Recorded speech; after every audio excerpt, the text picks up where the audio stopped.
Alright.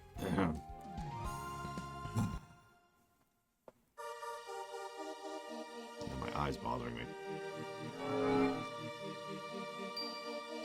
Special knowledge? Hey, maybe it's something in the notebook. I believe you're correct. Give me a moment. Here it is. Intelligence is the ultimate strength. Wisdom is the ultimate power. You possess the cornerstone, which can become the foundation. You may enter. Step out of the tiles of red to unlock the door and gain entrance.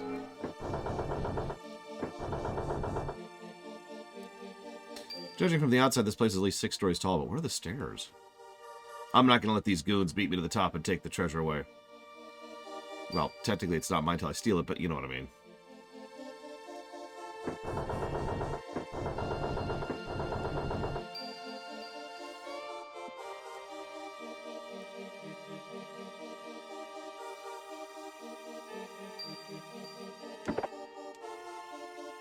No treasure. This place truly is hell. The treasure chests are empty. What kind of sick bastard. Bloody hell, whoever built this blasted spire forgot to put on the stairs. Bollocks, I say. Bollocks. Like a bloody wanker walking around in circles like this. I was well chuffed when I noticed the red tiles on the floor making a strange noise, but I seem to be the only one who gives a toss about it.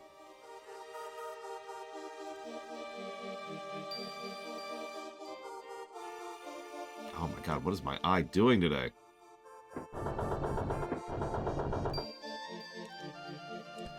What do you think Damon's treasure's like? I can't wait to see it and touch it and love it! Yeah, I know how exciting it can be, but it's not that exciting. Can't wait to see what fabulous treasure Damon is hoarding. I'm warm and sweaty and tingly. Hey, Original Gamer Hoff. There's still more empty treasure. Everywhere is empty treasure. Thieves Guild has never been able to plunder Damon's Spire, and that's why the boss sent us here. We're the best of the best. If anyone can loot this joint, it's us, so make sure you stay out of our way. If Damon gathered all the world's knowledge, I'm sure he gathered some of the world's treasure in the process. Thank you, Who Girl. And as a reminder, you can put that towards up to 3 things, not merely 1. And if you don't put it towards up to 3 things, then you'll make Santa Claus cry. Do you want to make Santa Claus cry, Who Girl?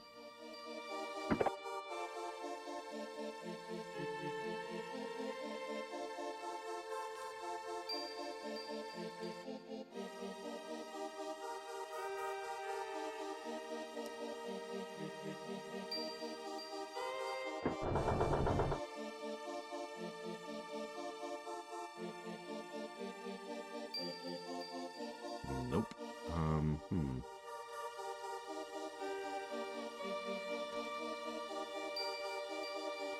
Yeah, I've been having allergies this morning. Speaking of which, time to do some hardcore drugs.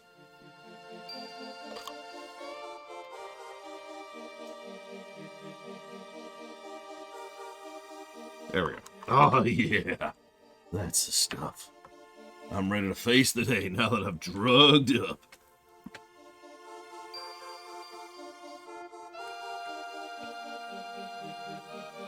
Remember, drugs.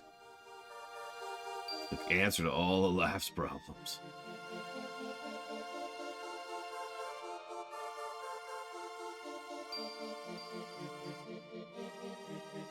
Okay, this door's still not opening. Why aren't you opening, door? Explain yourself.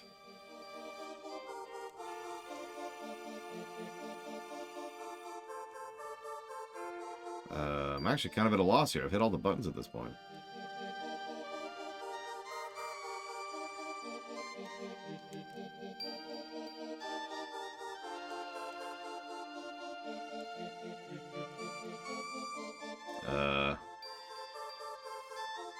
Okay.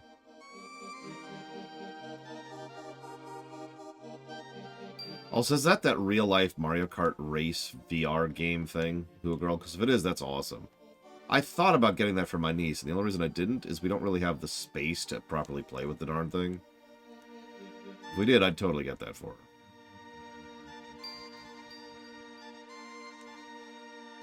Wait, you can interact with doors?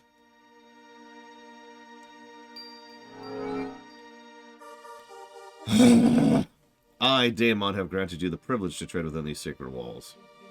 However, if you wish to proceed any further, you must answer my question. What is the origin of our world created at the hand of Althena? I have a question of my own. What the hell are you talking about, you fruitcake? I was about to ask something like that myself. Shouldn't a brilliant student like you know the answer to this one, Nash? Of course I do. You don't sound so turned, Nash. Why don't we let Mia try? Sure, Mia. I would have checked a walkthrough before I checked the door, trying to see. It didn't even occur to me that I can interact with the door, since that hasn't been a thing I've been able to do for the entire rest of the dungeon, or indeed the rest of the game. Mia, why don't you try? Good call, Alex. We're counting on you, Mia. My mother spoke to me of this subject long ago. The answer is magic. You're correct. You may enter. I knew you could do it, Mia. And that's just what I would have said. Uh-huh. Why are you staring at me? How dare you imply that the elite magician of the Met, yada yada. Don't have the excuses. Okay. Go on. Alright, so, Who Girl, the Distracting Woman, that's your new title, is putting that towards Alan Wake block, also known as Torture Lore Week, Resident Evil block, also known as Complete Global Saturation Week, and Star Trek Resurgence, which hopefully is not about the end of the galaxy or the universe. Enemies.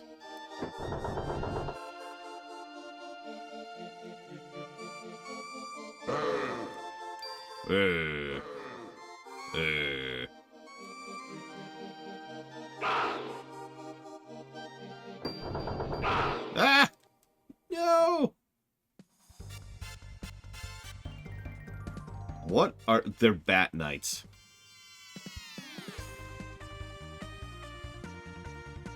They're bat knights. Well, I'm anticipating a boss at the end of this dungeon, so we're gonna conserve resources. Oh my god, we're doing 0 damage.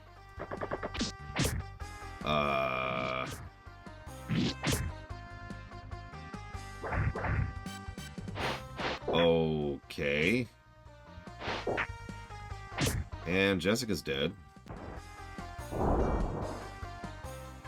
Run. Just run. We're fighting invincible enemies.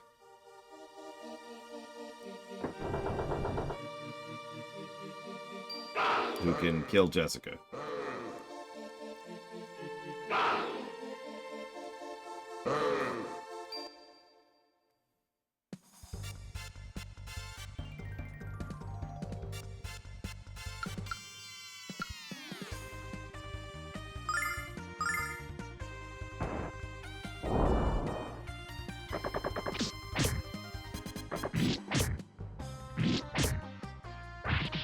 So both magic and physical attacks do no damage. That's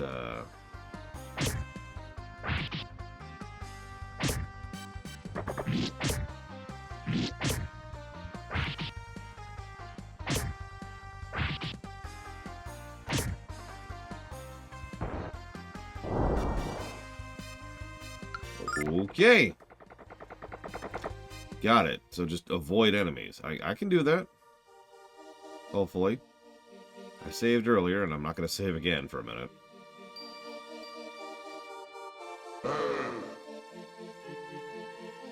No. We'll see if we can push through this. We're just... Like, I noticed the terrain is designed so I can avoid enemies pretty easily.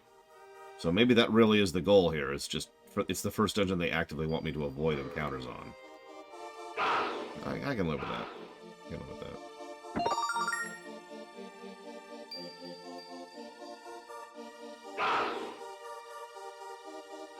This person out of the wall here. Okay, we already hit that switch. No! Crap. We might be cornered. We also can run pretty easily, too, I noticed, so... Kind of wish they had some other method of doing it, but, you know, I get it. Limited systems, limited hardware. Oh. Get me out of here, Mr. Wizard. You must demonstrate your mental fortitude by answering my question. People who rely entirely on force are ultimately destroyed by force. I hope not, because that's my life there. What? We can't use force? Calm down, Kyle. If you had listened for once, you know he didn't say that. Please continue, Daemon. But the person who controls force can avoid it altogether. What controls force? What kind of game is this, old man? Even I don't know what's the answer to that one. I don't think there's a question Kyle can answer. She's right, Alex. You can't place our fate in the hands of this brain-dead brigand. Don't stick your nose where it doesn't belong, Nash, or you might get it cut off. Calm down. Okay. Sure, Kyle. See that, Nash? Us real men stick together. Alright, here's the answer. You are incorrect. Can't say I'm surprised, Kyle. Starting to understand what Daemon said about force. Let's hope he does. I don't think he'd survive smacking into a magic barrier again. Just save the lecture until my hearing comes back. If it comes back. Not that I wouldn't mind seeing that spectacle again, but are we ready for the real answer? The answer is skill. Skill controls force. You're correct. Well, it's good to see you come through once in a while, Nash. That was quite impressive, Nash. Thank you, Mia, but it wasn't an easy question. For me? You're just lucky, Magic Boy, and I guarantee your luck's gonna run out soon. Don't be so grumpy, Kyle. He got us past the barrier, which is more than you could say. There's an interesting question. Could you eventually force your way past the barrier? I tend to think about things like that when it comes to games and stories. Because you know how stories just kind of presume there's only one solution to a puzzle? You know, you have to do such and such or you can't proceed. I always find myself wondering, if the heroes decide to bring enough dynamite, can they bypass the barrier? If they start tunneling through the wall, what's going to happen? You know.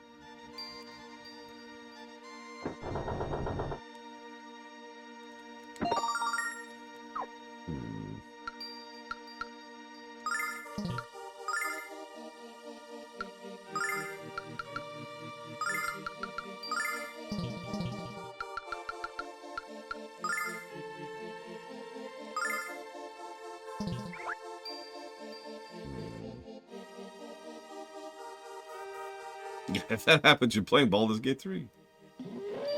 I'm kind of being serious, though. Like, it does make me wonder every now and again. Like, at what point can you just bypass the intended path?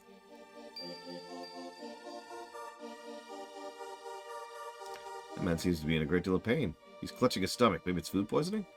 I haven't had that since the last time Jess whipped up a batch of X-Lax cookies. Yeah, I thought they were chocolate chunks, okay? Oh my god. Oh my god.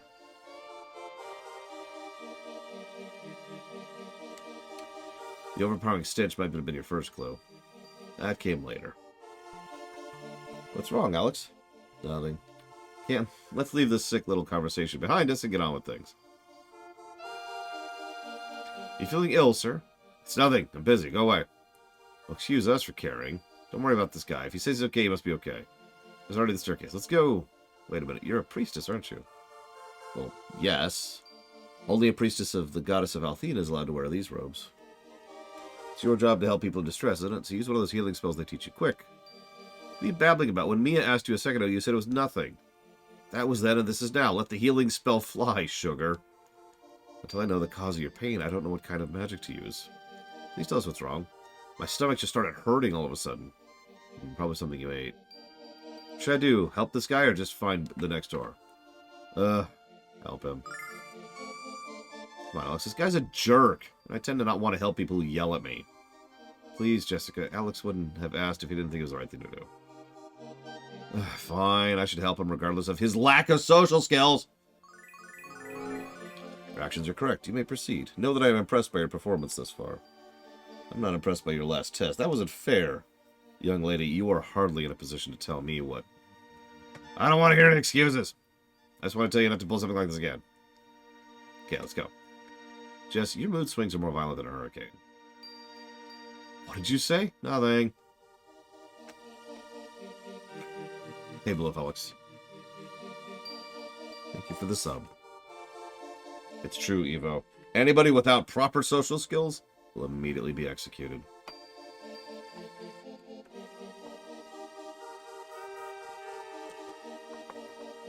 So, Trails in the sky block. Whoops. Trails. Crossbell. That I never remember the actual name of. And Trails of Cold Steel.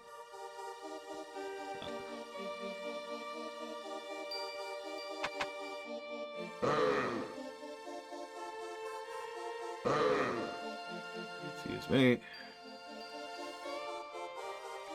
Alright, now that Evo's dead, we can finally bring her back as a Lich. Whew. About time. Rise, Evo. Rise as a powerful Lich.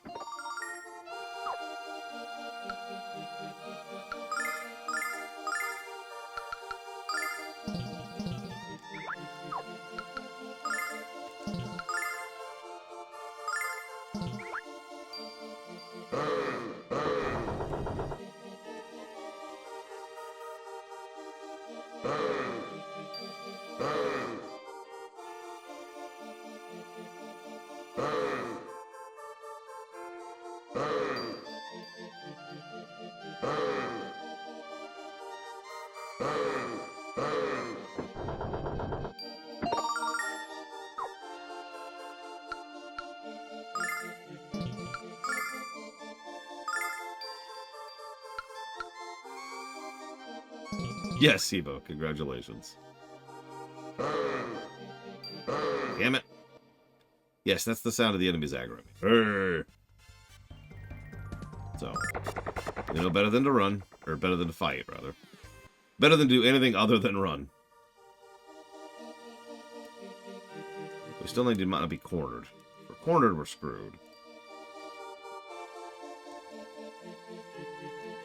Because these things have collision regardless. Whoops.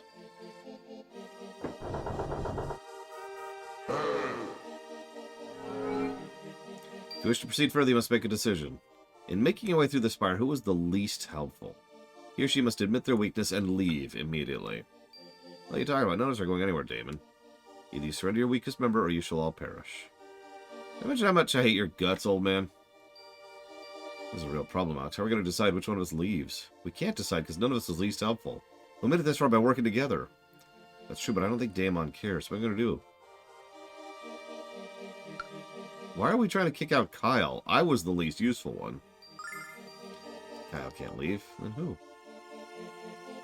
Jessica, don't be angry. Mia was actually helpful. Very well. I will leave the spire.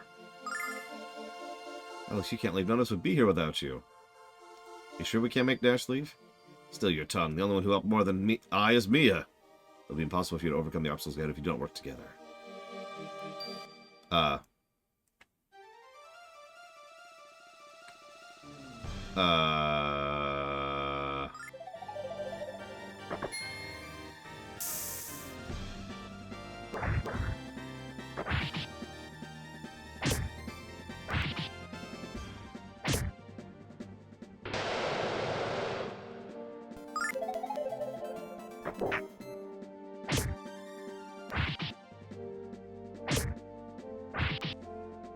Good afternoon, Jay Palmer. Yeah, actually, honestly, asking any party, especially one consisting of real people, like a D&D group, alright, get rid of your worst party member is kind of a dick move. And there's no good answer to that, right?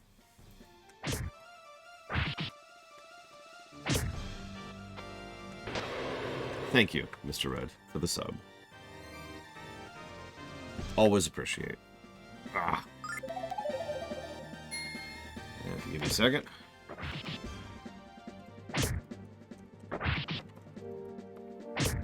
Yeah, exactly. Gang up on the person asking. Which would be my answer to that question. West of Loathing. Wario World block. And... I can spell. With or within. Got it. So anyways, I'm pretty sure we're dead, so let's rewind here. We won't make anyone leave. It's impossible. None of us are less important than the others in getting this far. Damn it! Ah, I hate allergies so much!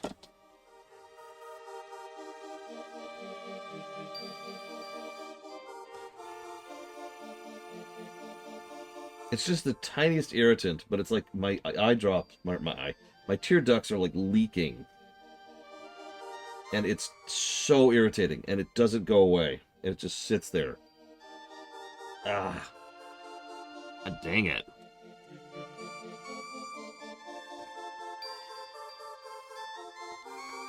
We don't pick someone, we can't get to the next floor. I don't care. It's just as Mia said before, we all work together as a team to get here. None of us is any less important than the others. Well said, Alex. Well said indeed. If you were not aware of your importance as individuals and as a group, it would be impossible for you to overcome the many obstacles that lie ahead. You may proceed. I've always noticed how this old fart really enjoys messing with our heads. Yeah, and he's starting to tick me off. Please calm down. All that matters is we continue to the next floor.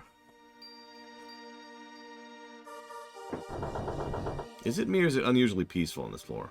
I don't feel any nearby magic, but I think Kyle is wise to be suspicious.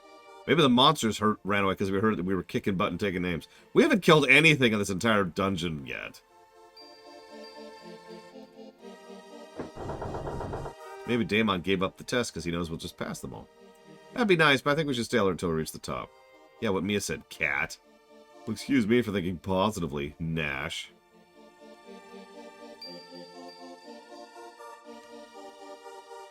Aha! Colgrim's right, Evo. You have failed, my young apprentice. What's this, a big lump of clay? What are we supposed to do with this exactly?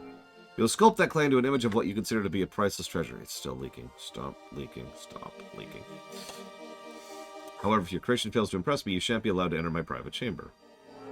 Lump's too big for us to sculpt it alone, so the 5 of us have to work together. What about me? Since we can't make our own treasures, each will have to direct the others. I'm the resident brigand and treasure jacker, so I think the choice is obvious. Yeah, we all have to make this decision, Kyle, and you just have us make something worthless anyway. Indeed he would, whereas I live in Vane, the most beautiful city in the world, bursting with precious artistic sensibility. Back off, Ego Angelo. The last thing I need is you and Kyle to have a narcissism duel. Well, would I sculpt? I think I could come up with something. Mia, who do you think should decide what to make? Since I have an idea what will impress Daemon, I believe we should take turns guiding our sculpting efforts. Okay, Alex, who's going to be the first leader? Well, we're going to save, is the first thing we're going to do. So, Kyle. I promise to enjoy bossing you all around. What do you plan to create, boss? Don't keep us in suspense. I won't spoil the surprise, but I can tell you it'll be a beautiful sight. From a guy who uses the word beautiful to describe a beer with a good have of foam. Alex, you need to make a part bigger and longer. What are you doing? I knew you'd be bad at this. Gosh, too twisted. Little left, Mia. Come on now. We're almost done. No time for a snack break. Kyle, I think you're going to have to tell us what we just made. I'm too afraid to guess. Get your mind out of the gutter. It's a crowbar, or what we in the trade commonly call a jimmy. Kyle, I've seen you do a lot of stupid things in your life, and I've just seen one more. Aren't you listening to me? This baby can get you in and out of more places than any other single device. Ah, once a thief, always a thief, I suppose. I just thought you were different. But just this thing really is a treasure. It can open even the most stubborn of vaults. You'll never learn, will you? Here we are in the bosom of knowledge. Bosoms are good.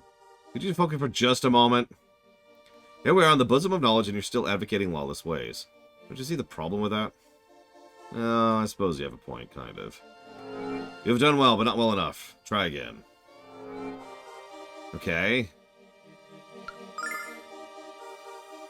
Jessica, what do you got? I won't disappoint you, Alex. My sculpture's going to leave Daemon's jaw on the floor. I'm going to make something that's been important to me since I was a child, Mia. Jess, I don't think Daemon will be wowed by a sculpture of your binky, do you? Zip it, pig boy. That looks good, Alex. Kyle, you're sculpting clay, not stone. Be a little more gentle. Come on, Nash, you need to work well with others. Mia, could you help out Null? Null, you're working a little too slow. Hey, Jess, it looks like you had us made some kind of giant IUD. Why? Oh, moron, it's a necklace my mother bought for me when I was a little girl. Gotta admit, it does kind of look like an IUD. Will you get your mind out of the gutter? Don't you remember the time you told me how beautiful this necklace looked on me, Kyle? Remember when you used to give me compliments like that all the time? Jess, I'm sorry. I didn't mean to hurt your feelings. Sometimes I think you forget I even have feelings, Kyle. I said I was sorry. What else do you want? You have done well, but you have failed miserably. So, nobody has to answer this in chat, but it's an interesting thought exercise. What would you sculpt?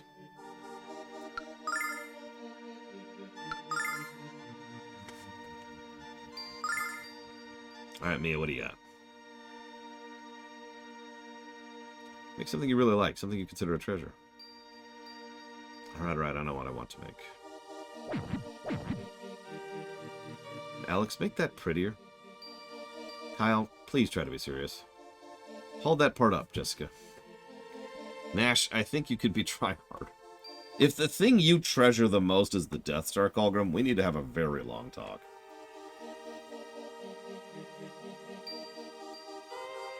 Mia, what is this? It's Gorgon Gidra. Isn't he just the most adorable thing you've ever seen? I love this little gun. I had no idea you had such a fondness for monsters, Mia. I'm weird, don't you? But he's so cute! Look at his round body and his beady little eyes. He just makes me melt. Don't you think he's cute, Jessica? He's certainly unique. Don't you think so, Kyle? Really want to know what I think? If this thing were any uglier, it'd be my butt. What the... Next time you cover my mouth like that, Nash, I'm gonna gnaw your fingers off. There's no need for you to be so rude to Mia, brigand. You're only gonna hurt her feelings. Stop, you two. Don't fight in front of the cute little gon. So, another failure.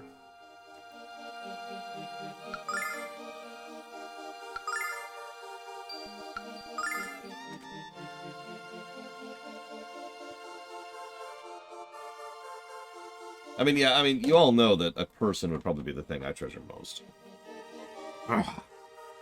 Or I could cheat. And sculpt the Imperial symbol.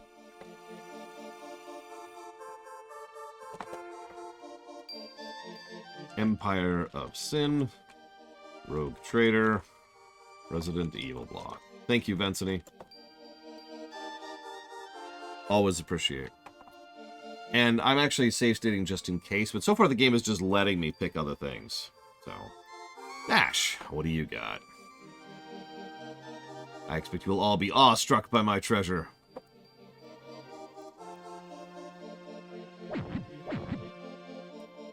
Alex, that section needs to be more detailed.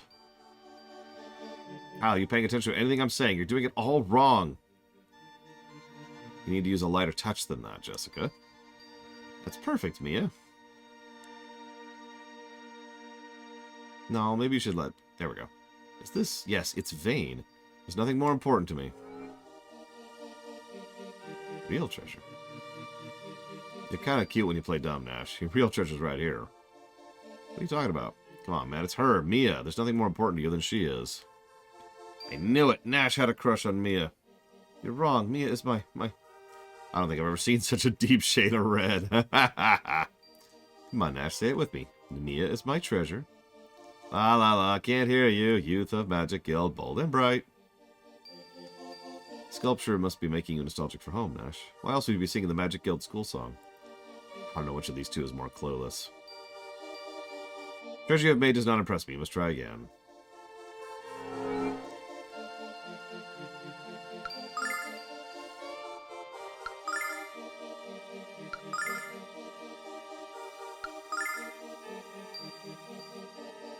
Well, my turn.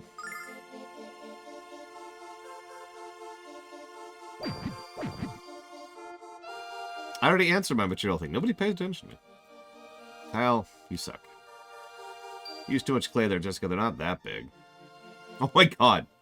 Nash, you sure you don't want to take a break? Way to go, Mia. It's just beautiful, Alex. It really looks like the goddess. Of course it does. You had me to fix all your mistakes. This is indeed a beautiful treasure. You have passed the final test. Alex, I was trying to make a statue of Luna, but everyone else thinks it's the goddess. Weird. Yeah, Luna can't possibly actually be Althena. Wink! We made a statue of Aluthena. No, if I had to sculpt an item, I would sculpt the Imperial symbol.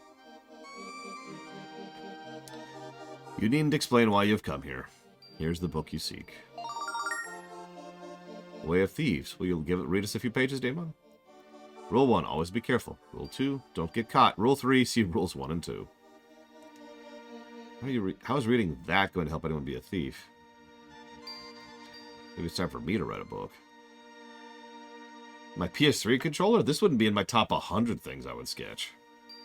Like, literally every plushie I have would be higher tier than this controller. Alex, are you still trying to pursue the way of the Dragon Master? Yes, I am. Of course you are. You have the green eyes. I believe it'll be in your best interest to read all the books in my spire. You must work diligently to absorb all the generations of knowledge amassed within them. I shall remove the magic seals that prevent them from being read by those who have not impressed me. It's an honor to be allotted into your library, Lord Daemon. Thank you, Nash, but you have earned your access to these tomes. Besides, knowledge is meaningless if it is not shared with others, even if that knowledge is difficult to accept. You will learn this to be true, Alex. You must prepare yourself for it. You should return this book to the Thieves Guild quickly, Alex. Your time is increasingly precious. How does he know all this stuff, Alex? He's like the knowledge dude. Of course he knows all this stuff. I finally isolated myself here because I found myself so very frustrated with human behavior. I wonder if your plan to trade the book I gave you for the White Dragon Wings is wise. I don't care what Damon says. He does know everything.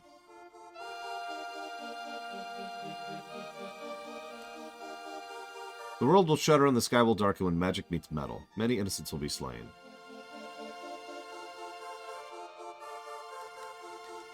The power of the dragons will be lost, but hope shall be found within the shining blue star. And by that he means planet. Tiny angels with gossamer wings frolic around a shimmering spring. The evil which infected the blue planet now rears its misshapen head in our serene world. And this evil would delight in once again annihilating the children of Althena. The goddess has tried to destroy this great evil, but cannot. As long as humans hold darkness in their hearts, it will always survive. Dragon Master Dine set into motion a series of events that would decide the fate of our world. But that fate will rest in the hands of Dine's successor, a young man with the power of love on his side. The end of one adventure is also the beginning of the next. History becomes legend, and dreams become reality. In Lunar 2...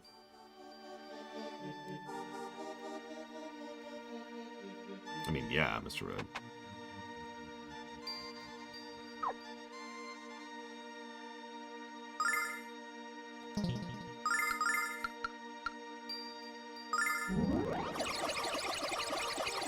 Adventure Time is vetoed because I have no interest in covering it. Trixie. That's all.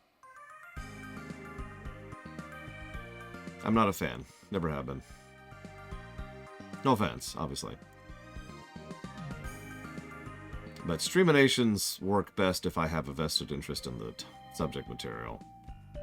And some familiarity with it. It'd be like asking me to cover Ren and Stimpy. I'd rather not.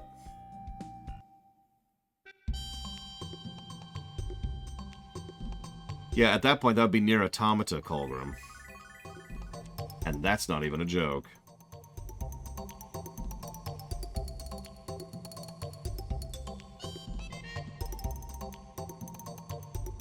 From an elite magician to a licensed thief. How did this happen to me?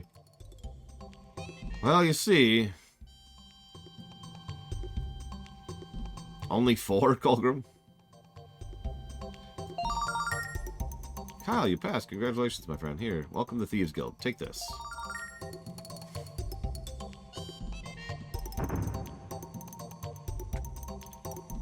Door behind the counter's entrance to the Thieves' Bazaar. I think it's a good place to start looking for your item.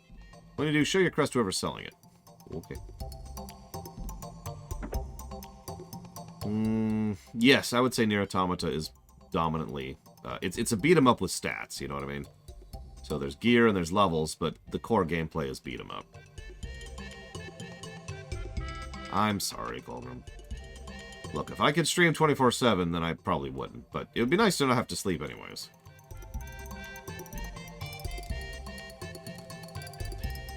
Are you friends with Grandpa's? My name's Lily. I'm Jessica. Lily, I know your grandpa's told you this, but I tell you just in case, you really shouldn't be so trusting of strangers. My grandpa worries about me, so I never get to go out and have fun. It's a drag. I made a lot of new friends today. Can't wait to tell Grandpa all about you. Yep, she's the singer. We already heard about that earlier.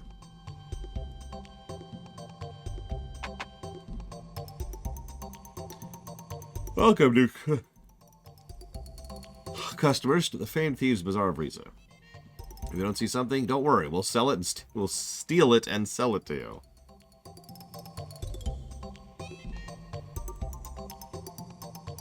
We've got armor, we got shields, we got helmets, we got rings, we got bloody everything. Oh, what do you got?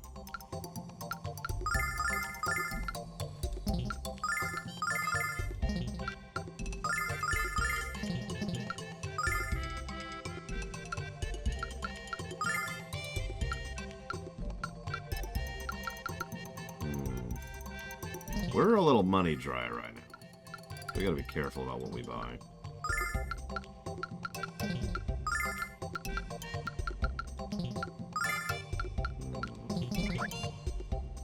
Most of those are only about 2 or 3 defense ups.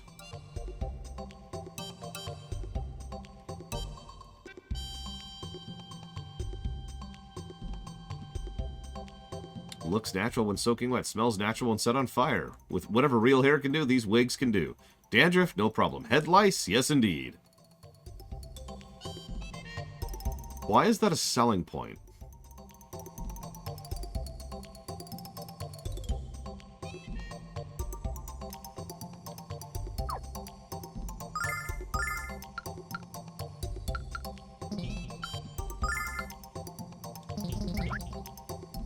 Yeah, they're just scalps. I mean, they're magically enchanted scalps. The person, oh my god, they're scalpers. The person whose scalp it was can still feel it because it's magically imbued. So whatever you do to your wig, the original owner of the wig is still feeling.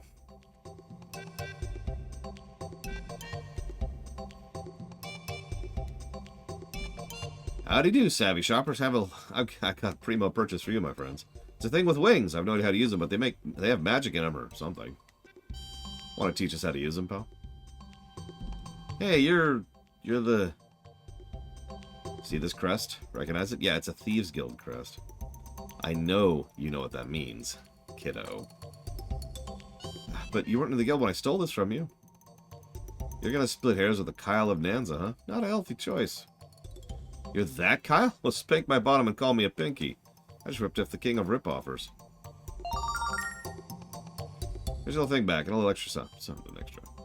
No hard feelings, okay? Hey, a bottle of soap.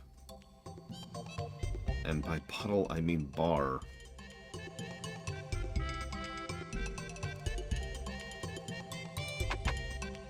Okay. We've regained the ability to teleport, and still don't actually... Oh, okay. Lily, why don't you go with me? I'm going to take us to a cool place. I don't know, my grandpa will be worried about me. No, he won't. I shall tell him where we're going. Now, come on, let's have some fun. But another girl already asked me to play with her. That voice. It's Royce. Wait, Lily, don't go anywhere with her. You'll never get to play again. Royce wants to take away to a scary place far away from here. Well, well, I knew there was a pack of puling pubescents in my future. I just didn't know when you'd show up. Can't believe you'd stoop so low as to kidnap a child, you sagging sack of dung. Now, watch the language around the dear little girl, shall we? Hey, witch, care to explain why you're kidnapping singers before I lop your head off? I'm afraid that's a secret, you muscle-bound twit. Unless, of course, you'd care to come along with Lily and me to the frontier. Come now, little girl, we have much to do. Lily, what's going on? Grandpa, help! The bad lady wants to take me away! No. Teleport is OP. Please excuse me, Alex. How can I leave without peering into your future? Your dreams of becoming the Dragon Master are extinguished along with the Crimson Spirit. Oh, how I hate to be the bearer of bad news. That fortune. She's talking about the Red Dragon. It's the only crimson-looking creature I can think of. That's right. If Galleon's going for the Red Dragon next, we have to find him first. None of you are going anywhere, not until you tell me what the hell's happening around here. That's what we're trying to figure out ourselves. All we know for sure is the Vile Tribe is kidnapping singers, and that we haven't been able to stop them from doing it. That's why we need to find the Red Dragon. They might be able to help us. The Red Dragon? Well, it's in a cave west of here, but you can't get there by land. However, I have a friend who knows how to get there via another way. Follow me!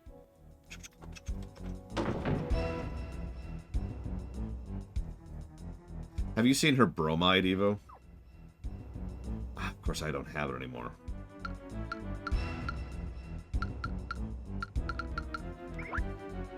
Do me a favor. Do a Google image search of Royce bromide. Quiet and listen up. This is the thief who's been working inside the Red Dragon Cave. There's an impassable mountain pass between here and the Red Dragon Cave. Impassable by foot, anyway. But I acquired this design blueprints for a giant airship that would let you fly over the mountains. I haven't been able to make a bit of sense out of them, but maybe they'll help you in your search for Lily.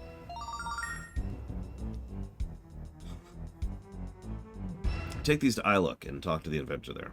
I think he'll be able to help you. Could these be any less specific? There has to be more than one. Getting Lily back is more important than any amount of treasure. Plus, if I get her back, I'll score major points at the head of the guild. By the way, hi Mortal. Sorry I didn't say hello. Lots of talking. Lots of reading.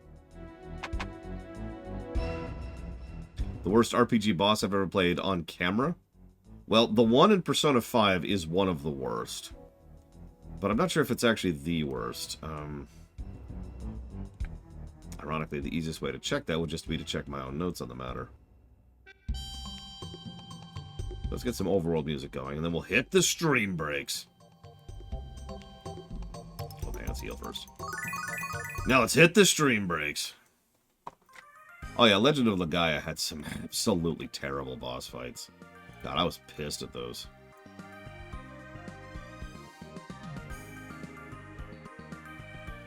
I know, right, Evo? It's just... what? Alright, here we go. Bosses. Let's see. Worst bosses. Drakengard had some really bad bosses. Mega Man Legends 1 had a few. Star Wars Bounty Hunter had a few. Arkham Origins had quite a few.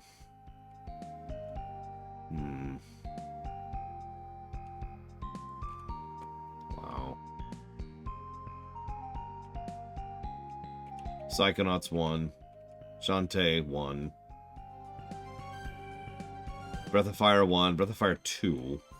The Algernon fight, which we just did, was really terrible in Breath of Fire 2. But I wouldn't call that the worst. That's just pretty recent. Mass Effect 3 had several bad bosses. But no, I saw it earlier, because it was up in the D's. So Devil May Cry 2,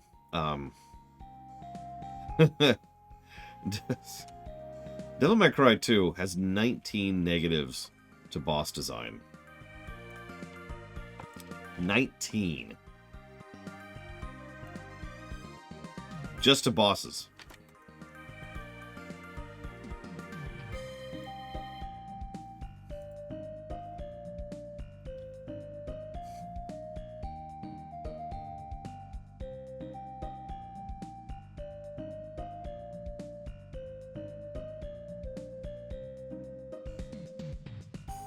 Yeah, I'm looking at several of the bosses I gave negatives to in DMC2, but it is exactly the specific one I was thinking of.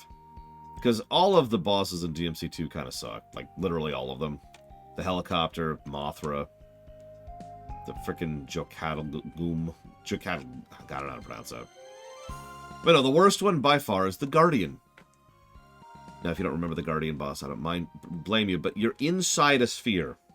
And the camera's inside the sphere, and the sphere's constantly moving. And if you have to stay at the bottom of the sphere, otherwise you take damage. And you have to damage these gems, which are orbiting around like this, while you're inside this sphere. And the camera is bad, and the targeting is bad, and everything's bad, and good luck even hitting them. It is exactly as terrible as it sounds. Worst raid boss ever?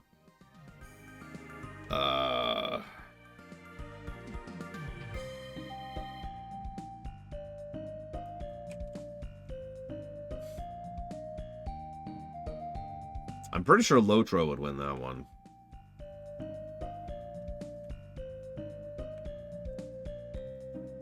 Like, just honestly, pick any Lotro raid boss. In WoW specific? Something from Molten Core. Molten Core or Hyjal. Or the Spine of Deathwing. But no, it would be Molten Core or Hyjal. It would be one of those two. The Watcher in the Water would probably be my least favorite boss fight from Lotro, although the Turtle was not exactly great either. And although it was certainly unique, the Balrog raid boss in Lotro, ugh.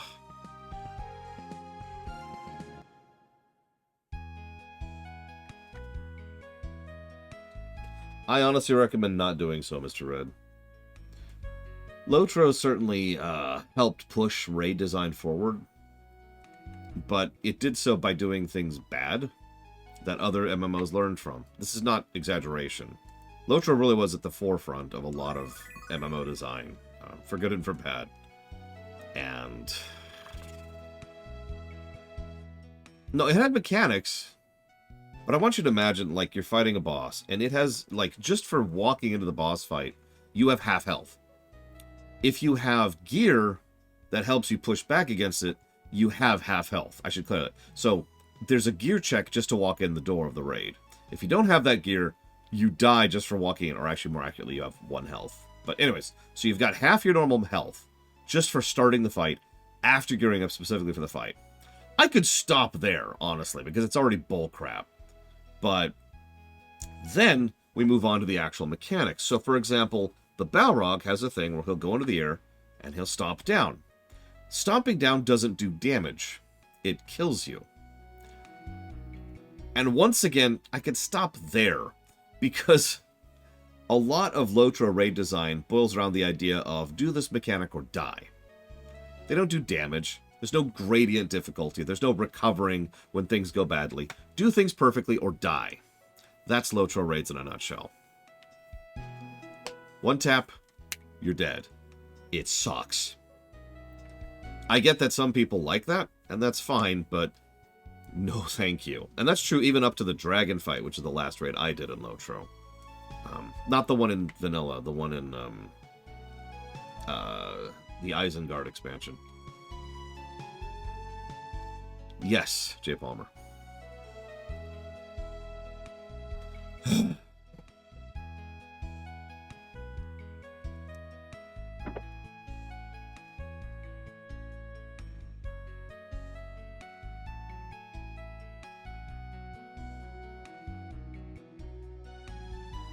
I did, Evo. There's only one thing to do about it. I've actually already answered that question, but I guess you weren't here for that. It's fine.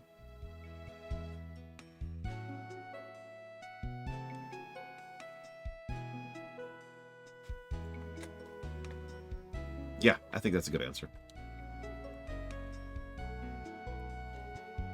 No, Yura. Lotro kept getting more and more and more and more aggravating, and it finally just pushed me out of the game right about when I was going through, or when I'd reached Helm's Deep, actually. I'd specifically reached Helm's Deep. There's like they had added a new gameplay mechanic for Helm's Deep, which I'd done, and then I was like, yeah, okay, I'm good. And then I just kind of bowed out of the game. Fine. Apparently we have to click this. Good morning, Seblenop.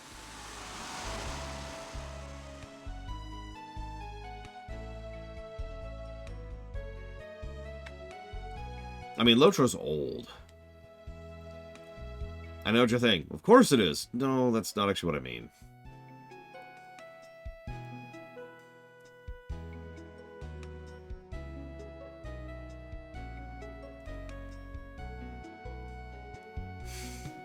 If you ever hear me call a game old, what I mean by that, and you know what I mean, what I mean by that is when a game is just kind of clunky, kind of awkward to play, you know, kind of irritating, kind of frustrating.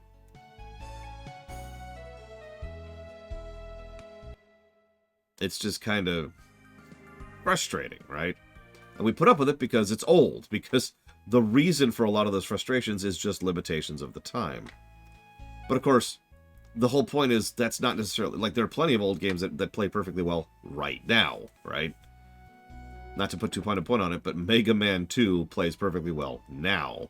So that's not an old game, it just came out in the 80s.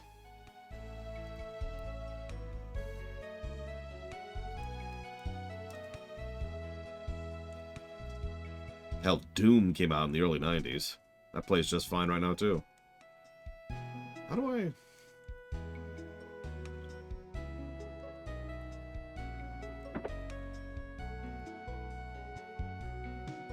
My blueprints. Wow, I was about to give up on ever seeing them again. They were stolen from you by the Thieves Guild, but we got them back.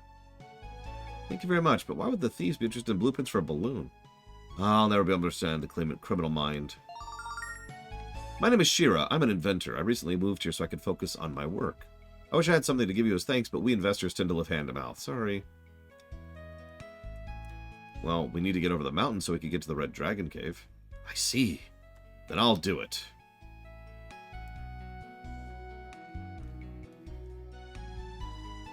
I wasn't even going to bring up FF11 when it came to old game design and raid design, because holy crap.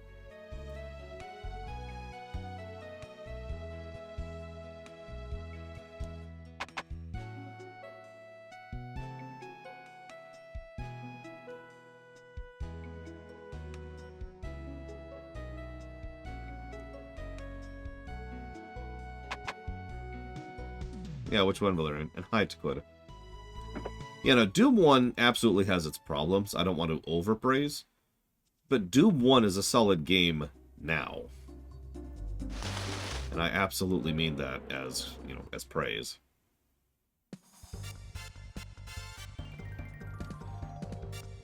Okay, Hey, Rax. Yeah, Absolute Virtue is kind of the low-hanging fruit, but honestly... Everything I've seen about raid bosses in FF11 indicate that they're all like that. Absolute Virtue is just the worst, you know?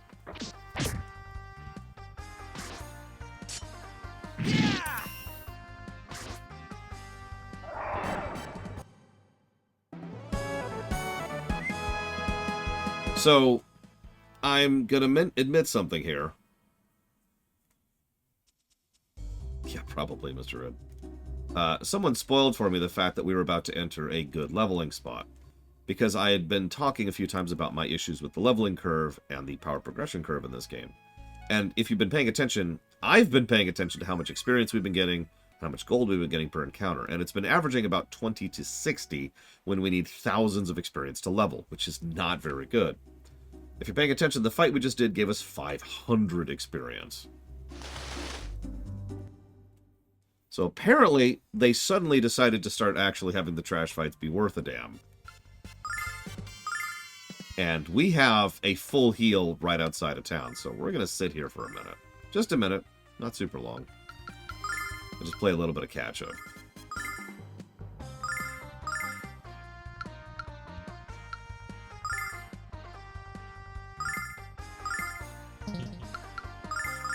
Yep, we're going to farm in the farm. No, I'm pretty sure, several MMOs predate FF11. But I can't think of the name of the big one because I'm stupid.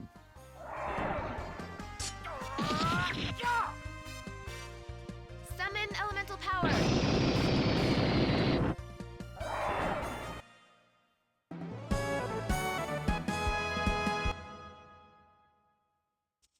Phantasy Star, that's the one. Phantasy Star Online. I knew there was one I was thinking of. Like a specific one, rather. Oh yeah, the mobs are also mean while we're on the subject, but at least they give a bunch of experience. Check this out. By your standards, Evo? Probably not. But I will admit, I don't feel like I'm anywhere in this particular game. Like, Mia's dead? Jesus Christ. I haven't even had a chance to get a full turn yet. They just murder her. Yeah!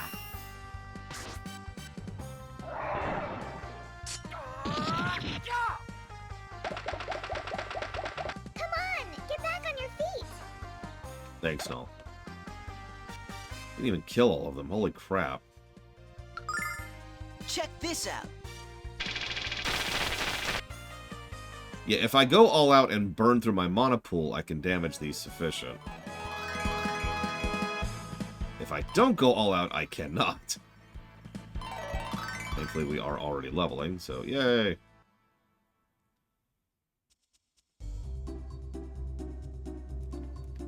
Let's go heal, because we fought 2 trash encounters. And those 2 trash encounters beat the snot out of us. This game's curves are just wrong. And that's not even a sex joke. That's just true.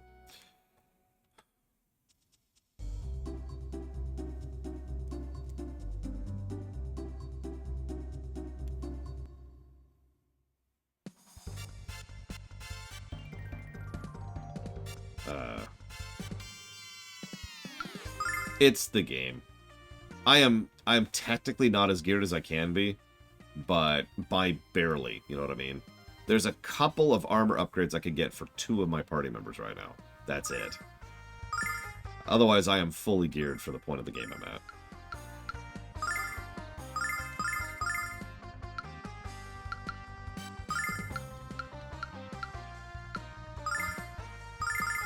Check this out.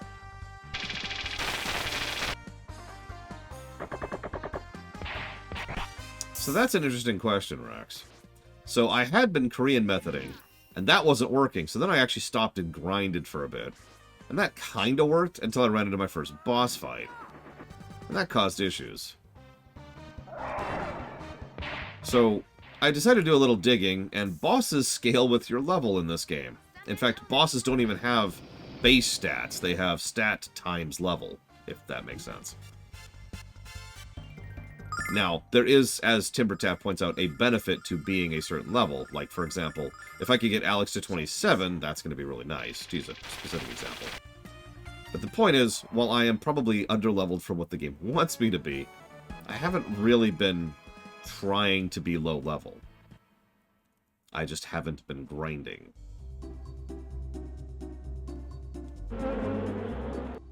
So now we're straight up grinding.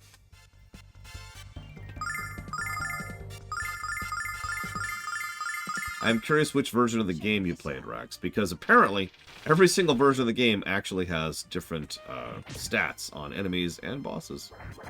I have never played this game before, J. Palmer.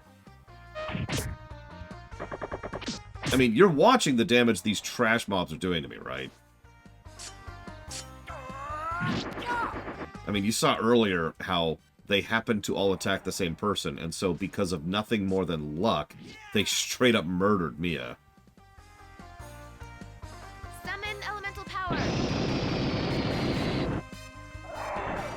I actually complained about this earlier. It's very Breath of Fire. The fact that a bad dice roll can just completely TPK you. It's not great. To my knowledge, yes, J. Palmer. Let's see if this does anything. Check this out.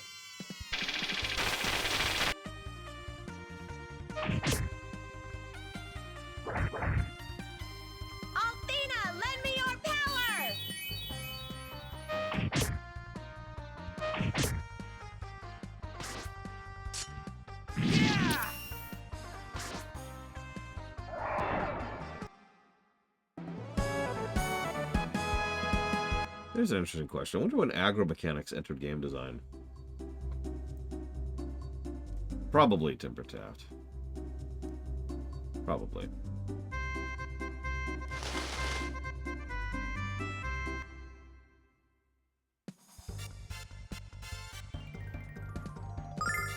Check this out. Doesn't help that Nash is almost useless. He just does not do the damage that my other heavy hitters do. And he's got all kinds of status effects, which kind of suck. And look at that. An unbuffed Kyle does more damage than he does. Summon elemental power. And she obviously outdamages him, too. You're pathetic, Nash. Nobody loves you. Especially not Mia. Althena, lend me your power! Anyways, to answer you more fully, Evo, I don't know how long this game is. I glanced at a walkthrough just to see, like, roughly where we are. Not that that's indicative, and it looks like we have just entered the halfway point. Like, we're doing Balloon Ride, which is literally about halfway down the list. Ooh.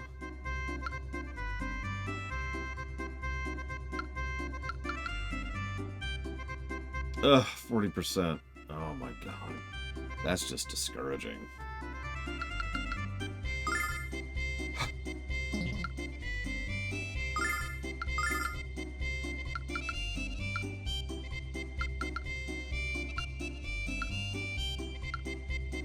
Am I enjoying it?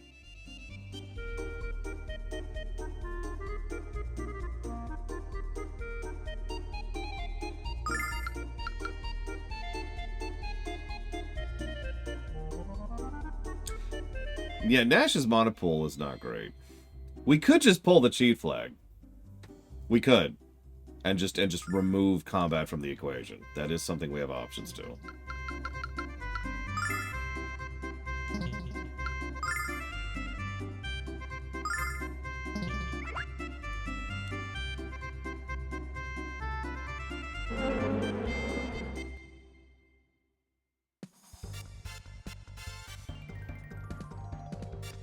I would say the story is at least interesting, but I do think this game is a little bit too long.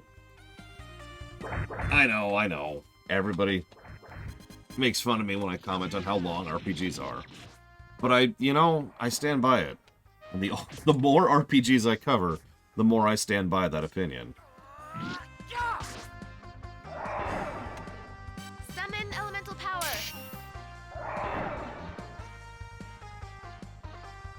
Althena, lend me your power.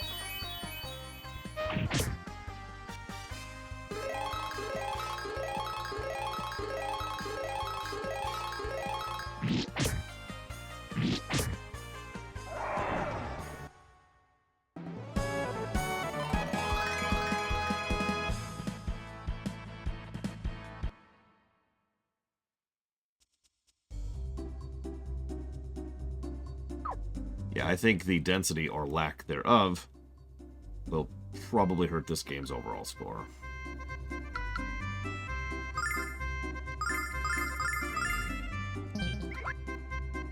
Yeah, see, by contrast, we're at the point now where fighting these things about every 5 encounters will give a level. Which is honestly a pretty good ratio, especially for trash fights that are beating the snot out of me. 5 difficult fights giving a level? Yeah, that tracks.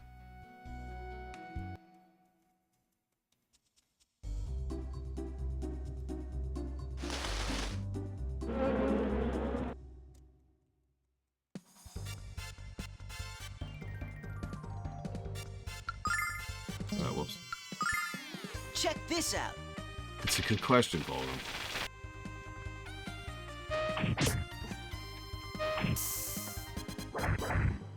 I will admit, the combat also takes a bit longer.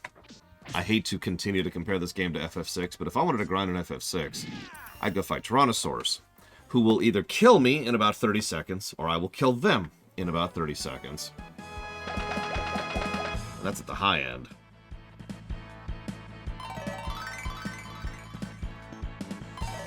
And then when I need to recover, I pop a tent on the spot, and then I'm right back into it.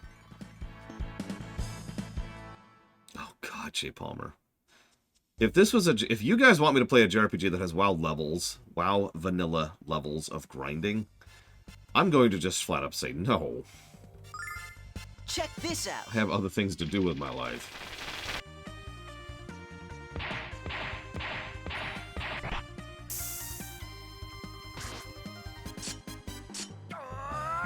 Is there an example of that? That's a good question. Althena, lend me your power. Yeah! I'm trying to think, what's the grindiest non-MMO that I've ever played, other than Octopath? Oh God, we did have to run around in circles for quite a while on all 3 Dragon Quest games. And yeah, Legend of Legaia certainly had issues. We didn't have that in Dragoon. And Cross isn't grindy. Not that we're there yet. Lufia 1 was pretty grindy. We ended up pulling the cheat flag up on that one. Secret of the Stars is actually double grindy, because they want you to grind 2 completely separate parties who do not share experience. But yeah, the problem is, none of these are close to vanilla WoW. Althena, lend me your power. That is a nice feature. I like that, Blue Felix. I will admit, I didn't know that with total certainty until pretty much just now. When, you know, Null just rezzed Nash, and then Nash leveled. So. Yeah, max level's quad 9. Ah!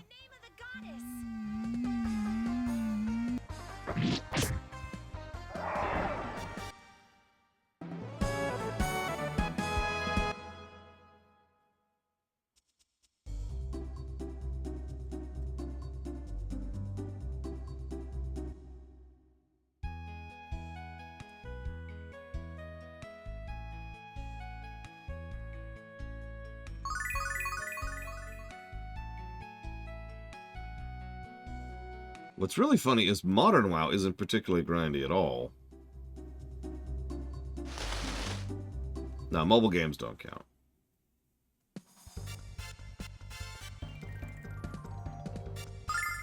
Check this out. But again, WoW Vanilla...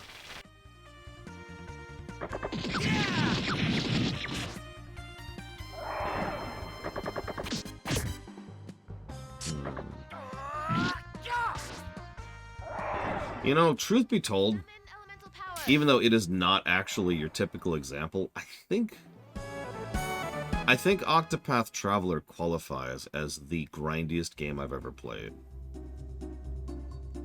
Even though it's non-standard grind, it was still grind, and there was a lot of it. Hours and hours of it. Check this out.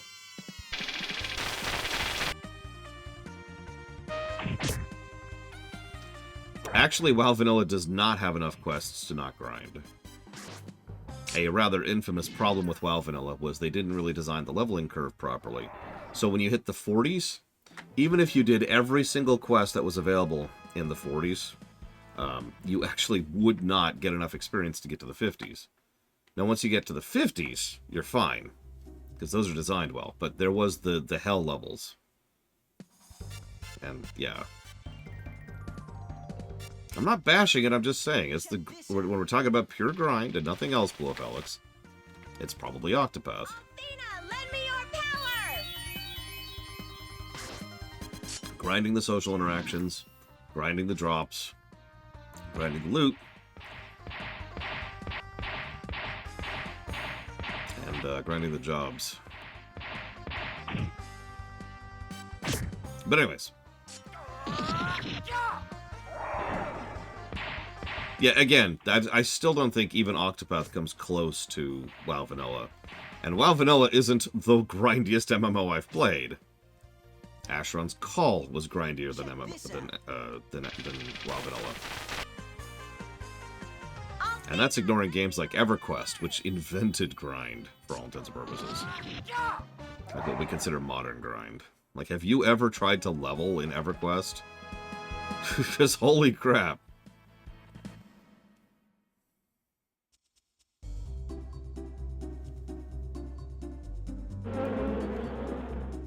I will never forget what leveling in EverQuest was like. Guild Wars 2 Vanilla is much less grindy than WoW Vanilla. It's just boring as hell.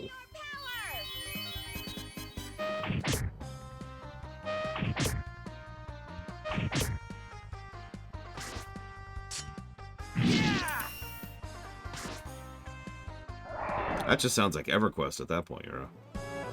Remember, quests didn't give experience back in the day. Quests were there for loot. So, you want a piece of gear, you do a quest for it. You want a level, you go find a bunch of mobs and you kill them. Star Wars Galaxies was extraordinarily grindy, but it was the weirdest kind of grind I could explain. Because you'd, like, grinding off of enemies wasn't worthwhile. All you'd get for doing that is money. And credits were extremely worthless in Galaxies. So, what you'd do is you'd put your controller down, metaphorically speaking, and you'd set up a guy who's crafting, or digging, or tunneling at a spot, and then you'd walk away from the computer for literal hours. No, I'm not making that up. Now, I should probably mention I didn't play Galaxies past launch because I hated it. But at launch, that was grinding. Oh, God, it was awful. It was so bad.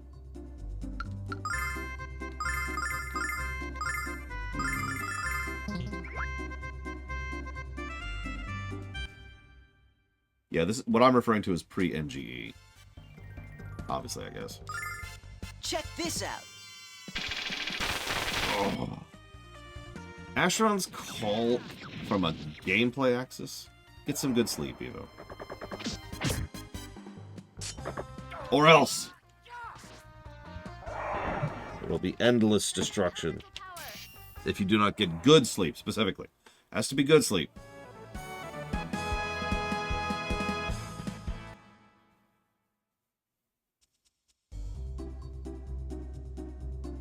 Sorry, 1 second.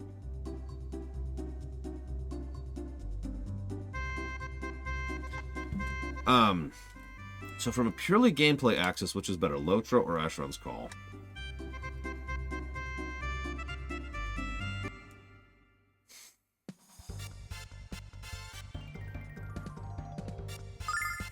Check this out. It's a harder question than I think it would be. Because the easy answer is to say, well, clearly Lotro is better gameplay-wise. It's a more modern game by the same developers. But at the same time, I'm not sure it is. So I already kind of mentioned this. Asheron's Call didn't have quests in how we think of them in the modern sense. Like no quest log, no do X and Y. Instead, the way Asheron's Call would track quests was the same way that the old MMOs would track it. You turn in an item to a person to advance and get another item. That other item can be used at this other place. The first item drops off of this mob. So there's like a chain of events, but you don't technically have to do them in order, right? Check this out. If you somehow skip ahead, then you just have to do the final steps, right? This also means that in some cases you could just stockpile the items needed for the final turn-in, and then turn them all in on an alt or on your main character, whatever, right? So, having said that, Asheron's Call usually had actual design to its quest, whereas Lotro usually has very, very bog-standard X of Ys. If I can go off topic for just a second. Check this out. I had a friend of mine recently say, are there only 5 types of quests in WoW? And they said it as an insult, of course, but my answer without hesitation was yes. The thing is, what WoW does, and why WoW is so fun to play in, good luck, casual, is because of the fact that they are so inventive with those types of quests. I'll use a direct example. One of the types of quests is you have to loot certain items in order to be able to progress through the quest, right?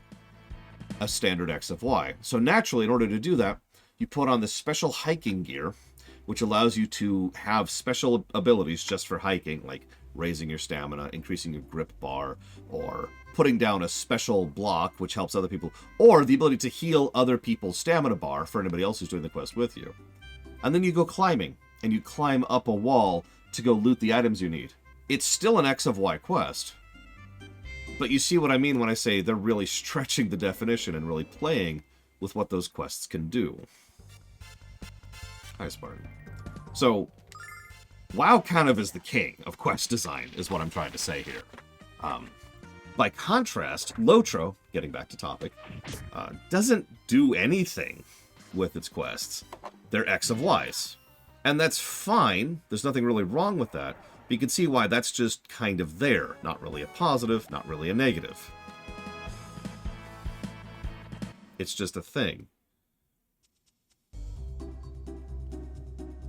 Asheron's Call got inventive with its quest design. Asheron's Call had unique stuff that you would do, and explorative stuff, and roaming stuff, and it's hard to even explain without going into specifics, because AC just kind of had cool things. AC also had a substantially better leveling system, and while it is arguably grindier, it's kind of not, because in AC, the way you level is you kill mobs, like most old MMOs.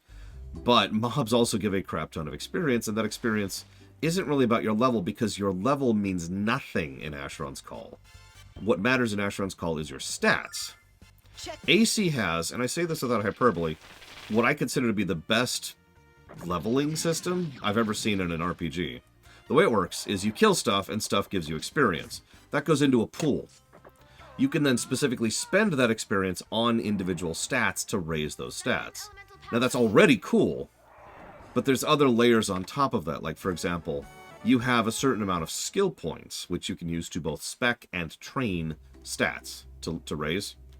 So you could be a mace person who has good melee defense, good magic defense, and good missile defense.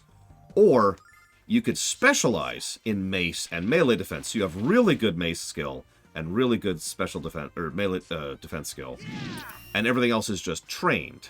Make sense? So whatever you're spec'd in is automatically higher than everything else you're trained in. And there's other layers to that too. Like, for example, most of your stats were based off of your core stats, which you could also spend experience on. So, for example, your health is based on your endurance, but also your sword skill is based on your strength and your coordination.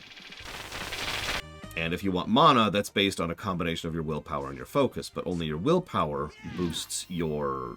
Or sorry, only your focus boosts your crafting skills. So if you want to craft too, you have to focus on focus more than on willpower, even though both give you mana and magic. You get the idea, right?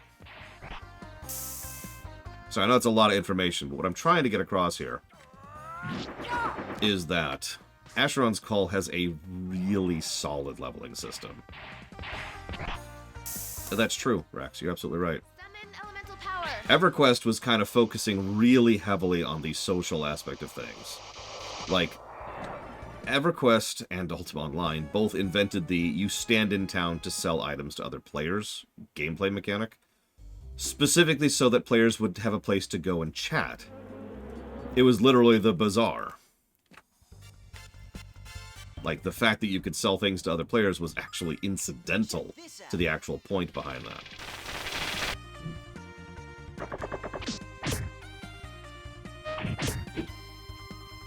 Anyways. So, I could also mention that Asheron's Call has physics when it comes to its spell design. As in, you have to physically hit your opponent with your spell for it to actually land. And there's spell resistance, and there's elemental resistance. I could mention that Asheron's Call has one of the best magic systems I've ever seen in an RPG. Which is so complicated, I'm not even going to bore you with it right now. But it's awesome. I don't know, I think AC, for all its many, many, many flaws, would probably beat Lotro in the gameplay axis. And yeah, I think I'm going to stick with that. Now, Lotro obviously wins at the story axis. Duh. Because the problem with AC is, while it has a very in-depth amount of world building and background lore, good luck finding it. AC, and I mean this without hyperbole, kind of did the Dark Souls thing before Dark Souls. Because you'd find letters and books and novels in the background, right? In dungeons. Nothing indicates that it's there. It's just there. And if you happen to know where to look for it, you can go and loot it. And then you find a bunch of gibberish. Because, hey, guess what?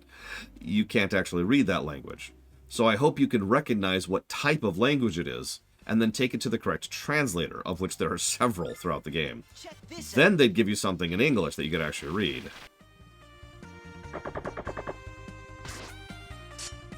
Yeah!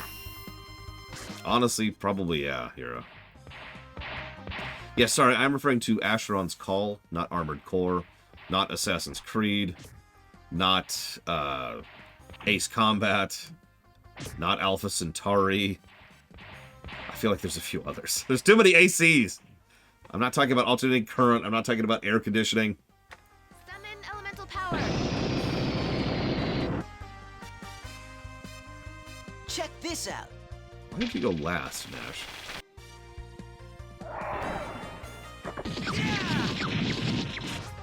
Not Animal Crossing. Now there's a grindy game, if you're going for 100%.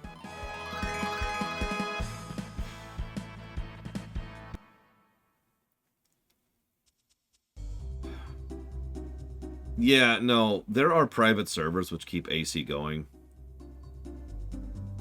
But they don't actually have all of the story in it because it's all fan-scanned.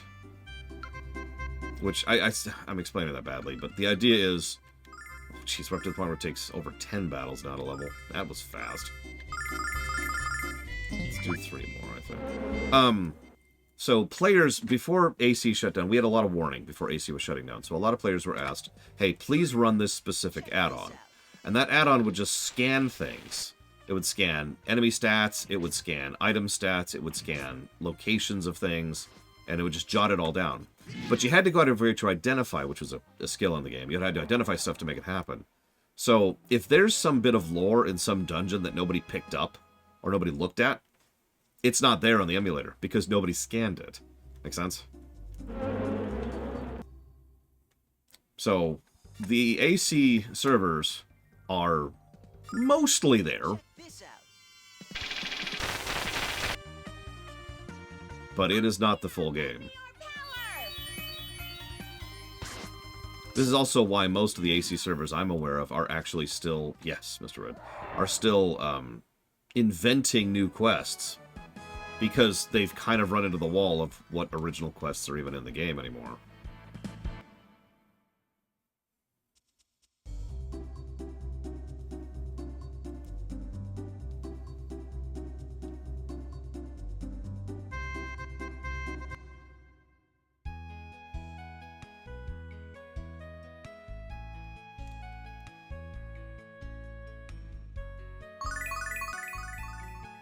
Anyways, sorry. It's a bit of a diatribe, but I mean, not like I said, anything else going on right now.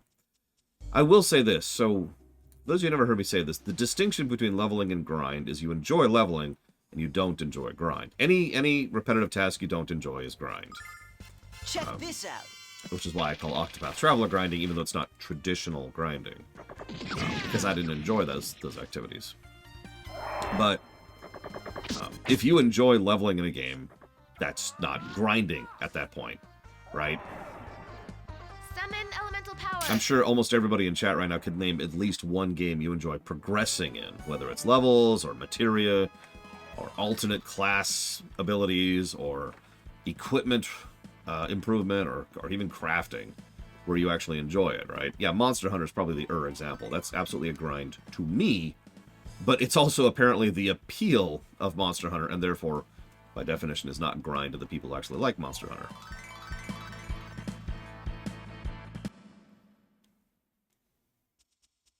Yeah, time enjoyed is not time wasted.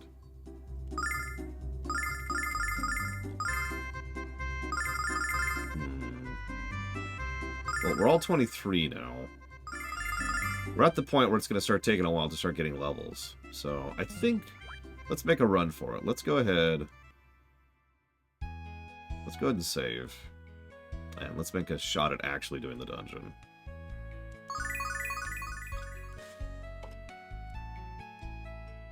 Max level in this, I believe, is 99. The level that because I always look this up, the recommended level for beating the game is 40.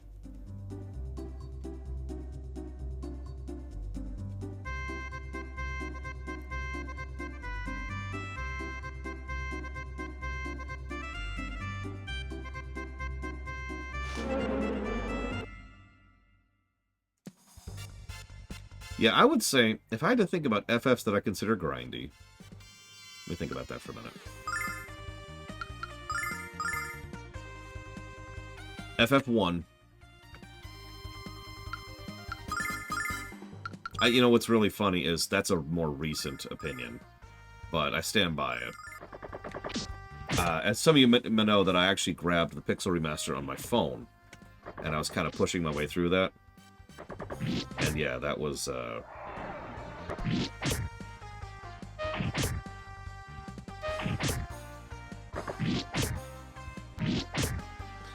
was grindier than I remembered, for lack of a better way to put it. There were several points where I had to just stand and kind of walk in a circle for a bit, because I was just under-leveled for a particular dungeon. So FF1, I find a little bit grindy. Only a little bit, though. Like, one negative grindy. FF3 on both versions, excuse me, the NES and the DS version, definitely grindy. Hmm. If you want to really play with the job system, 5 can be grindy, but I don't think that counts, honestly. I don't know, we'll debate that when we get there to the review, but...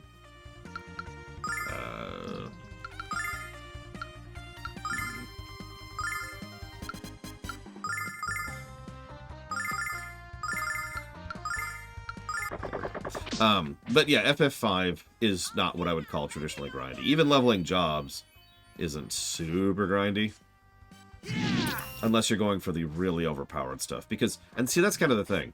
Like, if you want a maxed out Red Mage, yeah, then yeah, FF5 is grindy. But you can also do all kinds of things that do not involve grinding, or don't involve getting, 999 job points. There's a lot of good jobs, a lot of good abilities, and a lot of good combos that don't involve min-maxing in FF5.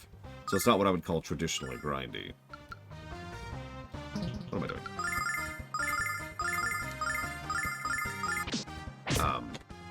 And then you've got, so we move on to FF6, which isn't grindy at all. FF7, ditto. FF8, I do actually think is grindy. And FF8 is such a weird one, because there's actually like 3 separate types of grind in FF8, and I kind of dislike all 3. One is grinding enemies for items in order to upgrade your weapons. One is grinding for draws, and one is grinding the card game, which, let's be honest, does tend to get to be a grind after a certain point, especially if you want the really good cards. So, yeah, no, FF8 is actually what I would call a grindy game. It's probably one of the bigger flaws of the gameplay. No, no. Oh my gosh.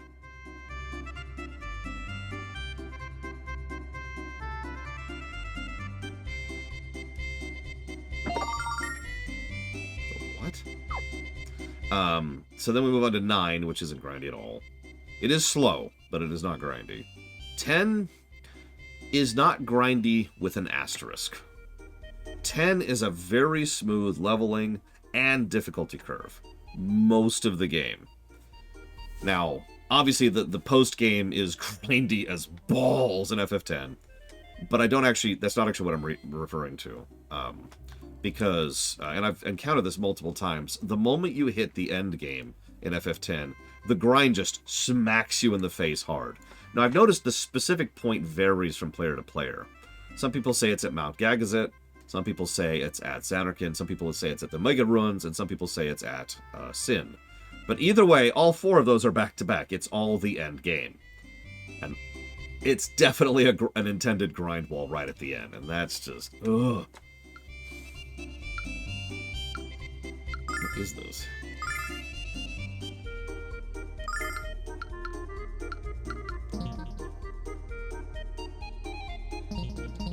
I haven't seen the new Sphere Grid. I haven't actually seen that.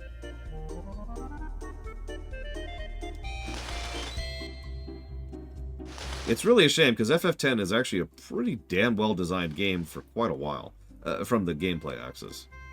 And then it falls into the same problem every game falls into. Almost every game, and it just kind of starts falling apart.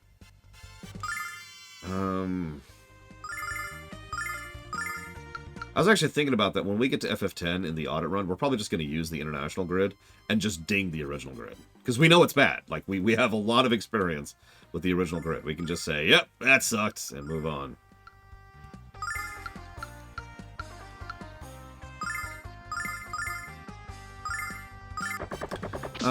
So then we move on to FF10-2, which is not grindy at all.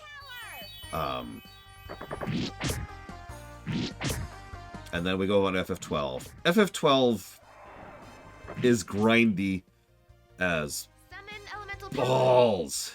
Just turbo grindy. And the worst part is, it's multiple types of grindy at multiple points in the game. I like FF12 quite a bit, but god damn.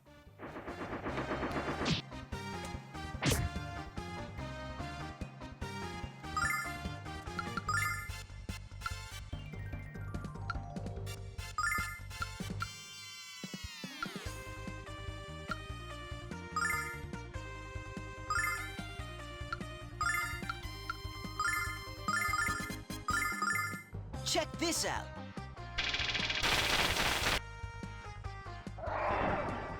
Althena, I mean, don't mistake me. FF12 is, especially with the international version, the recent re-release. There are several small but critical gameplay changes that make the more modern version a lot better. And it's all little stuff. It's not like they made the game start throwing up unicorns every 5 levels. No, it's nothing big and obvious like that. It's just a lot of little refinements, which are great. And yeah, the speed up is nice too, I'll give you that.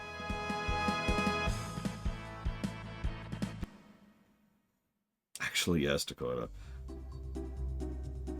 I mean, we're still hearing, Althena, give me your power, but honestly, I'll take that over la la la la la for every spell she casts. Anyways, then we get to FF13. I've never beaten FF13 without cheating.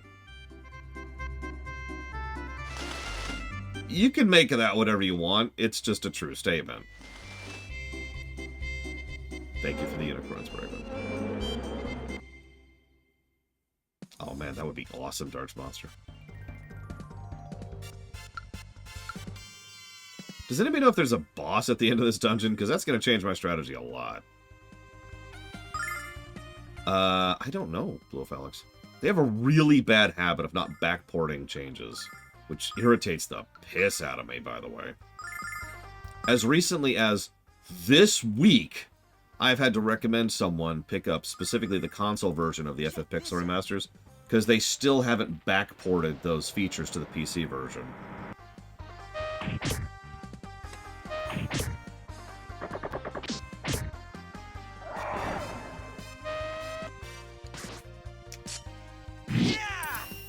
Like I said, I don't really remember 13, because, you know,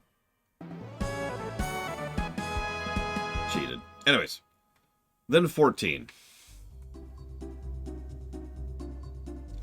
I'm going to get some hassles for this, but I do think FF14 is a grindy game. And it's specifically because of the fact... Hear me out for a second. It's because of the fact that leveling alts, especially if you don't know what you're doing or don't have someone helping you with it, kinda sucks.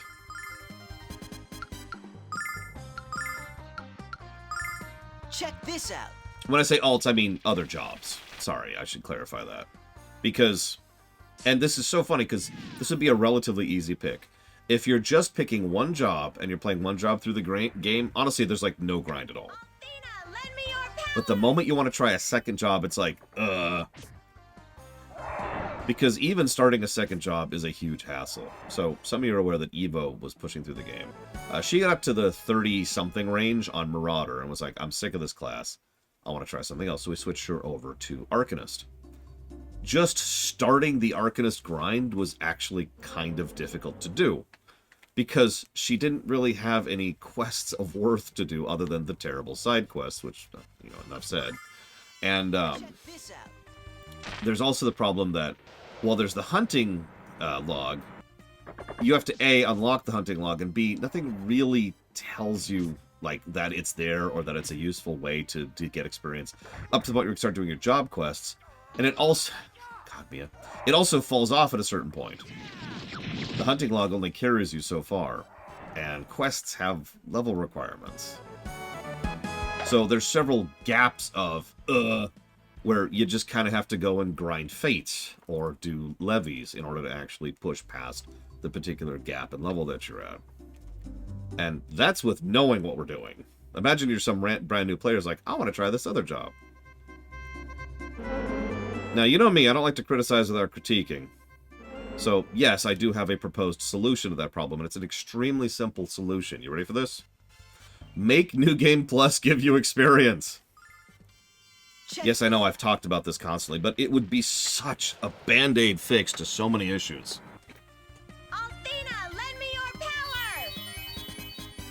power. Like, you know what? I feel like playing another job. Okay.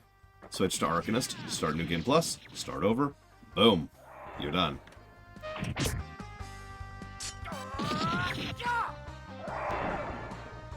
Summon elemental power. Now, I will admit it's better than it used to be, because I remember what leveling to 50 was like back in the day. That sucked. Oh, that sucked so hard. No, when you start a new class at FF14, it restarts at level 1. I don't even know why I said restarts. It starts at level 1.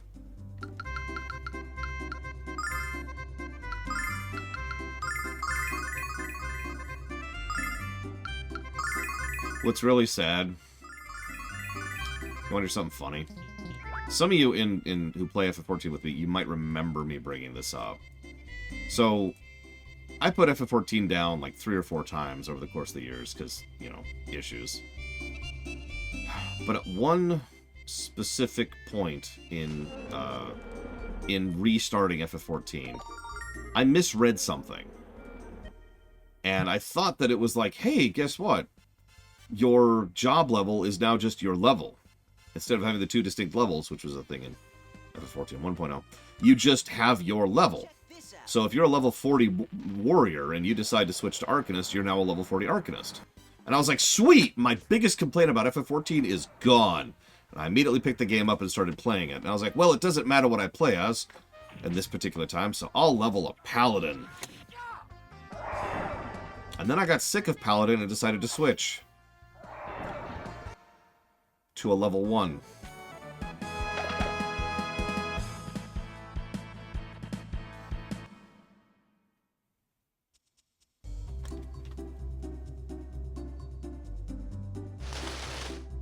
You're probably wondering how I could even misread something like that. It's actually very simple.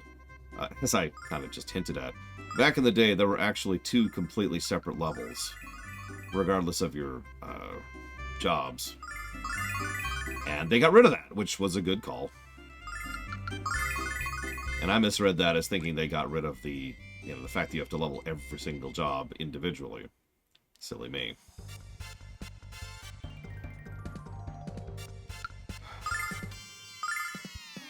Consequently, what I just mentioned is probably my ideal for that. And I know people don't agree with me on that, and I kind of don't care.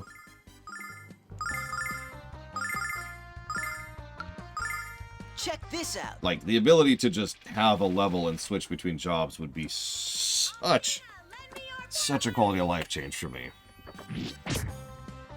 The major downside of it, which I would be foolish to not acknowledge, is it would mean you'd suddenly have a level 70 who has never played a black mage before, who is suddenly a black mage.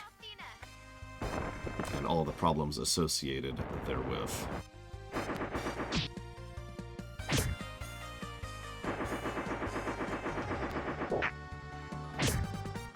Pretty much, Plagiaval. That is a good way to put that. But yeah, that is a problem, and I do acknowledge it. I just think the benefits outweigh the detriments there.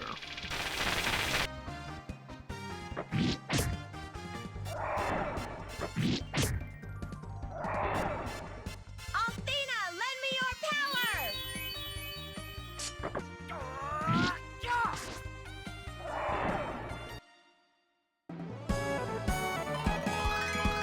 We've been in this dungeon for like an hour now. Now, granted, I stopped to level for a bit, but goddamn.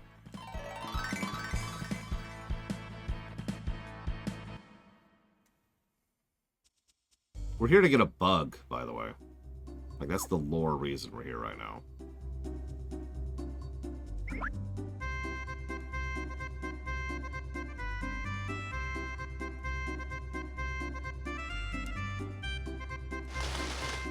Oh no! I would also agree that FF14's primary grind is pre-50. I absolutely agree with that. Frankly, if you want to do a more detailed and less band-aidy solution, fixing the 1 through 50 problem would be a much better solution than just band-aiding something on top of it. I still think New Game Plus should give experience. I stand by that firmly. In fact, I think it should give gear, too.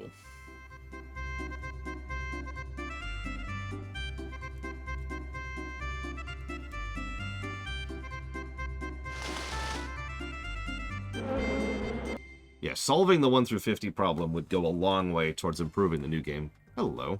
The new player experience in FF14, I think, because I love FF14 to death.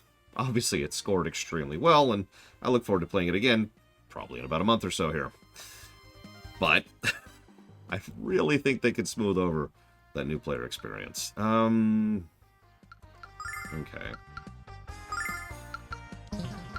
Well.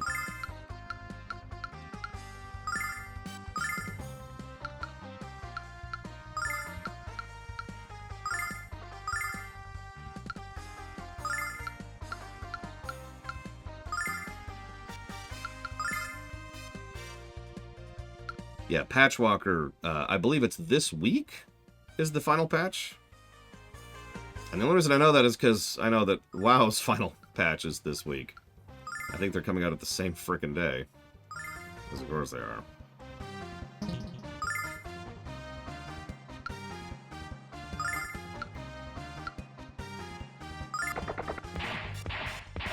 I don't want to spoil too much, but Stormblood Vanilla kinda sucked. And then Stormblood Patch was kind of awesome. So I think most people, myself included, by the way, had this problem where we only really considered the vanilla experience rather than the patch experience when we were discussing Stormblood.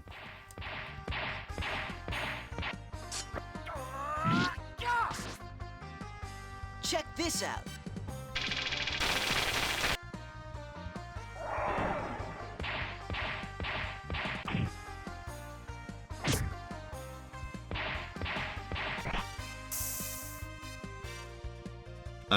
That's a good question, Ventures. I'm not sure. I'd have to look at the numbers.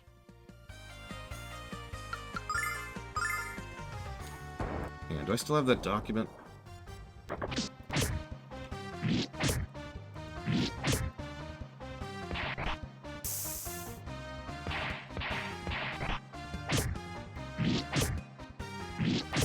Okay, so at the moment, Warlords currently holds the record for being the shortest expansion. Big surprise. At 656 days. So I'm not sure how Dragonflight is going to reign against that. By the way, can anyone guess the longest expansion in WoW's history? By, God, like 2 months it looks like.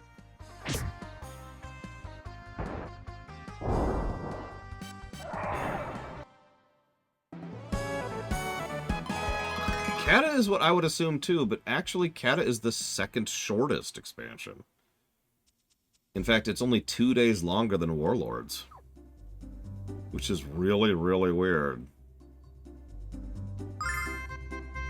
This is why I've been stockpiling nuts for several dungeons now, by the way, because I knew I'd run into this wall at some point or another. The mono wall. No, it's actually BFA. Believe it or not. 832 days.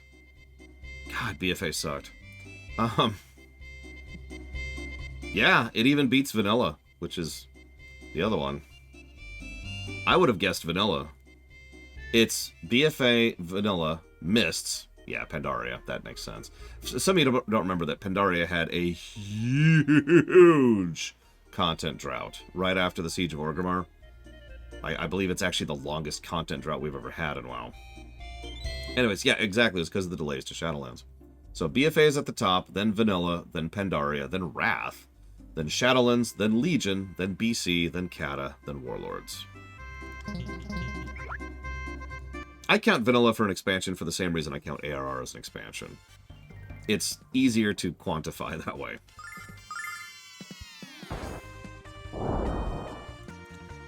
Now hang on, let's see here. Do we have... There's an image I'm looking for.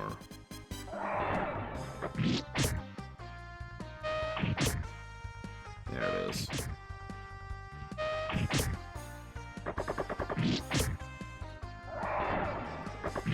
So the longest content drought in WoW. Let's see here. No, 800 and whatever days.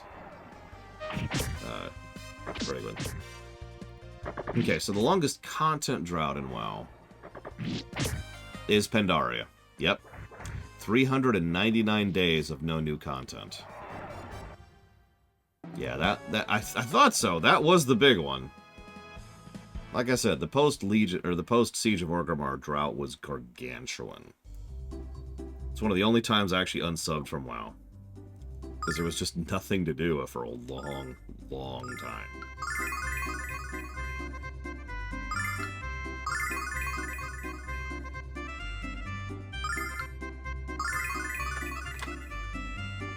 Looks like the second longest is Warlords of Draenor. That tracks, because that was the Legion setup.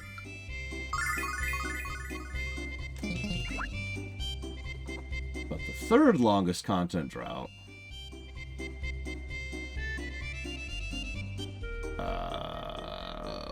was Legion? I'm a little surprised by that, actually.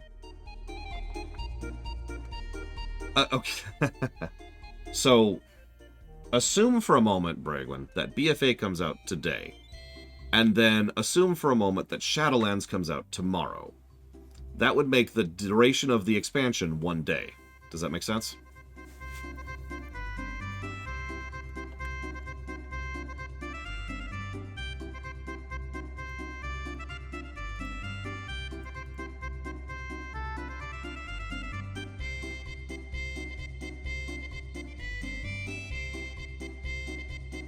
I mean, a 1-day expansion would be funny. So that's why BFA is the longest expansion, because the duration from when it came out to when Shadowlands came out was 804 days.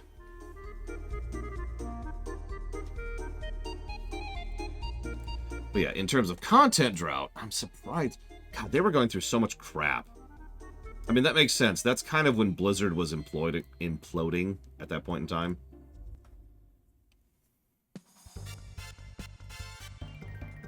Nothing. And that's when most of the major people were leaving the company. And a whole lot of new people were taking over, and well, a lot of crap was happening behind the scenes. What's funny is, I of course remember Pandaria as the longest content drought, but the second longest content drought, by memory, was actually Wrath. 308 days from when they came out with the Halion raid until Cataclysm coming out. And that was a hell of a drought, but that's still only like 4th longest.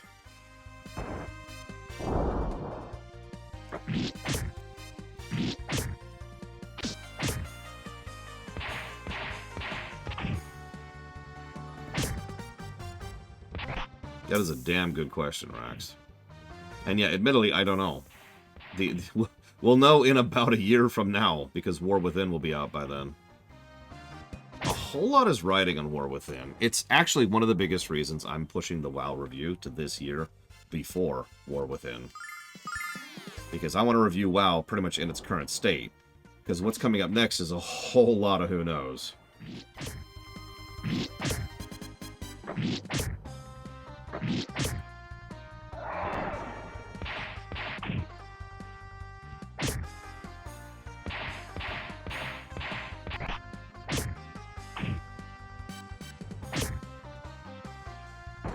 I do like fluffy Pikmin.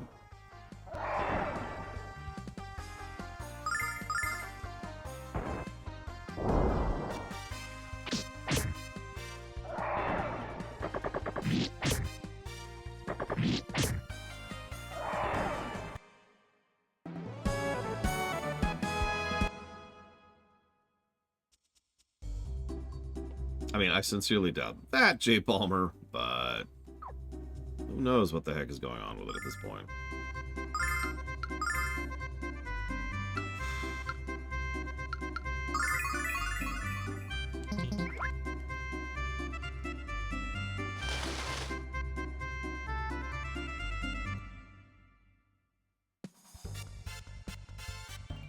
God dang it.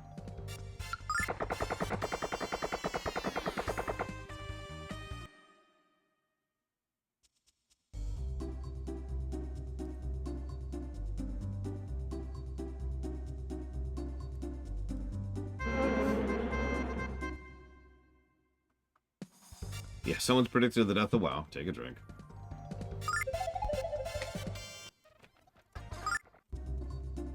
No, no, no, no, no, no, no, no, no! God damn it! Piss off.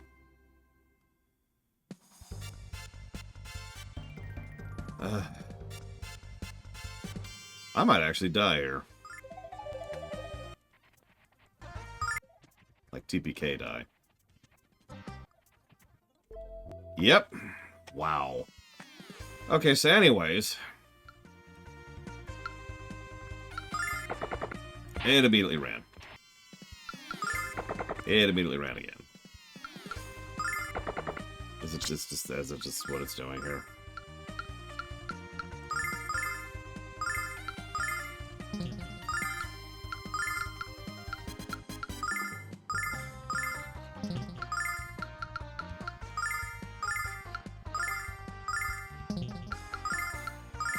Yep, it's just straight up. How am I supposed to do this? If it's gonna run before I can even take an action, how do I catch the damn thing?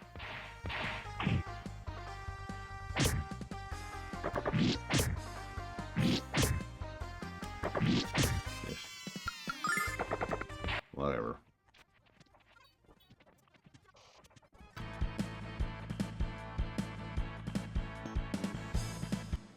I mean, at some point, WoW is going to actually die. But honestly, I don't think we're there.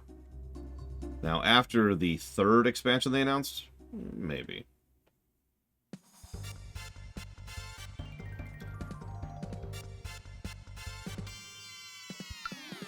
Alright. I have no mana. Well, if medicine is to be believed, and that is admittedly an asterisk, the goal right now is the 10-year plan. We'll see how that lands.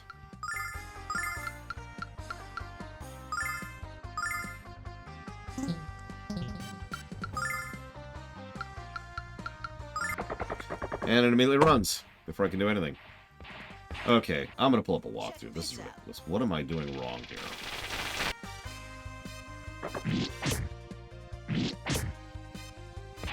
How many WoW killers have there been? At least 30.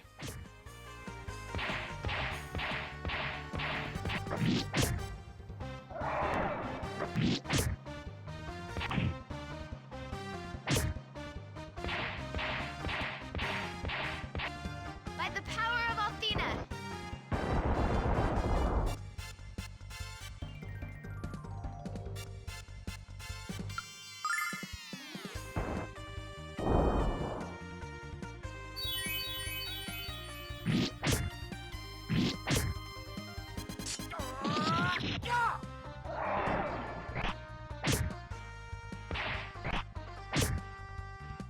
Summon elemental power.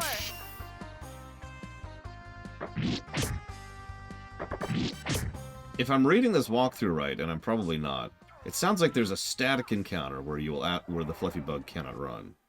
So I need to find where that is, and then go focus fire that.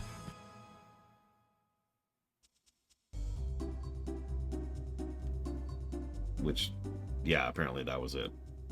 Don't worry, I know how to handle feisty little things. Come here, critter. And you got it cornered.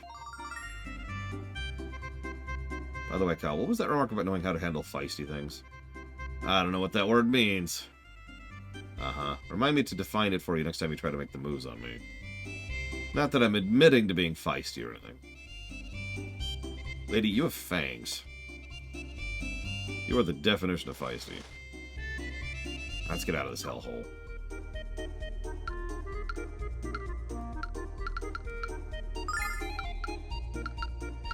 Why does exit cost 20 mana? That's a fifth of her mana pool just to leave a dungeon. Jesus Christ.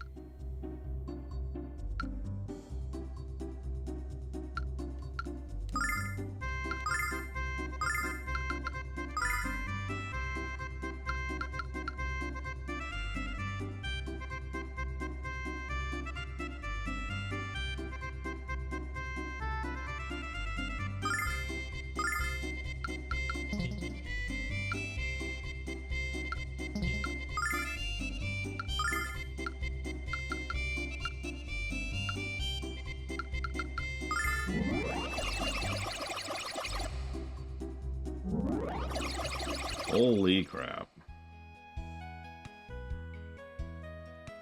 Yeah, I appreciate that this dungeon actually gives you decent experience, but that probably qualifies as a negative. That is a difficulty cliff out of nowhere. And it's in a freaking bug dungeon. The only reason I'm hesitant on that is because there's a couple of mitigating things. I'll debate that.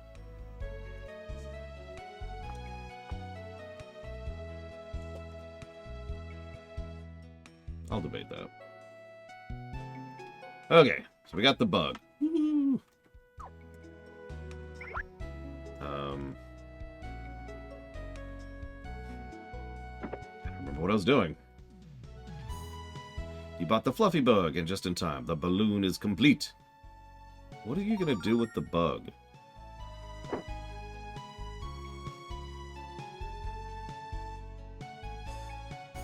The fluffy bug has been installed. But according to my calculations, the balloon won't be completely inflated until tomorrow morning. Why don't you spend the night here? It's not exactly luxurious, but at least it's free. Don't worry about it. Compared to some of the places I've slept, your house is a luxury suite.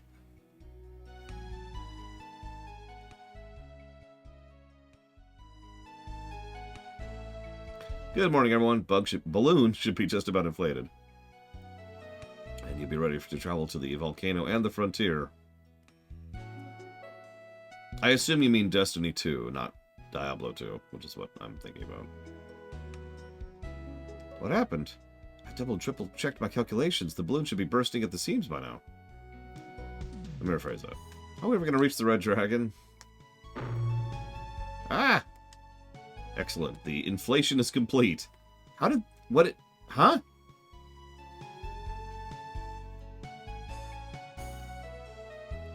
Well, let's do it. Sure.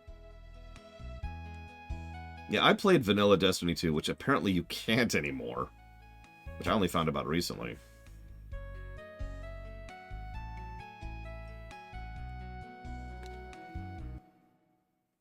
And, yeah, I was not impressed with Destiny 2 at all. Even as a co-op game, we put it down pretty hard after the vanilla campaign.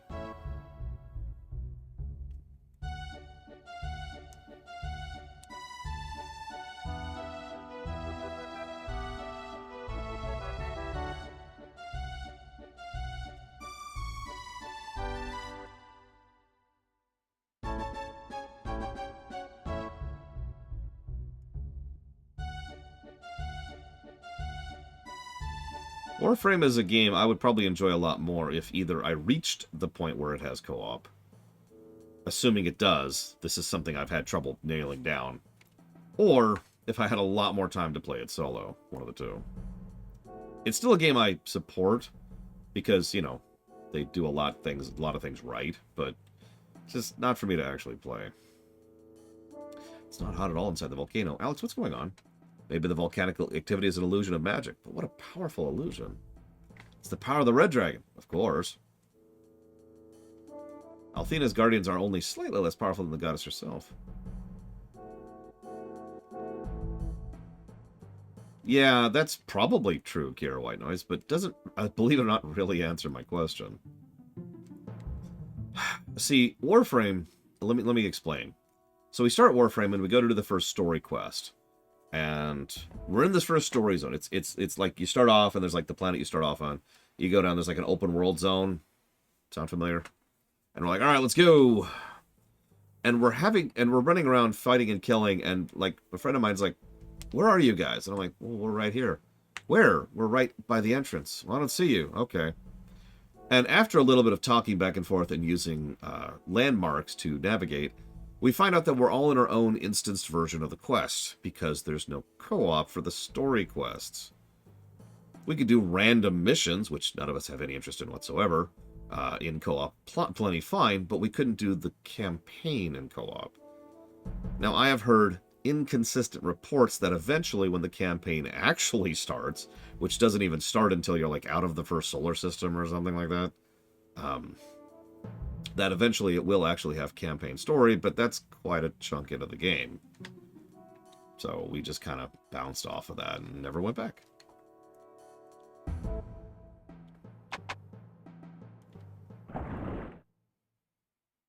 Let's see how much experience an encounter in here gives. Because this is the next dungeon. So let's see.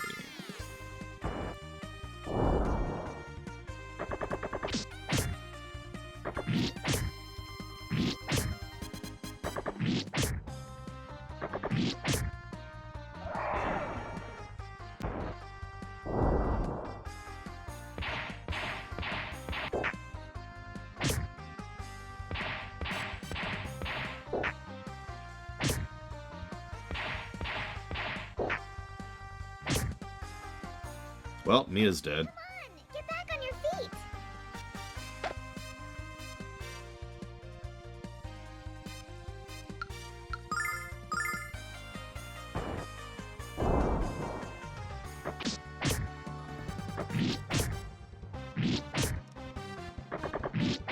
These things have some health. Jesus.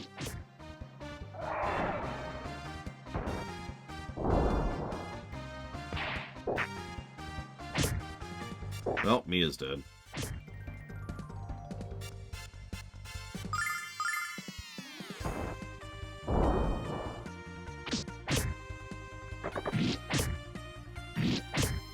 Oh god, frickin' movers.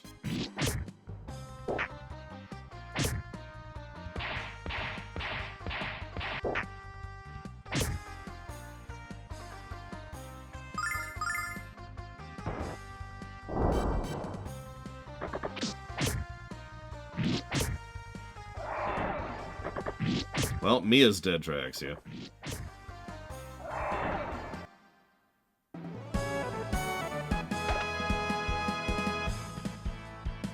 Well, that was less experience than we got in the previous dungeon. For enemies that are arguably harder. Interesting.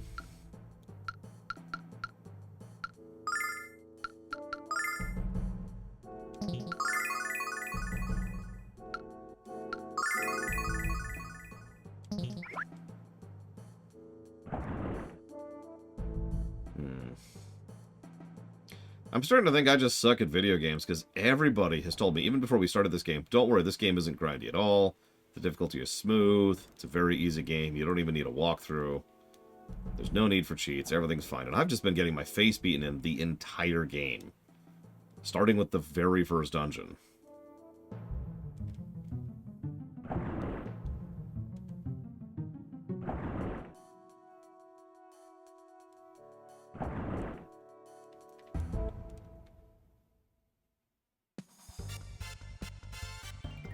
Yeah, I'm so confused, Rex.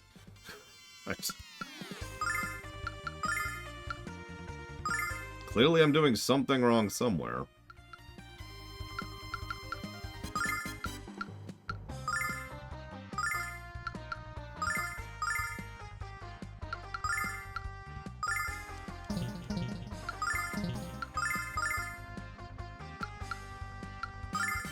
Damn it, Cletus. Check this out.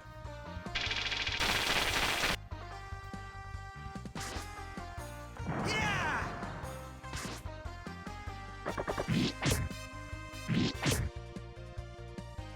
Summon elemental power.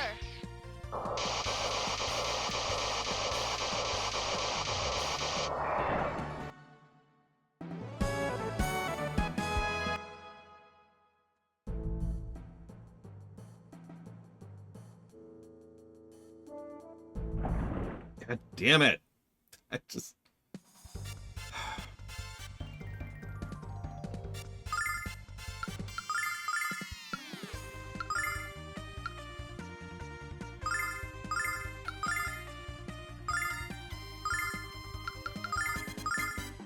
Check this out.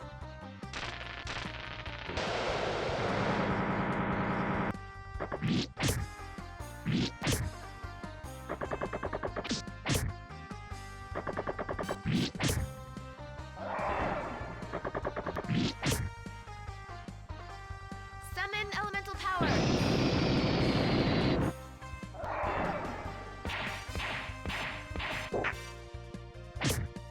We at least get a decent amount of experience from these fights, so that's nice.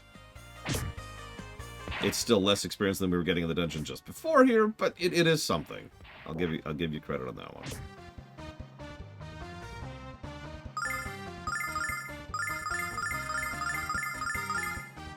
Check this out. Burn through my mana pool here, don't mind me.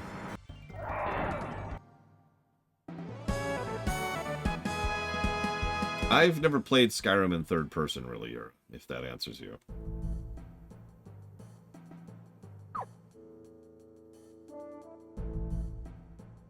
Our equipment is one step below the best it can be on most characters, and on 2 characters is the best it currently can be.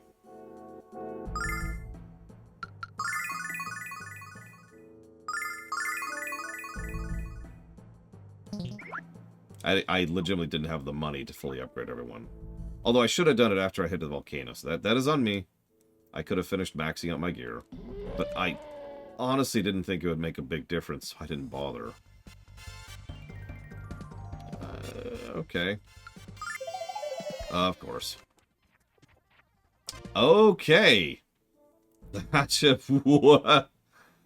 No! Shoot, I didn't even see that.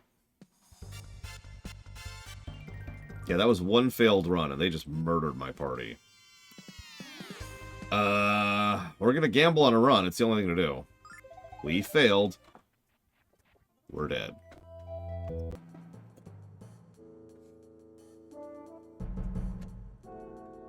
So that's my problem right there. And funnily enough, Breath of Fire 2 has this exact same problem. I shouldn't be on the verge of a TPK because of one failed run. I shouldn't be, like, on the verge of death or have several characters die because I had a couple of bad luck rolls. That's... I don't consider that good design, personally. That's just my opinion. But I stand by it. That's a little ridiculous.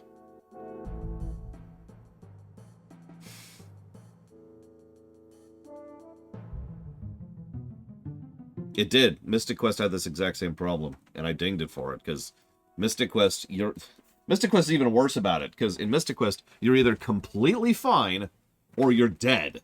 And there's not really a lot of in-between.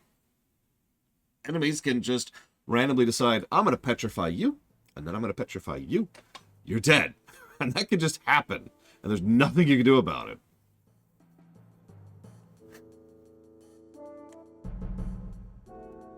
Hell, one of my most amusing factoids is that you can die to the tutorial boss in Mystic Quest. Easily. It's not even uncommon or rare. A game which I find perfect for its genre. I have played FF6. I'm actually... For the last couple of weeks, I've been slowly realizing that, and I don't mean this as a comment, but I'm going to get some hackle for this. So, screw you if you're going to hackle me for this.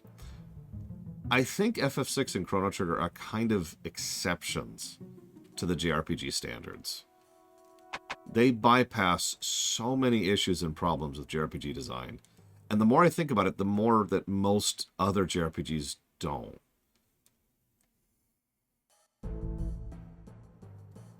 And that's...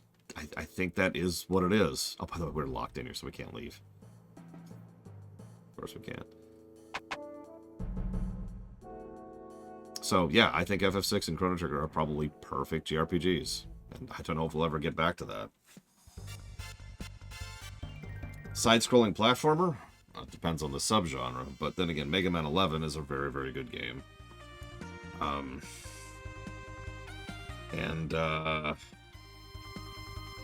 don't know. I do think StarCraft 2 is as close to a perfect RTS as we're ever getting.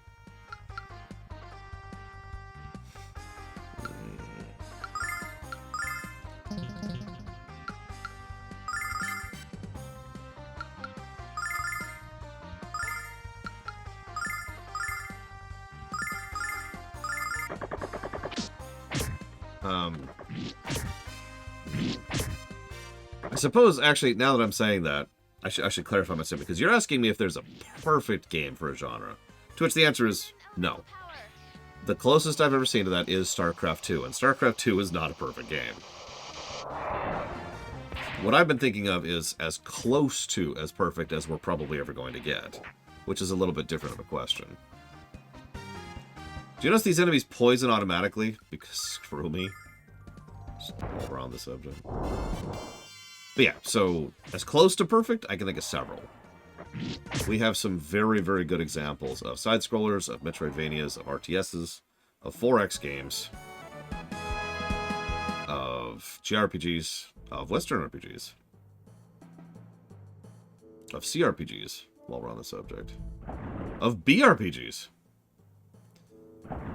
The biggest flaw I would have with Streets of Rage 4 off the top of my head, ping to you, Flag End. And remember, I've only played it the one time. Yeah, Mario Wonder for Mario-style platformers, while we're on the subject. Although, Mario Odyssey for 3D platformers, while we're on the subject. Yeah, nope, couldn't get by. I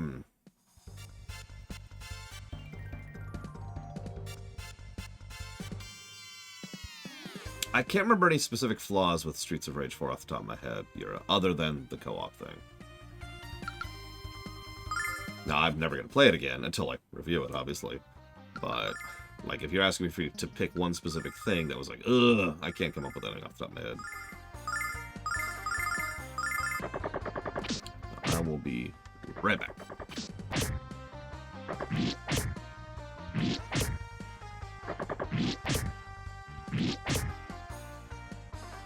Summon elemental power.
Cable tangled on my coat here.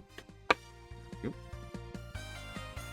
Yeah, it is kind of weird, because I can think of several modern JRPGs that have a lot of modern quality of life features and convenience features, and yet still just do not know what they're doing when it comes to core design. I played a game like that very recently, Tales of Arise. What the hell was going on with Tales of Arise?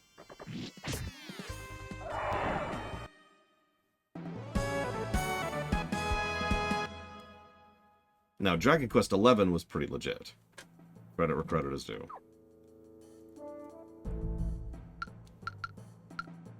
Although even that game had its issues. I guess most games has issues, so that's whatever.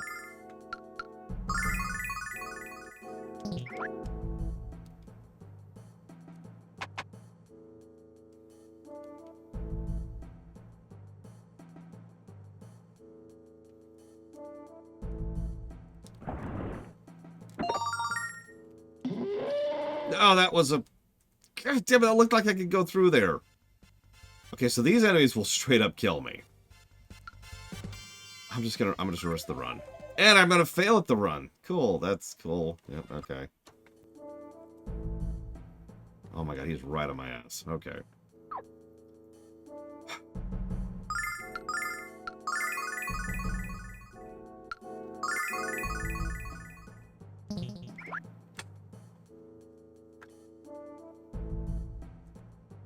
That's a good question, Bladeful. I have no idea.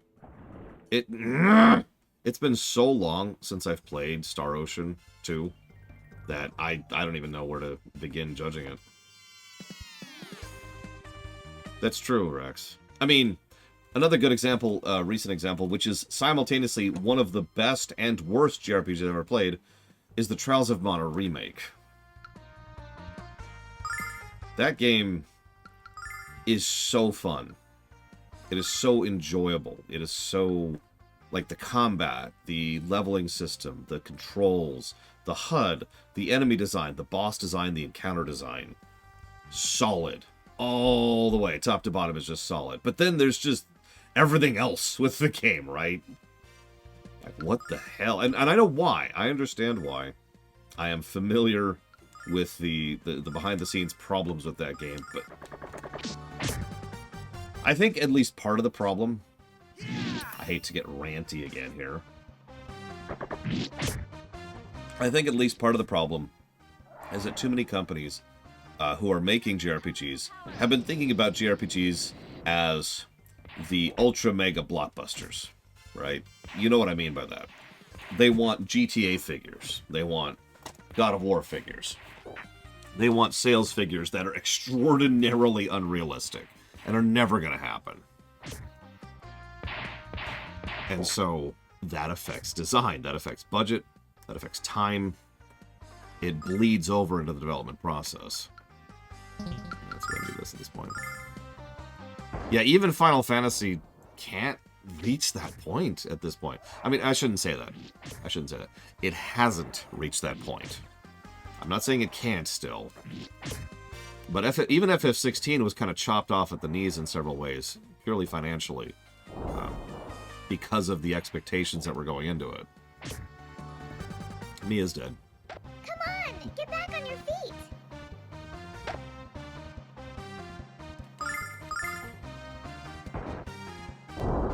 So, I mean, I don't know what else to add to that, honestly. By the same token, it's not like we haven't been getting some good JRPGs. It's just, I feel like the space has changed a little bit.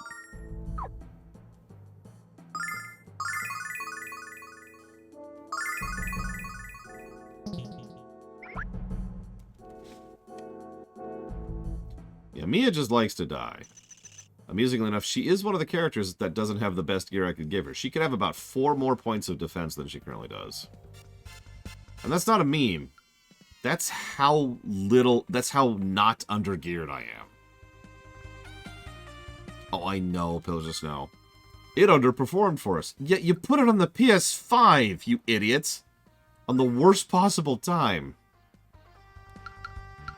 And yeah, so to go back to Octopath 2, which is being added to the list, by the way, now.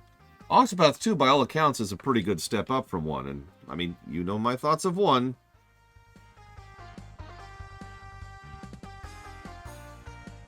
And yeah, there's the recent SMRPG remaster. There's the Star Ocean 2 remake. I know there was another JRPG that came out recently, other than FF16. Sea of Stars, was that it? Which by all accounts is pretty legit.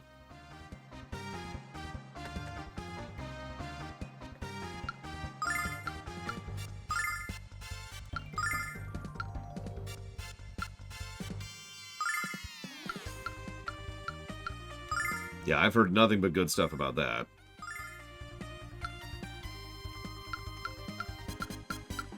I think it's because it's pretty much on the line between remaster and remake, Spartan.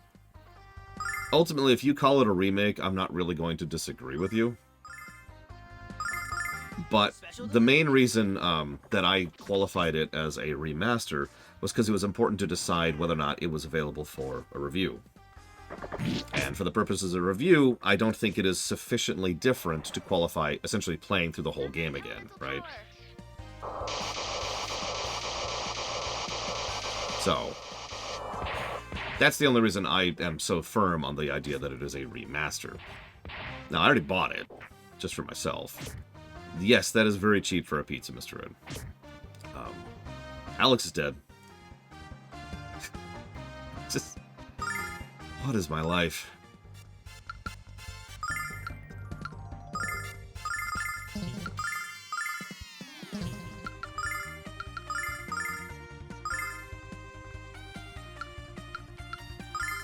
Yeah, I've seen a couple of times where that's true, Spartan, which is just whatever.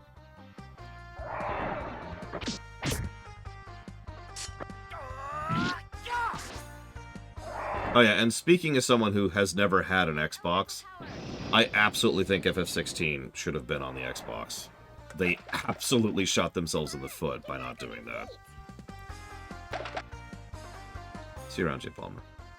Now, we know what they're going to do with regards to the PC version. They're going to try to double dip like they always do. Release it later and try to get more sales after the fact. That's normal procedure. I still think that's a mistake, to be honest with you. But I should probably mention that I don't know that's a mistake. That's just presumption on my part. Exactly, Blade Chaval. You get it. SMRPG Aura was a really edge case.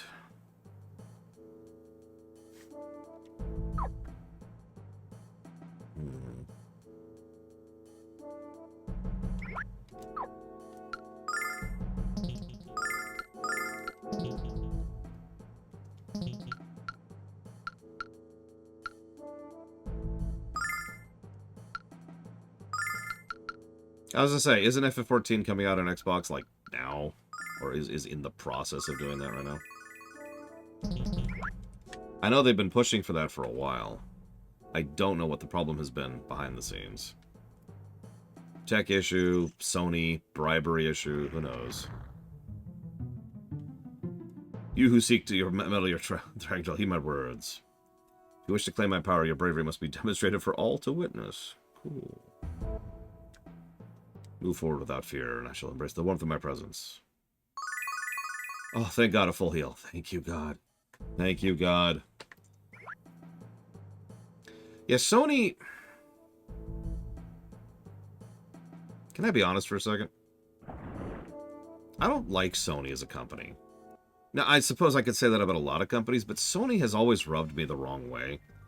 And at least part of that is because they're just a little bit scummier than everyone else. And it's so weird because they don't need to be. They've got a solid product with a solid lineup and solid studios. They have some really strong second-party support. And it's like, yeah, so why are you... Yeah, you know, they're extremely anti-consumer. It's like, what are you doing?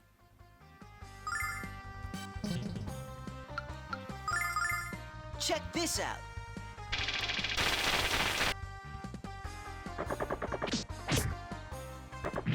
Like, it's more confusing than anything else. And I'm not accusing anyone of chat of this.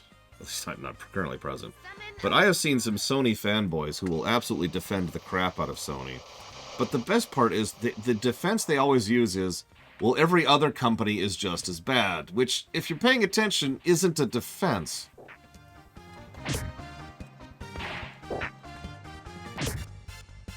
If I point to Rax and say, Rax keeps stabbing me in the back, and someone else is like, well, yeah, but Mr. Red is stabbing you too. And it's like, okay.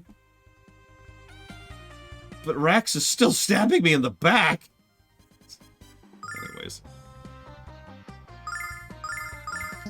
Like I said, Sony is just, what are you doing? Damn it, Rax, no! My back! My back. Yeah, that's right, Rax is taking over the show. It is, Lord Haremont. It's an extraordinarily popular defense, and it really, really shouldn't be. There's actually a term for that specific fallacy, and I forget what it is, so forgive me, but I encounter that all the time. Summon elemental power. Thank you, Pillars of Snow. What about isms? That's it. What about isms?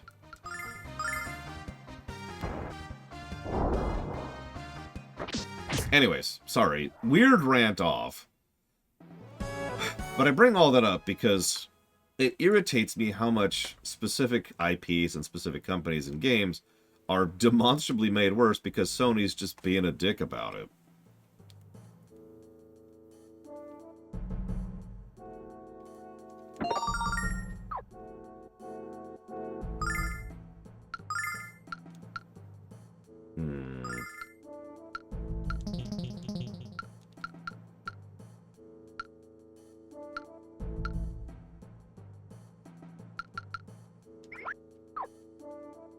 Well, I've never heard that argument before, Blade, but I'm sure at least someone somewhere has thought something similar.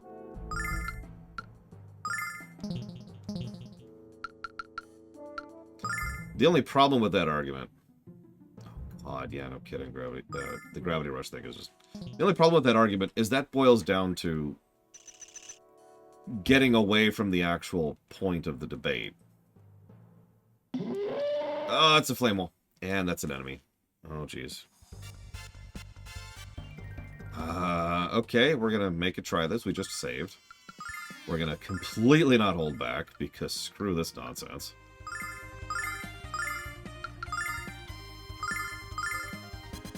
And we'll see what happens. The problem with that argument is, like, for example, let's say I say Sony sucks, and you say, well, Nintendo sucks too. And I say, well, yeah, but Nintendo doesn't bother me as much as Sony. And you say, okay, well, prove it. Why? And what that boils down to is just, it bogs the entire debate down with trying to effectively play score, right?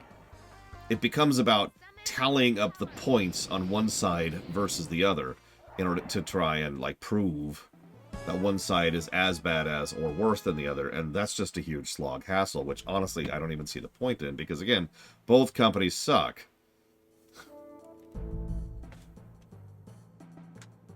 Yeah, that's the other thing. What bothers some people doesn't bother other people, either at all or in different amounts. Like we were just talking about earlier, to bring this back on topic for a little bit, Blue Wolf Alex isn't bothered by the encounter rate in FF6, but I am. And I love FF6. But still, that encounter rate is just a bit too high for me, because it bothers me more than it bothers him, right? We're going to have different opinions on that. That's how that is. So, like, Nintendo bugs the crap out of me because of how they tend to treat their community, and because of how much they kowtow to the merchandising companies. They demonstrably make a lot of their games worse simply because of the fact that they are willing to change around release dates in order to satisfy a complete other company who wants to make a couple more bucks on the merch. This is something that's happened several times. Ooh, nice.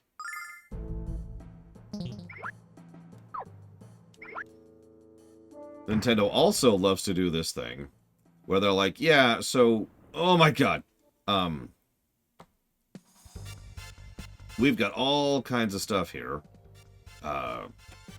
and we're gonna not only FOMO it, like, good luck buying the Galaxy One on the Switch, for example, but then we're also going to piecemeal it out rather than just put it on, put stuff on the virtual store like they used to. Like, you've noticed they will slowly release new games bit by bit to the, whatever it's called, the virtual console, right? But they're not actually letting us buy those games. They want us to subscribe to their service to gain access to those games for about a month, I believe is the time. And I am extraordinarily against that.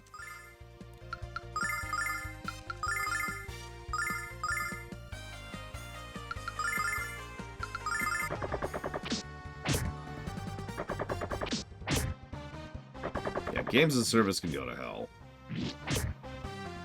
That's true, Blade Travel. You're absolutely right.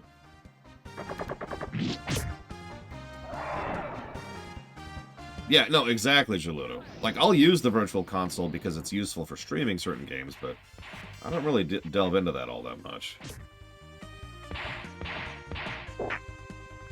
Aw, I'll take the compliment. Thank you, Valerian.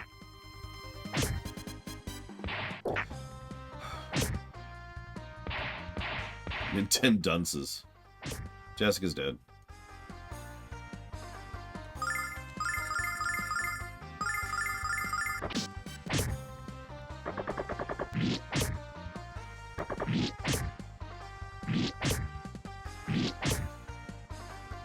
Yeah, these things have way too much health.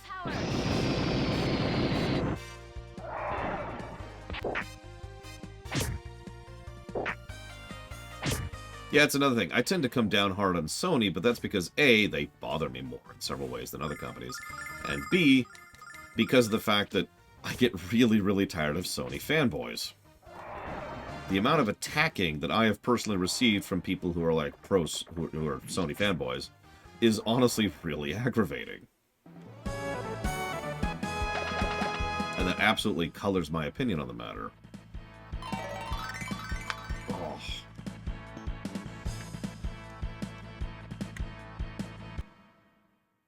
X-block hits in order that one. Run!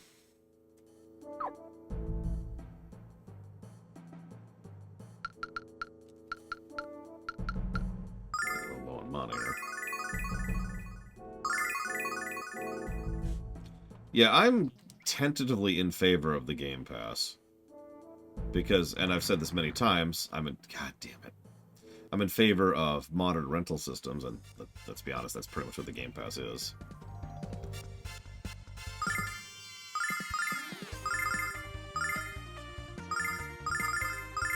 But yeah, even the Game Pass has its issues.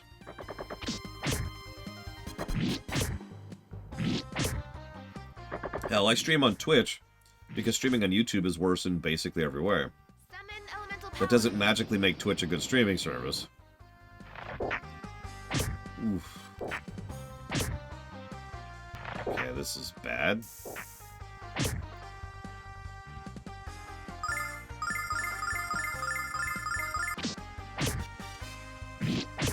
I would say Game Pass is another example of a big net positive. I'm happy it exists. And I'm looking forward to the day when even more games come on it. Looking at you, wow. Okay, yeah, these things definitely have too much HP. Holy crap.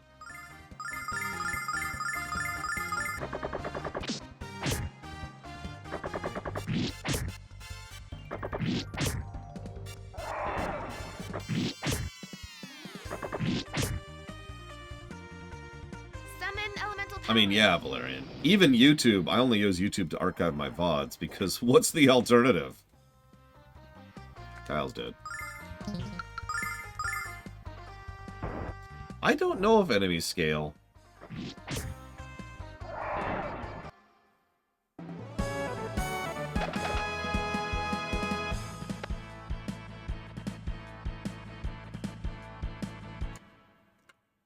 Sure feels like it. I am getting my ass handed to me in here.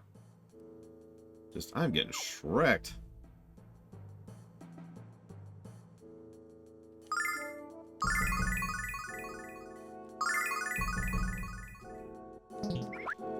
You know, I don't know. Does anybody know if the Game Pass is available on PC? Granted, I would rather not use the Microsoft Store on PC because I have rather substantial issues with that I've already run into personally.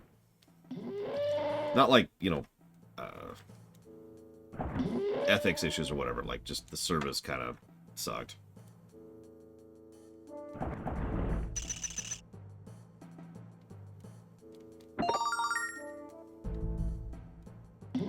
Oh, come on!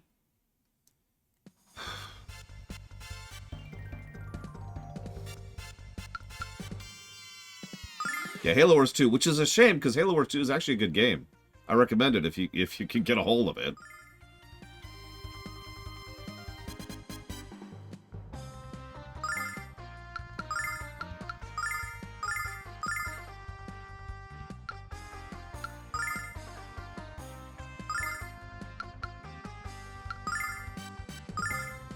Check this out.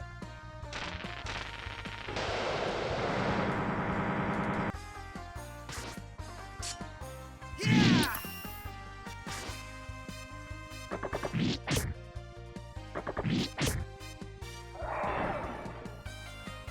Summon elemental power.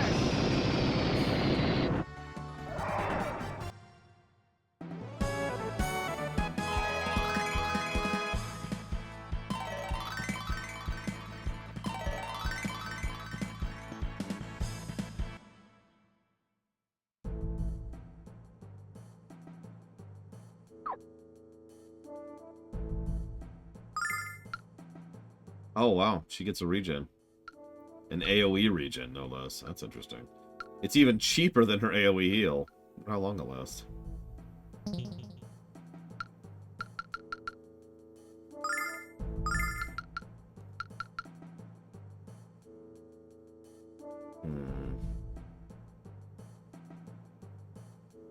I mean, I don't regret purchasing Halo Wars 2, to be honest with you, Spartan. I'll never play it again, but, like, it was worth it, you know? I was with it.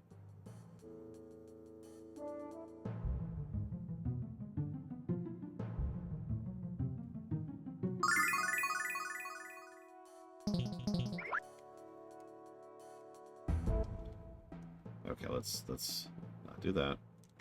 Save. Oh, come on! That's just mean! By the way, I'm giving this dungeon a negative. This is ridiculous. In fact, we're going to try running. We're going to fail at running. We're going to fail at running. And we're dead. 2 rounds. 2 rounds. Jesus Christ.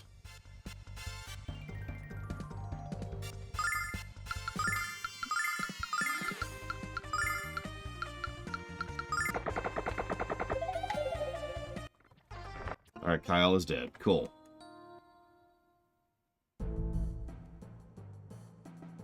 All is as it should be. Does this ever end? Wait, what's that? Hopefully not something that's going to prevent me from healing before the boss fight. Yeah, also, remember, I'm over-leveled right now.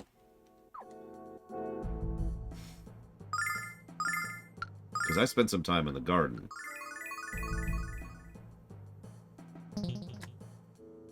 Let's see how we do in the boss fight. While we're here.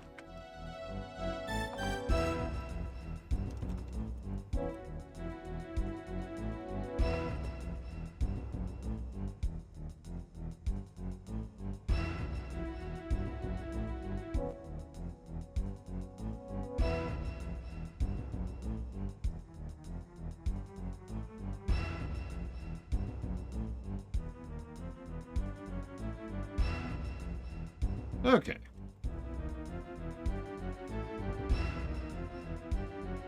One second, please.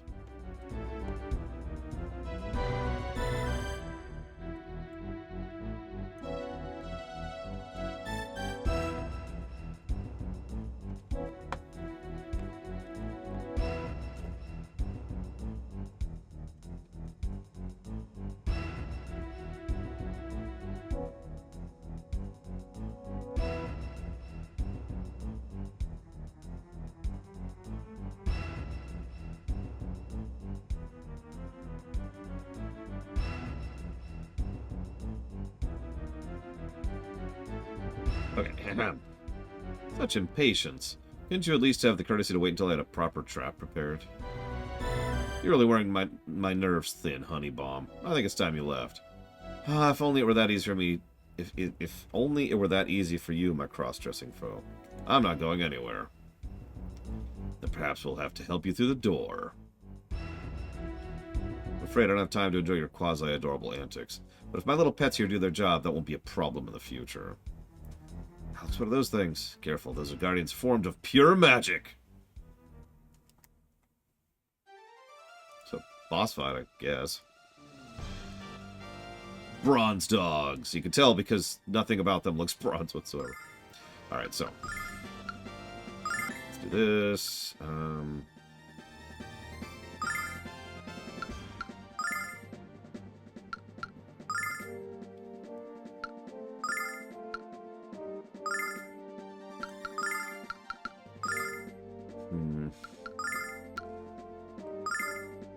Check this out.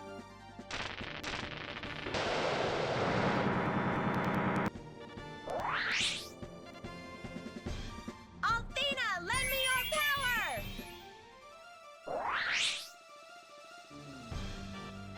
Summon elemental power. You know, speaking as someone who was actually rather fond of 13-2. Yeah, that ending, am I right? I also think 13-2 is best enjoyed as a parody.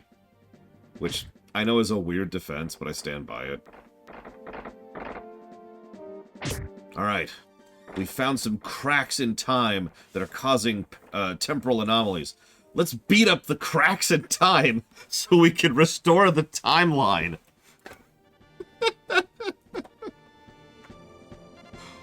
What? Yeah, that's 13-2 in one sentence. But I dig it. Like, it's fun, right? Oh god, I've lost track of who's who. I mean, it's right up there with Superman punching time, causing retcons. Which, if you're not familiar with it, is a real thing that happened.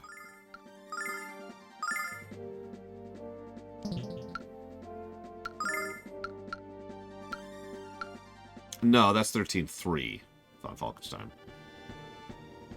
Yeah, Caius is cool. I mean, if you remember, even Snow's cool in 13-2. Although I also liked Snow in 13-3, so what the hell do I know? For the one scene he was there. Check this out. Hell, you know what? I even liked Hope in 13-2. And you know I hate Hope in 13-1. So make of that what you will. Summon elemental power.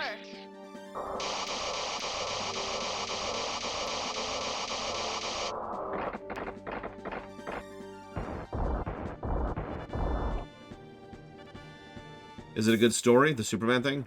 No. It introduced Superboy Prime to the universe, and if you don't know what that means, then I envy you.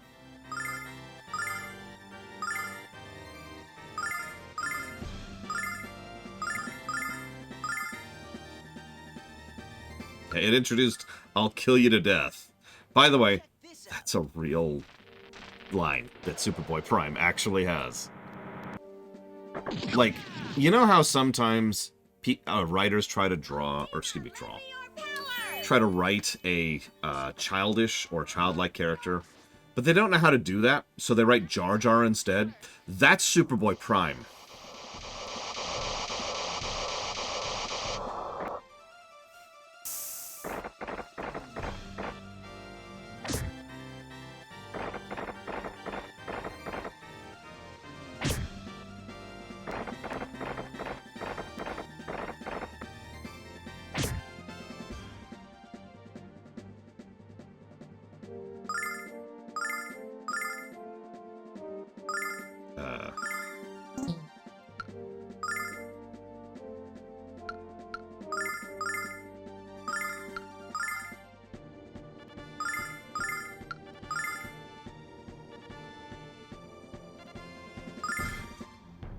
Yeah, I think the problem with Superboy Prime, and I don't know this because I was no longer studying the behind the scenes of Check this out. comics by that point. But I think at least part of the problem with Superboy Prime is that someone somewhere, maybe an executive, maybe a writer, would not let go of him as a character. And so they just kept using him.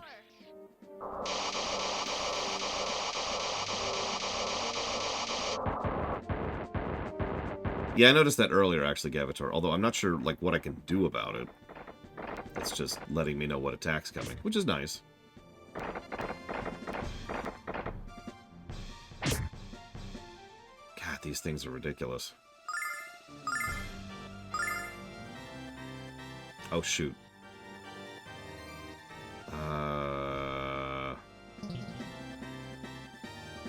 I've lost track of which one's which might actually kill me.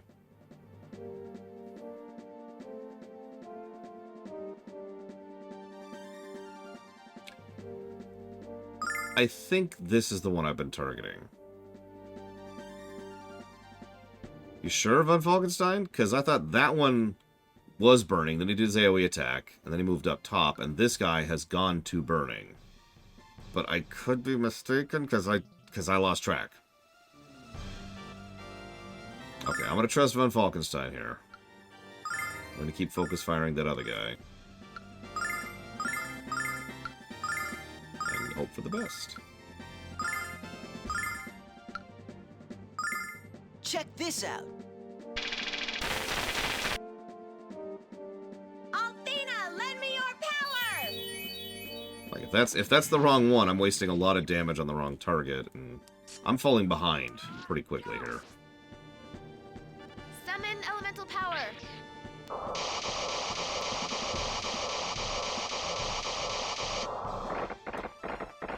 That didn't even kill him anyways. That's gonna kill Alex. Yep. Cool. Okay,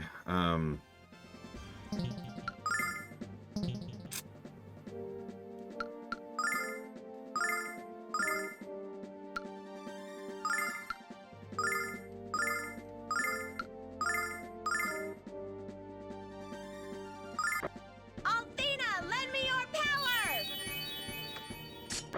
by the way, hi, Fringe Philosopher. Sorry for not saying hi earlier. Summon elemental power. Okay, Von Falkenstein was right. We should be able to get ahead of the damage curve now. Good God.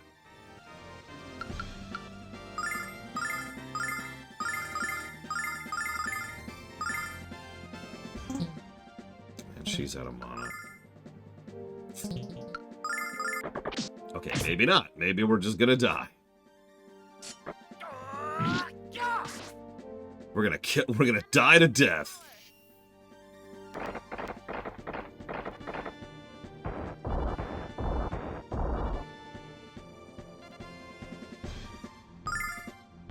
I mean, most of the encounter design so far has been lackluster, but the boss design we haven't really talked about yet, because most of the bosses have been, you know, HP pools, you know, FF1 through 3 boss design.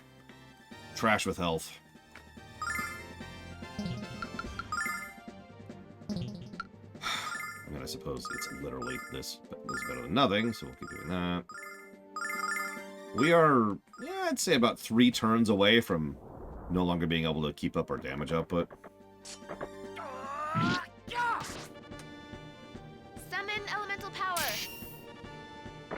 So we'll see how much health this thing has left. Really wish I could see his health. Come on, get back on your feet. Okay, that's good. I think. What do you got? You do have starlights. Perfect, perfect.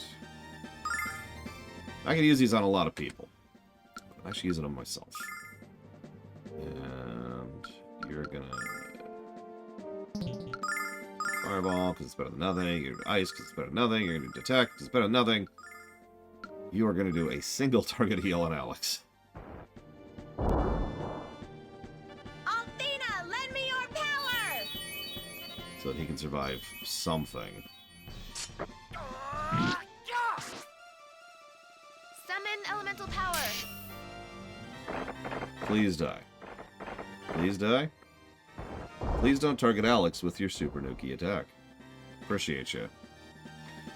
Okay, well, deja vu. Fireball has no range. Ice in the face. He's out of mana. He's also a pretty decent source of damage, so he's going to go ahead and heal himself. And she is going to attack. This is kill it before we die.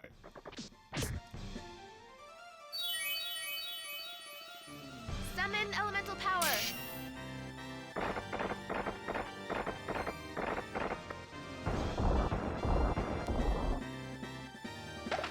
Come on, get back on your feet. Alright, Alex, you have mana now. Use it. Don't use your mana things. Just kill him. Just kill. He's about to do a big AoE attack. Well, I don't think I could survive that, and I know I go before him. So, yeah, no, I'm actually going to DPS him, because if I tried to heal Jessica, if I tried to give Jessica mana, I could sacrifice 3 people's turns to lose Alex and get mana on the healer, and I don't feel like that's the right call, honestly. But it is the safer call, even though it's probably just going to end with me falling into a pit of not being able to catch up. So, sure. We'll use her turn to do that. We'll use you to do this. You will use this on her. You will use this on him, as if it'll matter. And you will defend to make sure you live through this. I don't know if it affects it, and I don't care. So we'll spend a whole round just kind of getting punched in the face. Just like in real life.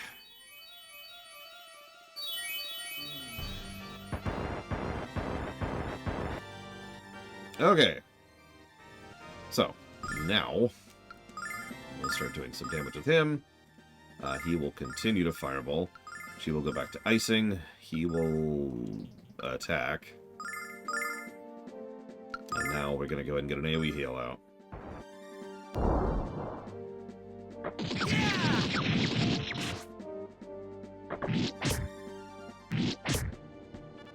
Althena, lend me your power.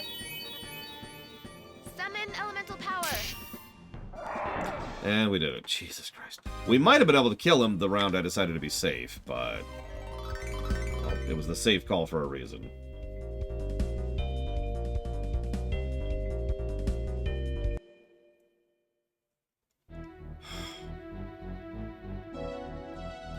Just as I have foreseen, you have grown stronger, Alex. Much stronger. You're only seeing the raw edge of our power, Royce. Give up now.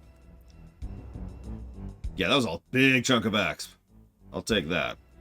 Give up? Goodness, no. We have quite a future ahead, you and I. I'm not sleeping with you, lady, no matter how little clothing you're wearing. I'm afraid to say the present state finds us going our separate ways. Wait. I must forget to share your fortune. The red light you pursue shall grow dim, and a great arm blackens all. Oh, how I love to be the bearer of bad news. Mwahaha! I'm super evil. She's trying to be brave, Alex, but I can sense her fear. She's afraid of us. Red light shall grow dim. You don't think she meant the Dread Dragon? No! Red Dragon. Save! Jesus Christ, save! Get loot. And then, is there anything else up here? Yeah, never stick your dick in crazy. It's weird how applicable that phrase continues to be. I first heard that when I was like 14.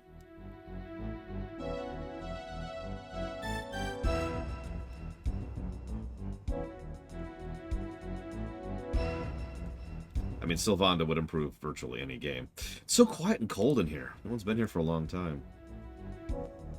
Red Dragon, where are you? Come out, please. He's not here and all. I think we might be too late. Oh, don't even think such a terrible thing. Boss fight number 2. Red Dragon with no heals. Here it comes. That looks weird. You who seek to undergo the dragon trial, my body has been stolen by the Magic Emperor. What? That old dragon? No, it's a lady dragon. That's what you look like. I have come to you in this ethereal form to impart knowledge to you. I shall not be long until my soul fades from this place for all eternity. This is awful. 15 years ago I began a long sleep, but was awakened a short time ago by a song with tremendous magical power. A song with magical power? Metal Gear! Your bravery was demonstrated when you crossed the wall of magic flame. With an enemy in it! You forgot that part! Your power has been made evident, but it is not a singular power. You have the power to protect your loved ones, to destroy the evil of this world. The future, as Althena and Dine envisioned, has been entrusted to you. I have grown weary. The time has come for me to rest. Don't worry, Null. Oh, poor Null. It's okay, we know you're secretly a dragon, Null. Alex, it looks like the red dragon's shield is shimmering. Whoa! Suddenly, 90 CGI. Reboot! Good show, by the way. You did it, Alex. You got the red dragon's shield.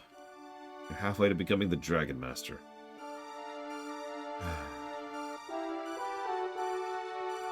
Oh, we're done.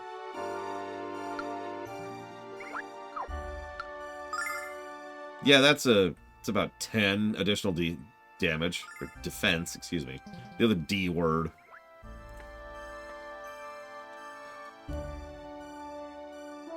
Yeah, Reboot was legit. If you haven't seen... Is there a way to stream Reboot nowadays? Real question. Reboot was definitely an example of ahead of its time. But, yeah, I noticed Cavator. Thankfully, I happen to have 21 mana right now. Yeah, no, that's what I was going to say. Reboot and Beast Wars aren't good for the time. I mean, they are. They're way ahead of their time. But I honestly think both shows look good now. And I mean that. I've seen better, don't mistake me. But I still think they hold up.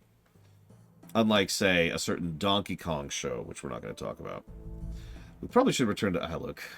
Yeah, let's get out of here.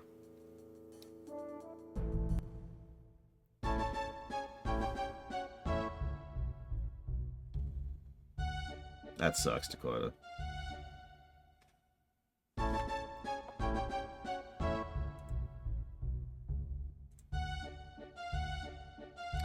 That's strange. I don't like the tone of your voice, Jess. Pray tell... Why are we floating down rather than up? Actually, it feels more like falling than floating. Don't panic. Everything's under control. Let me just press this button. Okay. Now we can panic! I knew this was not a job for a man, not a woman. My life is flashing before my eyes. Hold on, Alex. I'll see if I can soften the landing. Yeah, seriously, you're a mage. Act like it.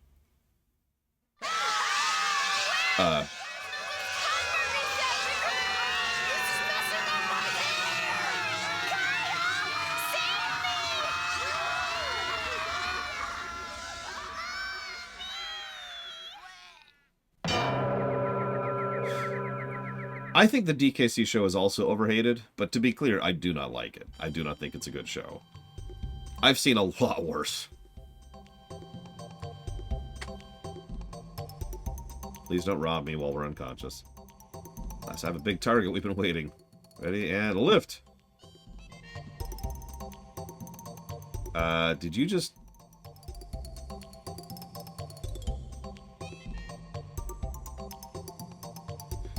That didn't hurt as much as I expected.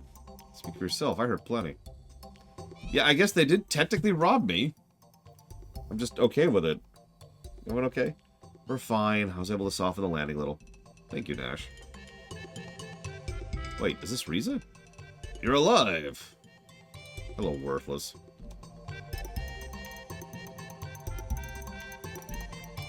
As soon as I heard the crash and looked outside, I knew it was you kids. I'm glad nobody got hurt. Actually, I think one of my wings is hyperextended.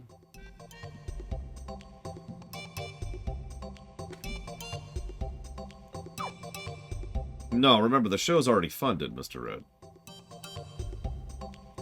Although, I believe you still haven't selected your 4 episodes. Correct me if I'm wrong on that. It has been a while. Alex, you're back. Did you meet the Red Dragon? I see. Damn the Vile Tribe. So what happened to the balloon? Oh, I knew that crazy contraption was going to trash.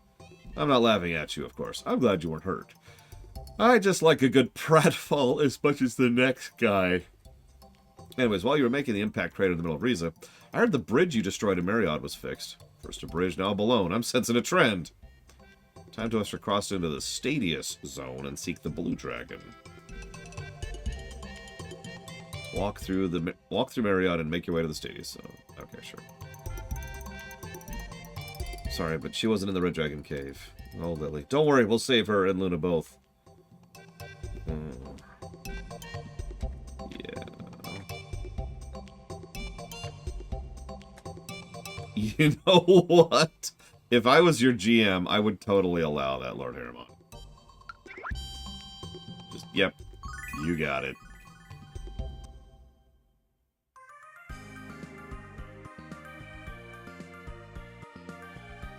I have written that down, right? Good. Oh yeah, I meant to write that down too.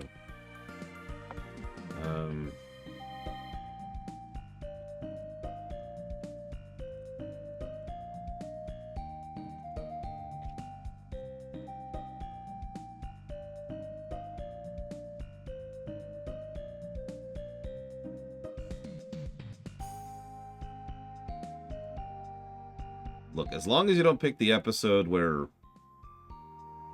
the crocodile whose name I can't remember pretends that Donkey is hitting on Dixie, I think we're okay.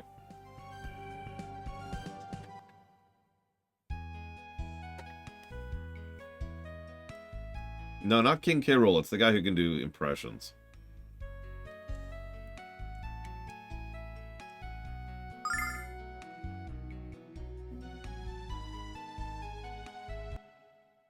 We are, Saludo.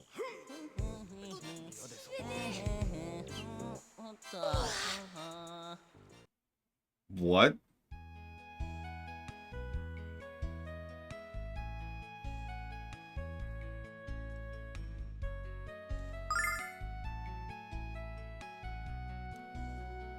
Okay.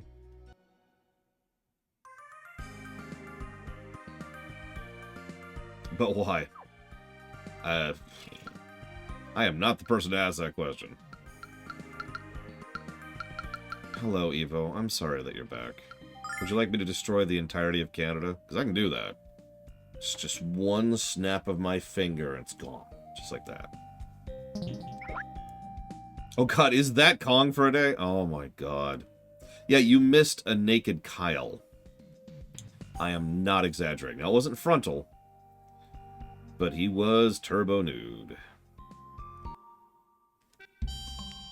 You also missed one of the worst dungeons in the game. In fact, it's the only dungeon I've jotted down for its own negative so far. That dungeon sucked. I appreciate all of you, by the way, for keeping me distracted while we were chatting about stuff so I could have something else to think about while I was going through that god-awful dungeon. So, thank you. You also missed us talking about Reboot.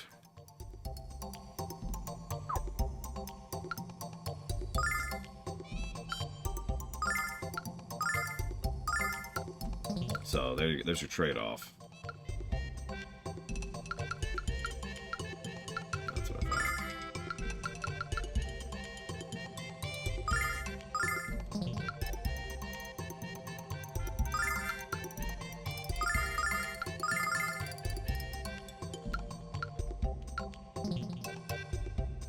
Sweet, Triaxia. I look forward to them.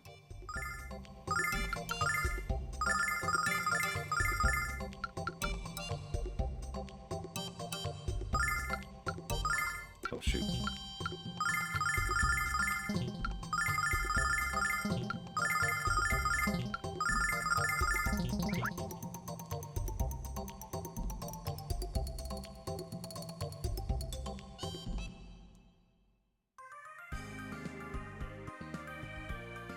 If it makes you feel any better, Evo, all we did was praise Reboot for being an awesome show. Because it is.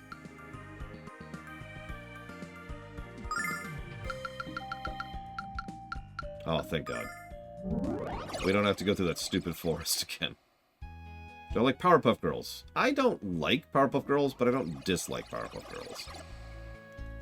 It's just, I don't know, it's there. It exists. And here's the weapon shop. So let's see if we can get some Uggs. What do we got? What do we got? Great sword, which, yeah, that's a hell of an upgrade. Which we are absolutely going to go for.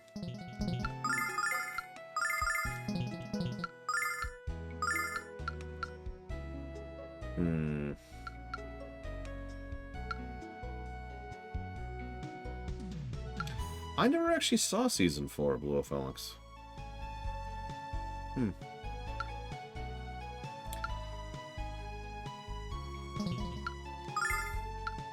Hey, Crazy Norse, if you're watching the VOD, should I buy the bow or the walking stick for Nash?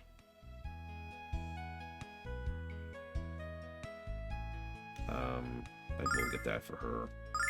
If nothing else, it boosts her mana, or magic, rather. That's barely an upgrade for him. That's a big upgrade for her, though.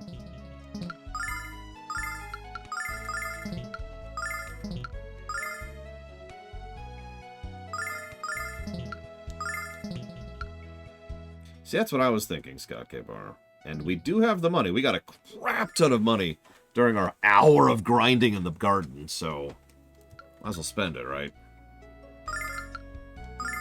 At least he can do some range damage.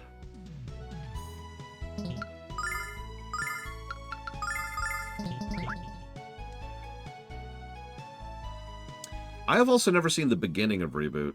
I jumped into the show, like, mid-something.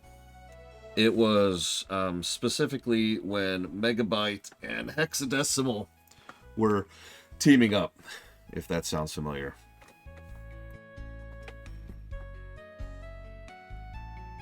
Oh, Stretch, forgive me. So I don't know when that is in the show, but that was when I got introduced to the show. Good morning, Noel.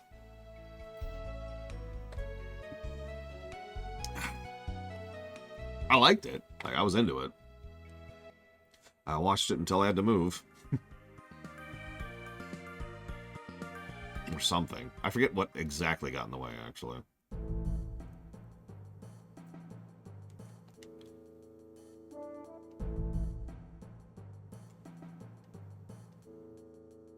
So, this is apparently a super optional area? Let's save really quick.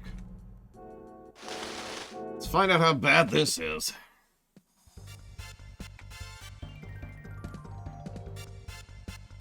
We'll let the AI do stuff. Check this out. We're not that far from the heal spot. Okay, not too bad, not too bad. Okay, they only hit us for 90. Okay, Nash is dead. Okay, Kyle is dead. This is looking good. This is looking great. Alex is dead.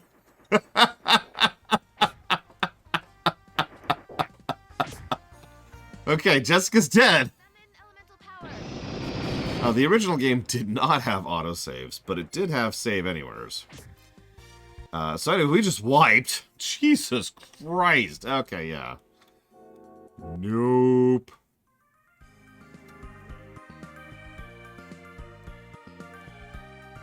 Yeah, first encounter, brand new gear, leveled. Remember, we spent some time grinding, and we just get our asses handed to us. Damn. Like, I know they warned us, like, hey, these mobs are difficult, but no, you're dead. Oh, of course that's the route to the woman's bathhouse. Of course you have to go through the optional dungeon and the optional difficult mobs in order to see the women naked.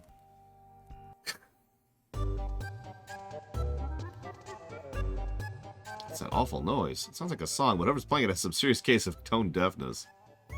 You think stuffing blades of grass into my ears would help stop the bleeding? What are you people talking about? This song is great. I'm going to sing along. Thanks, Cal. Now my ears and my nose hurt. Quite enough, Kyle. Have you no shame? Welcome to the town of Lighton. Ah, it's no use. I've been trying to sing since I moved here, but I have the voice of a horse chipmunk. Me too. Whoa. Everyone here has been patient, but I can tell they want to cover their ears whenever I open my mouth. I am Null. I love fish. Lunar was right. Singing is a lot harder than it seems. Yeah, it's almost like it's a skill that people spend years developing. Okay, we're going to read a little bit quickly to get through this town as quickly as possible.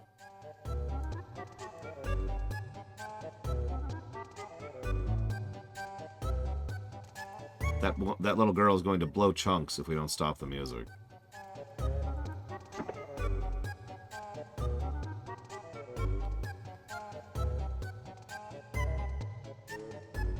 There's apparently monsters in the temple disrupting the music being produced by the wind spirit. The roofs are terrifying.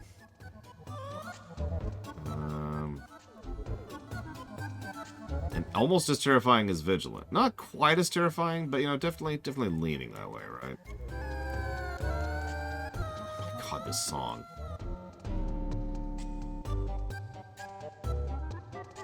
So we can't have weapons in the city limits, which is very strange. Sure.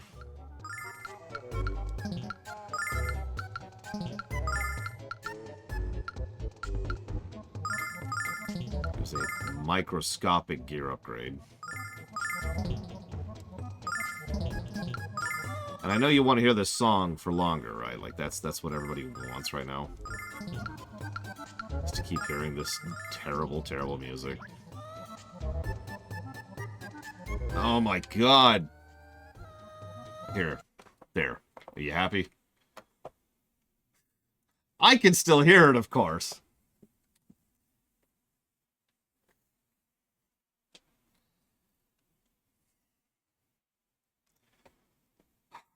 Thank you, Vigilant. Always appreciate. Oh god, you're a no. Hey, I made some music, Laura. Will you review it? Sure.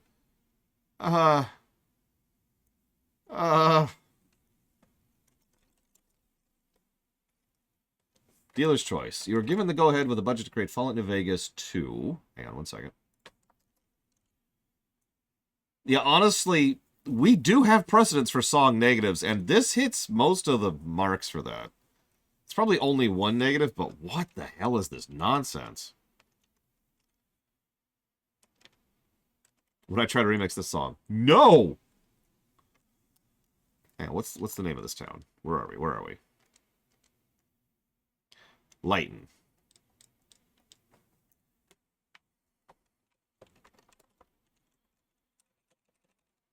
Take the sound font from another RPG. That's even worse. Okay. So, you have the budget to create Fallout New Vegas 2.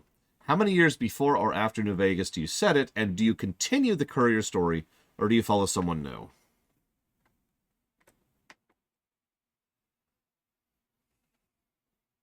I have a saying, Gavator. Deliberately irritating is still irritating. We'll see how long it takes for me to get rid of this friggin' song that I'm listening to right now as I debate this. Oh god, it's killing me. Hang on, let me see if I can I'm just gonna not talk to people in town, which is gonna drive Crazy Horse nuts, but at least we'll be done with this song sooner.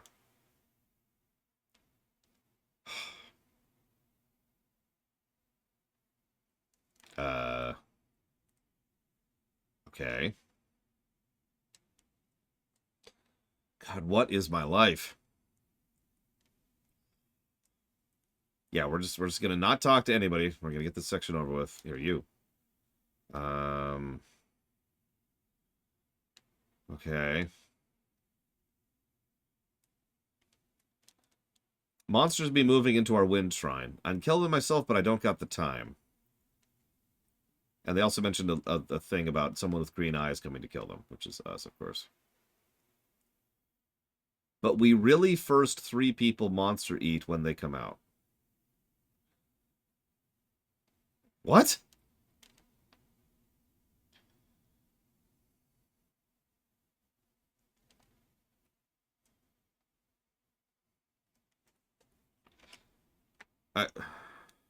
You know, open door. Monster come out. Monster eat your faces. Why don't you leave the door alone before a green-haired guy eats our face off?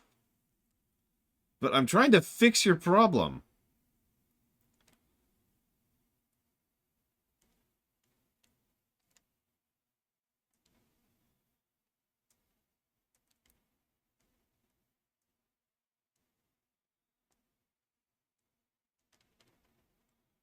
It's the green-eyed boy. I've waited many cycles of the blue planet for your arrival in Lighton.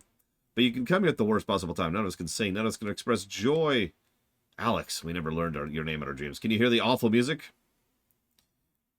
I will hear it in my nightmares. It's coming from an ancient temple our ancestors built in the heart of the windswept valley near the village. Monsters have appeared in the temple and affected the music, and we don't have the resources to fight them. This village has lived in peace since it was built hundreds of years ago. We know nothing of combat. A cave filled with monsters. You've already cleaned out a few of those, haven't you? Yeah, like 12. We don't have time to waste for slaying mangy monsters for a hapless bunch of lounge singers. Ah, just as in the dream, you seek to become dragon masters. You don't need to go anywhere to find the blue dragon. We are its protectors. He can be summoned during our festival. Without the song, we can't summon it. Oh my god, yes, please shut up! So I can get out of here. Need to heal my ears.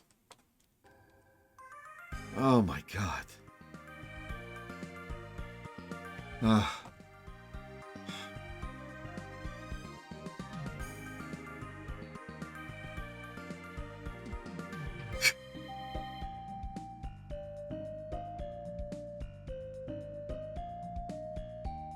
If we said it after New Vegas, we would have to acknowledge, at the very least, the big decision of New Vegas, right, Vigilant? And that's the problem, is that really branches the story a lot. Because we have to set it around New Vegas, and who owns the entire region is dependent on who you pick, right? And they're kind of mutually exclusive, so that would still be the ideal. Like, if I had holodeck rules, that's what I would go through. But in more like reality land, I would probably be like, so I still feel like a sequel is a better move than a prequel, though. I wouldn't follow the courier. God damn, Blue Alex. Can someone tell me what negative 40C is in F, please? Because I'm sure that's cold. Because it's in the negatives, and anything in the negatives is cold.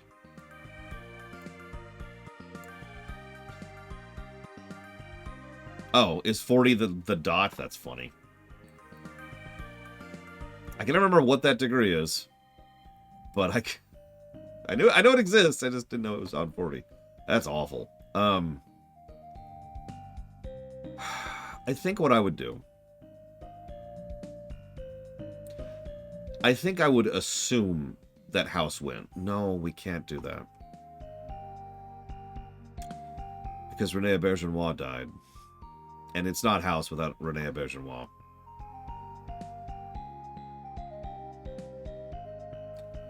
Damn. Okay. So...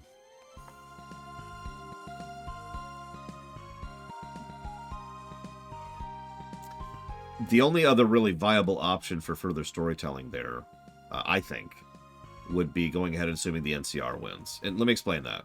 If the Legion wins, that's awful. And a lot of players wouldn't like that just out of the gate.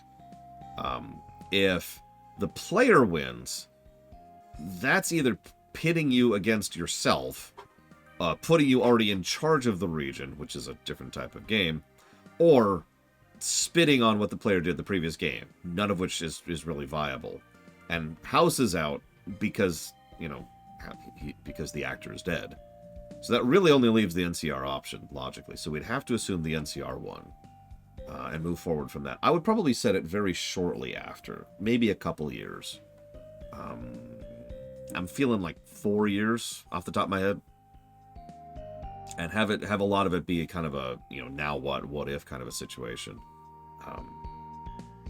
And kind of address where the world's going to be going. Because there's a whole lot of questions that are still just kind of drifting in the background of the Fallout series that nobody's ever really bothered with because, well, I don't know why. I guess nobody cares. And I would probably focus on something like that. Oh, thank God. I don't like this song, but it's not that other song. So, the Lake of the Blue Dragon. We should check it out. Okay. Did you just kick me out of the dungeon? Oh, okay. The Legion was never going to win New Vegas. I guarantee it. At absolute best, they would have gained a temporary victory and a long-term loss. As most of those types of powers would do. Like, I could see them beating the NCR at the dam. I could see them conquering the NCR at, conquering the dam. But they're not going to hold on to it. There's no way.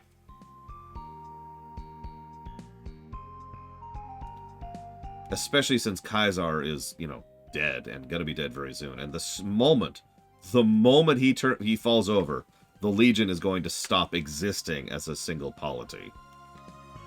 It's going to completely dissolve into internecine fighting and power grabbing. And the NCR will absolutely take advantage of that, as will basically everyone else. So, yeah, no. There's no way. So, hang on. Check me here. Do we have to go back to the terrible town? Because I don't see anywhere else to go.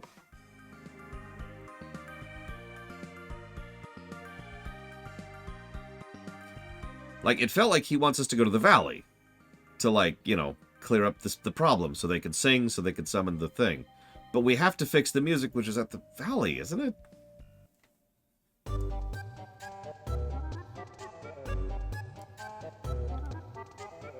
So let's rush through this town as quickly as humanly possible.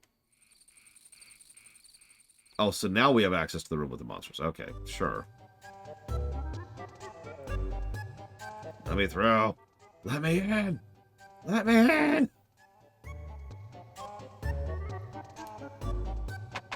Oh, thank God. Safe. Hey. Oh, sorry, that's a bug.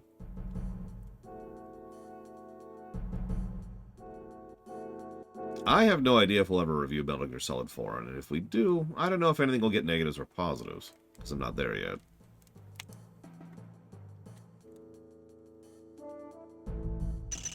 Having said that, I don't remember any specific issues with the pacing of the game.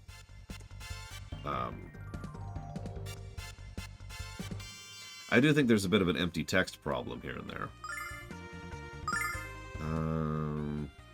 Let's not take these seriously.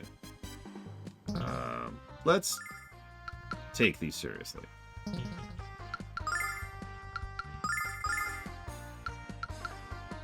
Let's see what he can do with damage. She's got some monitor burn.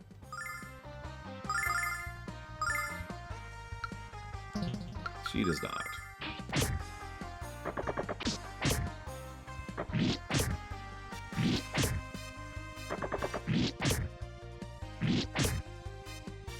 Okay, that's not a great sign. But they don't hit like a truck, so that's nice. Don't mistake me. I prefer games that have a good ratio of gameplay to story. But long cutscenes are not a negative in and of themselves. It is the cutscenes themselves that actually determine that.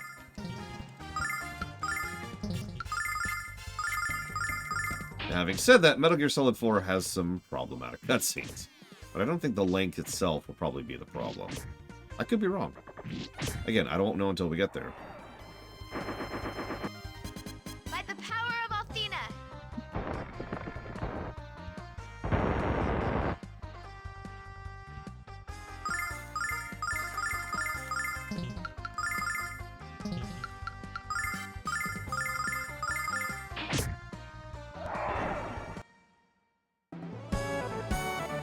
Yeah, how cold is it here right now? Because cold has been a bit of a plague. That's not terrible, but that's impressively cold.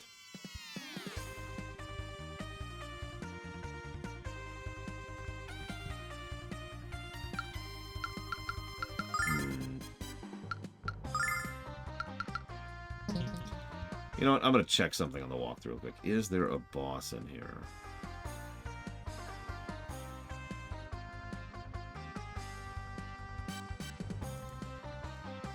No. Okay, so we can go full tilt a little bit.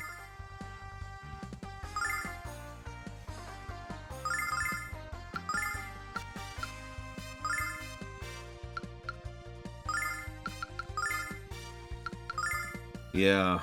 Stay warm, stay dry. Do what you can.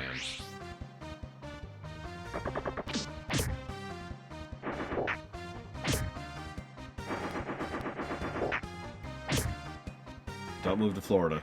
Florida sucks. Summon elemental power. How do you fail at streaming Metal Gear Solid 4? It's a PS4 game. Oh, hey, we have Dragon Anger now. God, that's expensive.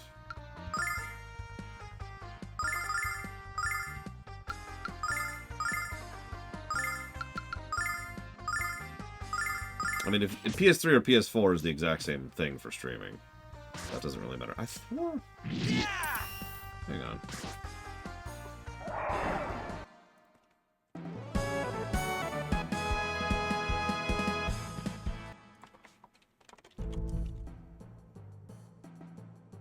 Nope, you're right. It is, in fact, PS3. Wow. I'm glad I bought this when I did. It's 120 bucks now. Sorry, so I own the Legacy Collection on the PS3, which includes 1, 2, Solid 2, Solid 3, and 4, and apparently Peace Walker. But yeah, this has gone up in price a lot since I bought it. I would say no to this now if someone tried to add it right now.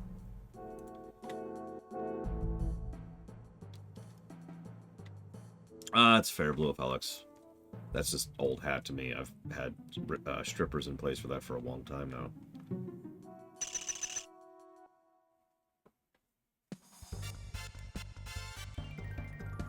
You do have heating, right, Berglund? You're worrying me a little bit here.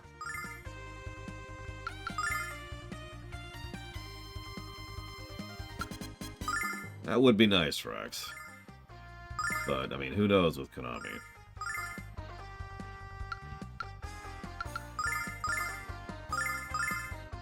Check this out.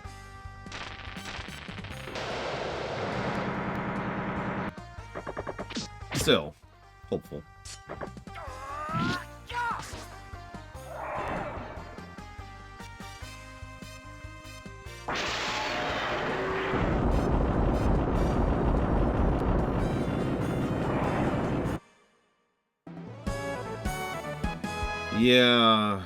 Yeah.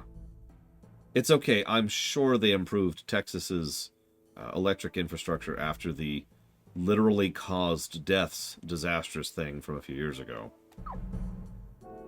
There's no way they wouldn't have upgraded their infrastructure after that point.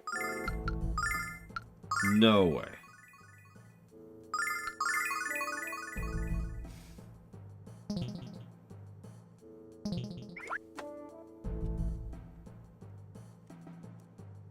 What's really sad, from a purely economic perspective, which is usually how such decisions are made, infrastructure is usually one of the, this is going to sound strange, sexier things to invest in when it comes to a government. For a lot of reasons I don't feel like getting into right now. So you'd think governments would be a little bit more invested in being like, oh yeah, no, we'll totally, you know, improve this.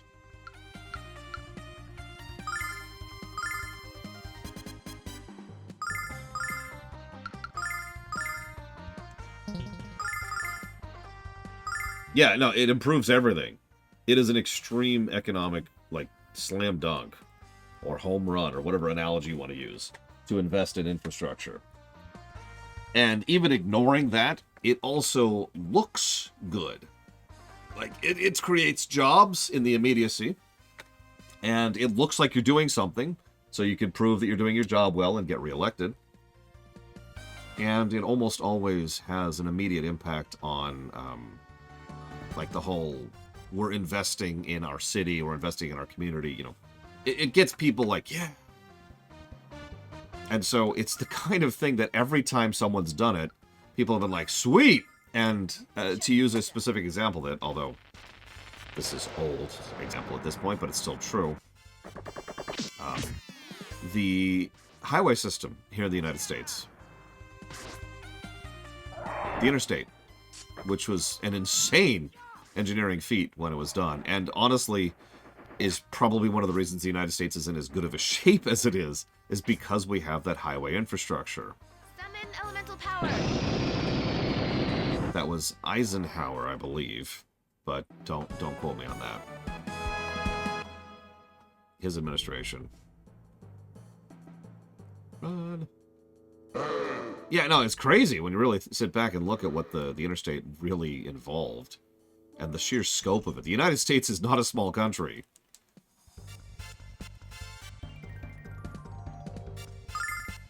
But they did it.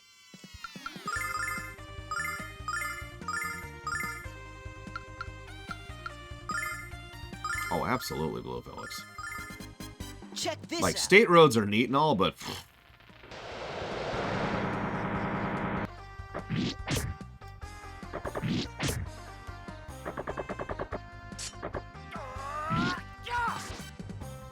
Another example I like to point to for massive, expensive infrastructure that was extremely profitable and is still being used to this very day is the sewer infrastructure of, I believe it's New York City. Summon elemental power. Or was that Chicago?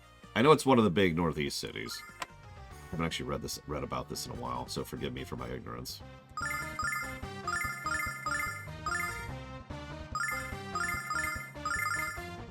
Check this out.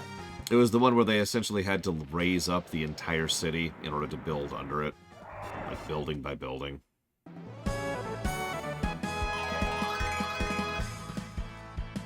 Hey, one more level, we get a third attack.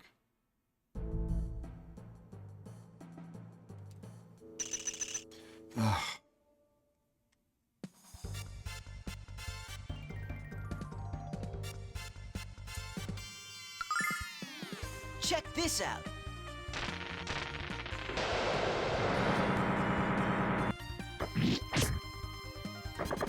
The more I'm saying that, the more I feel like that was Chicago specifically that did that. But again, don't quote me on that. It's something worth reading up on if you haven't, because it's just fascinating how they accomplished it.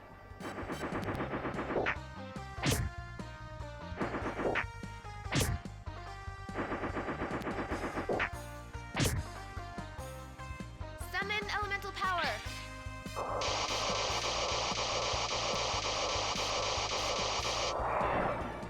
Yeah, the car thing is a whole other topic that, honestly, I don't want to get into. So we're going to just leave that one over there.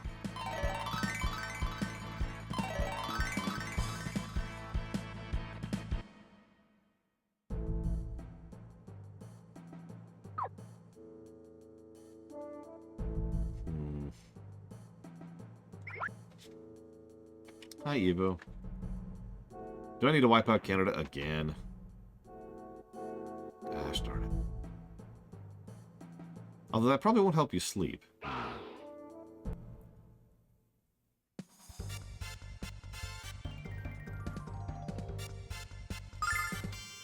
Check this out.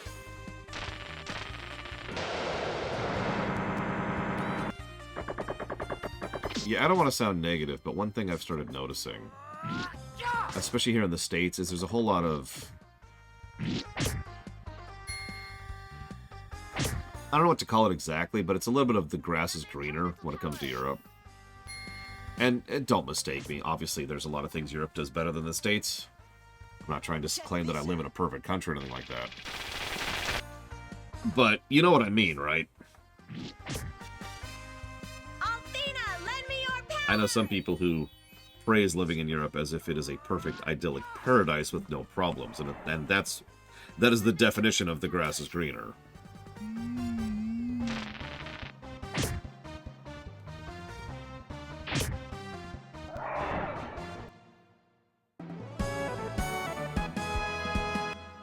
Like, I'm sure at least some of you have encountered the same thing.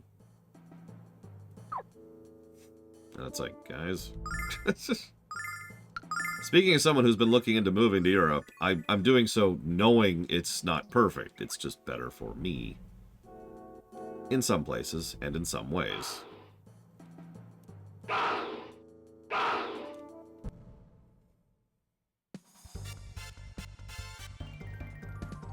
Damn it.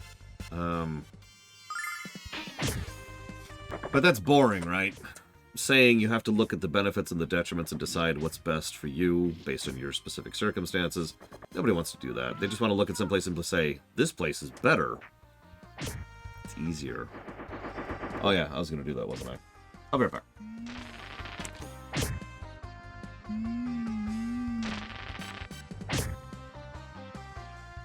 Summon elemental power!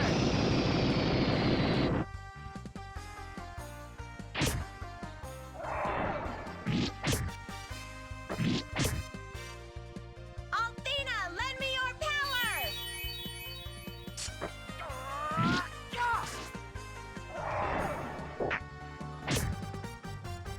Summon elemental power!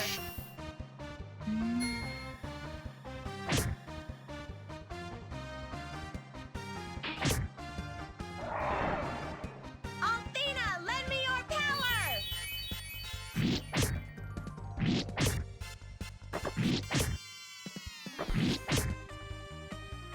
Summon elemental power!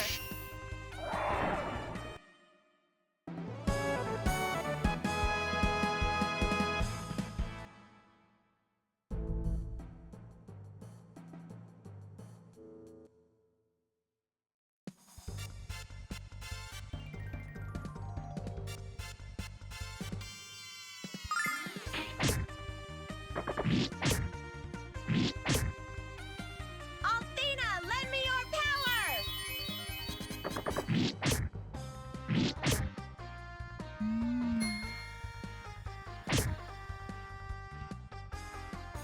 Summon elemental power!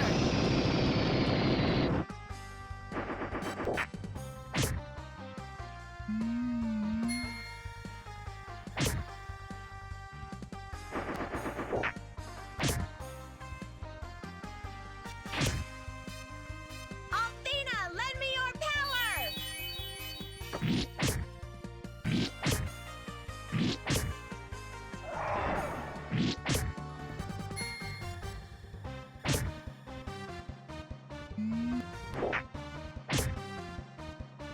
Summon elemental power!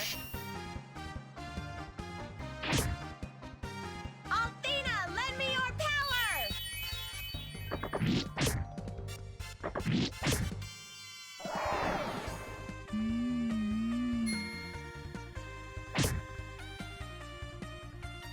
Summon elemental power!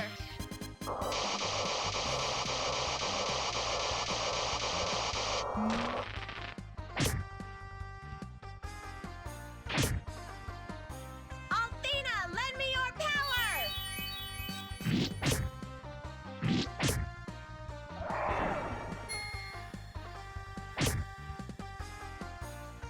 Summon elemental power! Yes, that was specifically an almond Snickers. My personal preferred energy bar, for lack of a better way to put that.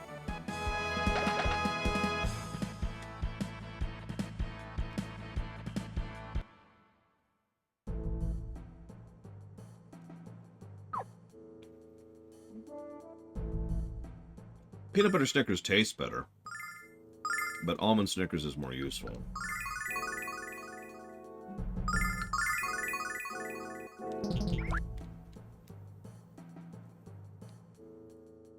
I mean, pretty much, you know.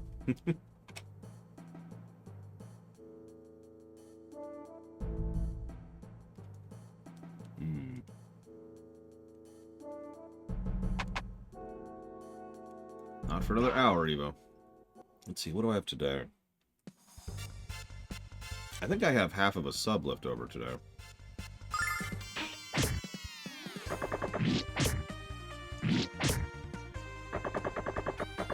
Either that or chili. One of the two. Oh yeah, I also have to finish the dishes. Summon elemental power.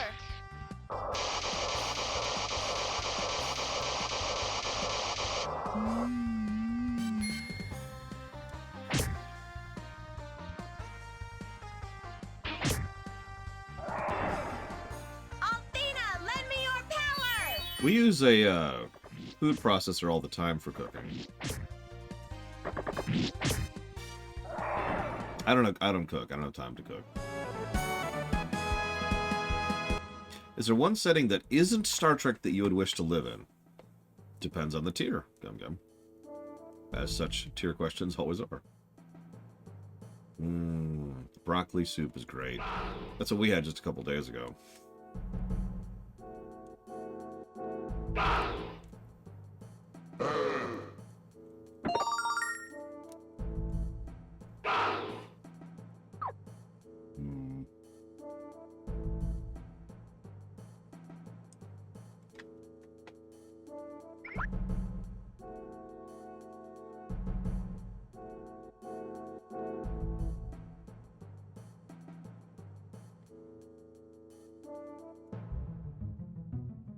Not sure where to go.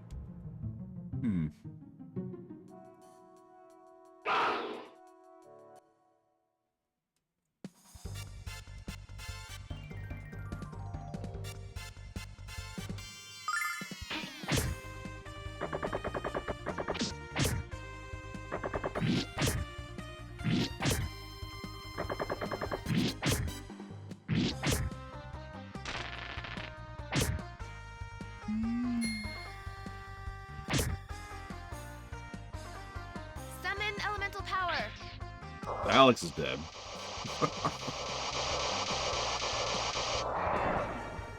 I am over-leveled and fully geared, and I'm still getting wrecked by some of these mobs.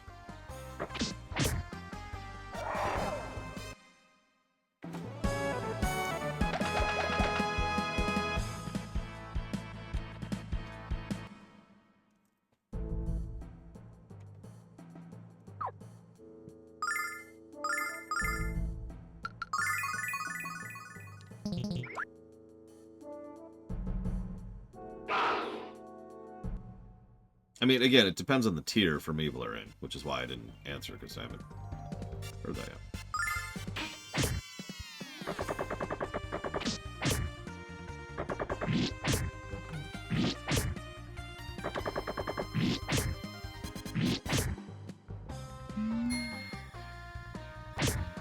I love fruit smoothies. As in, just, you dump fruit into a smoothie and blend it. Summon elemental It's basically just pulp, but I love it. Don't get it very often, though. Because fruit doesn't last very long. Althena, lend me your power. So if I buy fruit for a smoothie, I'm pretty much eating it the day I buy it. And that's it. And that's pretty expensive for one meal.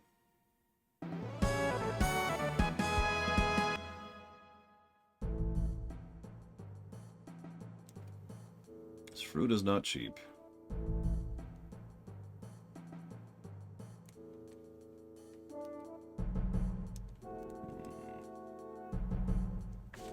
Well, let's see what's further down, shall we?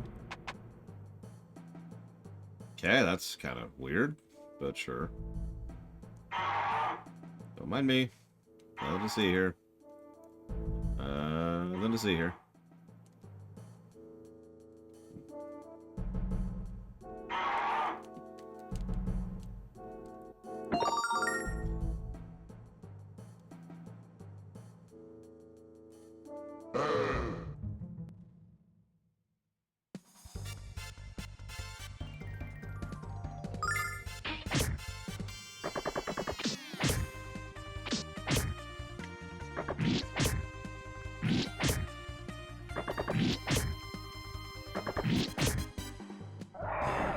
I mean, I think I've told you before Blue Fusion Full. A friend of mine has tried to play this game several times and bounced off each time.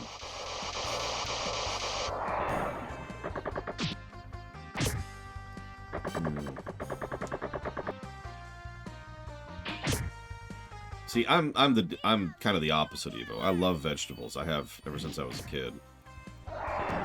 But, you know, you give me broccoli, you know, carrots. God, I don't know. I can't think of any now, of course. Turnips, potatoes. Tomatoes, of course. The best of all vegetables.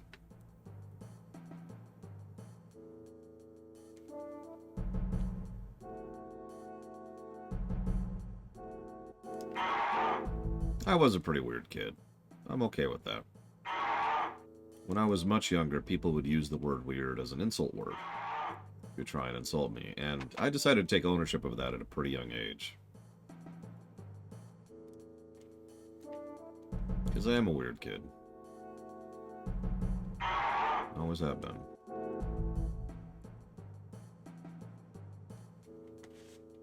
Oh, I love spinach, even now.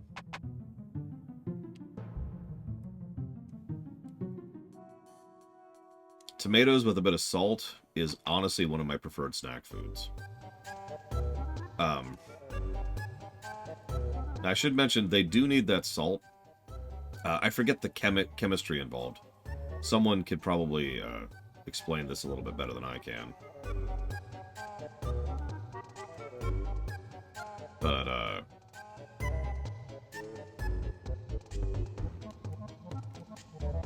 if I don't have salt with tomatoes, it actually hurts my tongue, and hurts my mouth in general. But if I have salt, no pain. I don't know. When the music's this pretty, I bet it makes Kyle want to get all prettied up himself. You're never going to stop razzing me about that, are you? It was a ruse. Stop trying to trap Zenobia. I was trying to trap Zenobia, not get my jollies.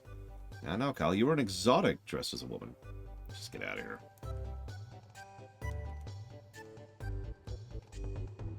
Oh, I love green veggies. Not just because they're crazy healthy, but because I unironically love green veggies. Mmm.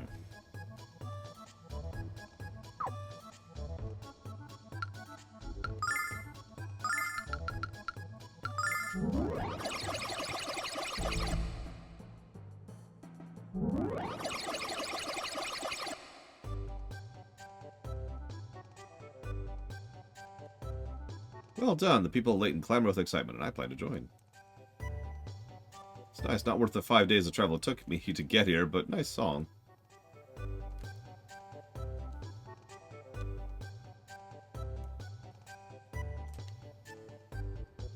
You hear the Song of Lightning? Do you hear its flowing beauty? Of course you do. Of course you do. Of course you do. Watch out. A stampede of dogs should be coming through any minute now.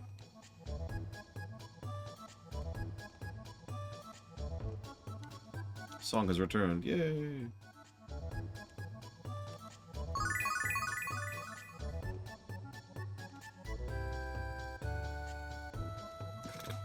I am Null. I love fish.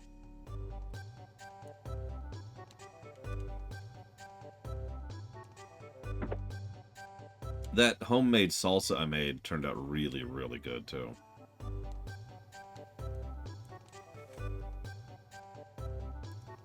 I don't remember the full recipe, but it's on my Twitter.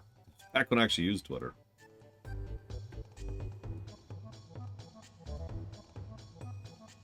You notice, in addition to being a better song, it's actually quieter.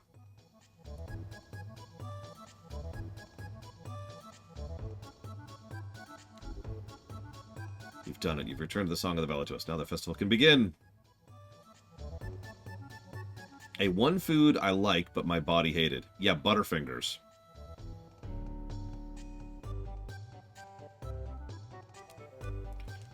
Yes, why would Jess be excited to go sing in a ceremony where the only thing that could summon the blue dragon is two lovers singing? Gee, I wonder.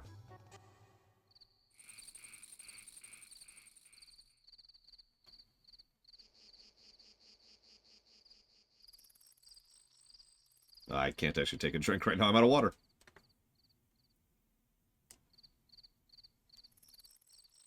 This looks like a fine place to croon. Remember, the two lovers have to think of each other as they're singing. So, naturally, this is going to go very badly for both of these idiots. Well, Jess, we can sing together what? What do you mean we, Kyle? Do you really want to try this? Jess, are you stalling? Are you too embarrassed to sing in front of everyone? La la la la la la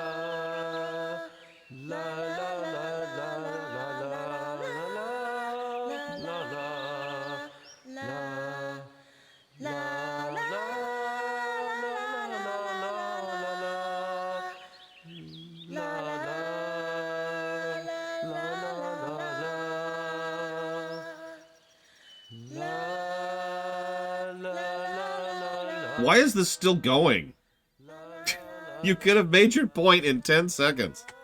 5, even.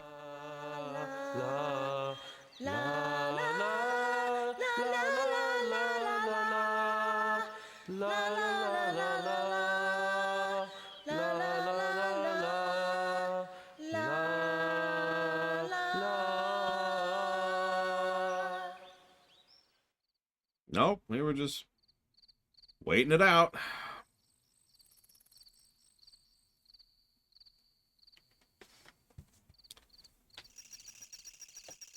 What was that? Did you forget you're supposed to be singing, not gargling?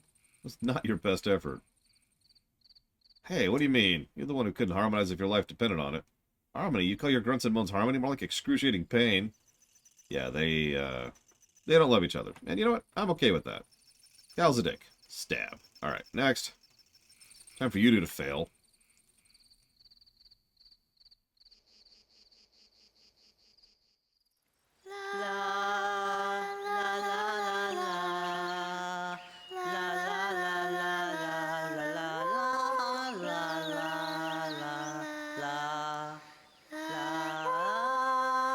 La la la la la la. There you go, Yura, just for you. Yeah, no, I'm gonna get you a fish. I need you to sing with this fish, okay? Here, tell you what, I'll do this song as a Ferengi, okay? How's that sound? Yeah, let me just get my best Ferengi voice going. There we go. La la la la la la la la la la la la la la. Where's my Beatle stuff?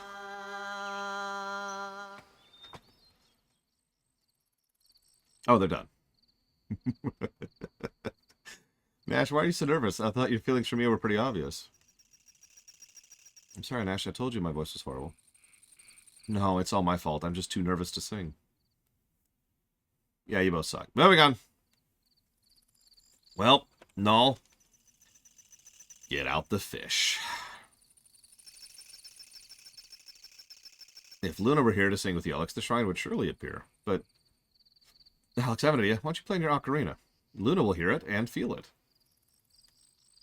That's a waste of time.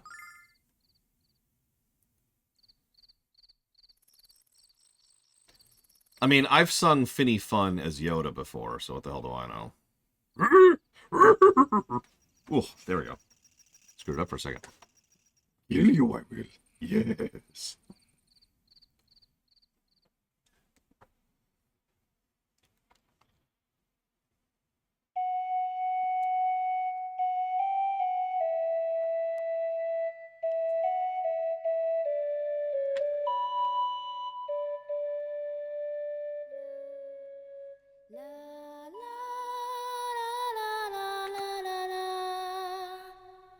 Now let's all sing with Luna. If we sing, we won't be afraid and we won't cry. Okay.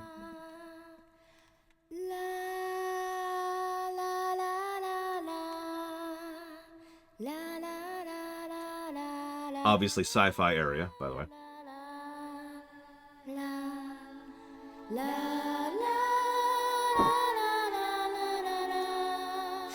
Stop this insurrection at once.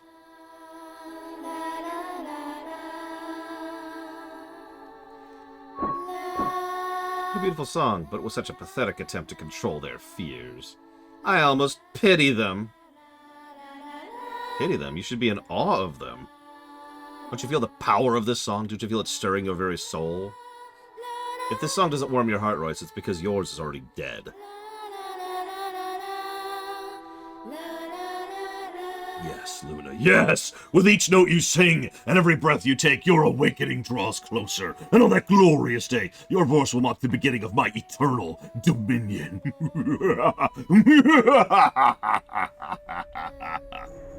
Now, I'm going to go make a sandwich. And yes, this bread will be the hallmark of the beginning of my eternal reign over this pathetic planet, including the mustard and the mayonnaise.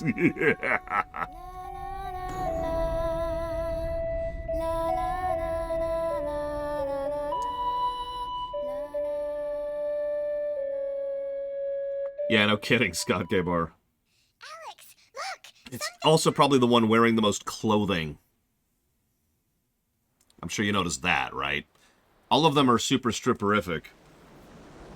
Except for, Fratia? Fratia?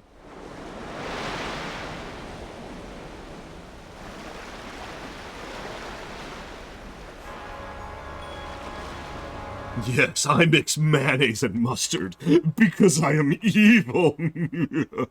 It will make a terrible dish, and as I suffer through its horrible flavor profile, I will gain even more evil power.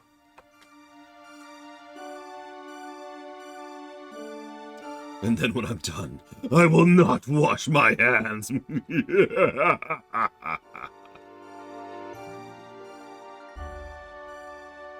Yeah, it's also plain Heinz yellow mustard, aka the worst mustard in the world.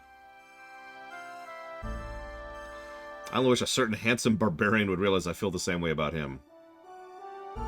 Hey Jess, care to join the rest of us? You're gonna stay all here to work on your singing. Kyle, go to hell. And then I'm gonna make mac and cheese, and I'm going to add ketchup to it. Yeah, speaking as a fervent lover of mustard, I can't stand yellow mustard. Just preference.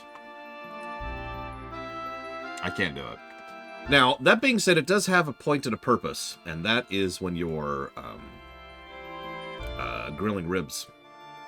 Get a nice, thick lather of just yellow mustard all over the ribs, and then put whatever rub you're going to put on top of it. The mustard cooks in well, and it basically drags the flavor into the meat, and it's so good.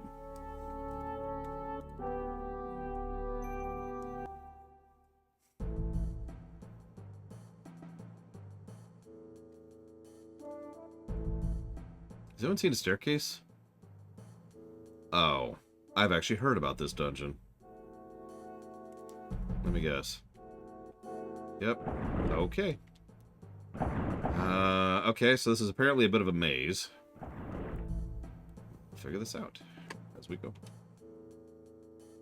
My sister bought me a Christmas present, which was horseradish and cranberry. It's like a mixture of horseradish and cranberry, and they're both... Like, you would think, oh, wow, that's terrible. No, it's so good. It's so good. It's kind of crazy how good it is.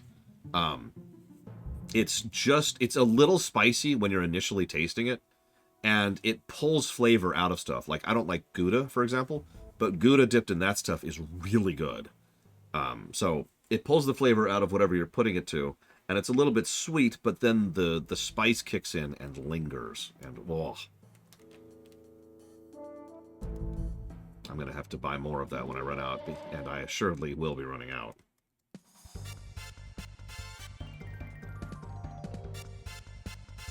Okay, so we're going to take it seriously. We're not going to spend his mana. Just in case we need it later. So let's hope...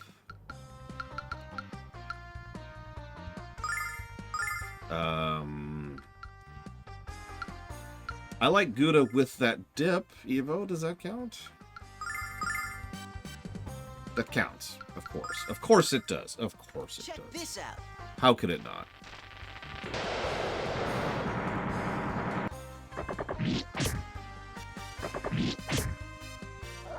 You know, I've noticed something. I'm not really doing any more damage. Have you caught that? Like, I don't really hit harder than I did earlier on in the game. Summon elemental power. Okay, so they are, of course, strong against ice. I've sort of figured that. Hey, Act.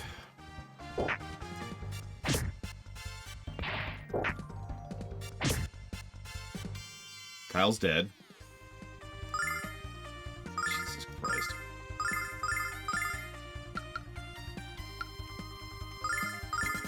Well, most gear has been giving me roughly 2 to 10 increases in whatever stat is relevant.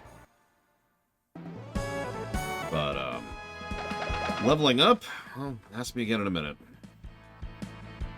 Because these are giving me a lot of experience. By memory, it's about 1 stat up per level, though. In each stat, I mean. In short, off the top of my head, I would say gear is the equivalent of about, say, 3 levels. And we are geared up at the moment.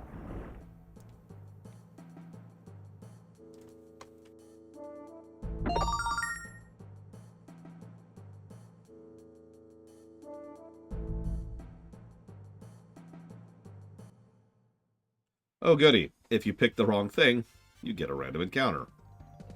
Cool.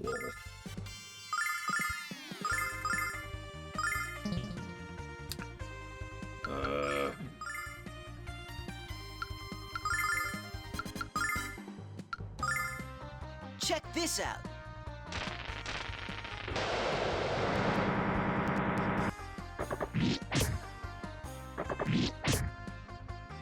Althena, lend me your power. Yes, the prime directive, Gum-Gum. Obviously.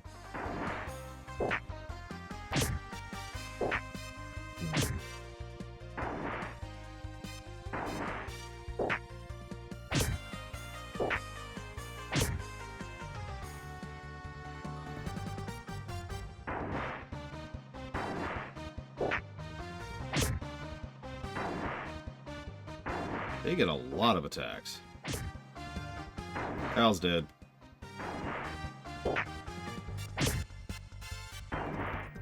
Oh my god. Let me move. Jesus. Holy crap.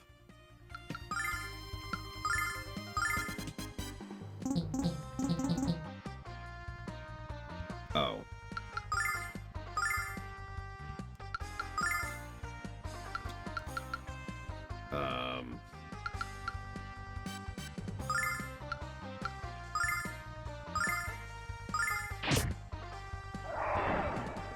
Althena, lend me your power. Yeah!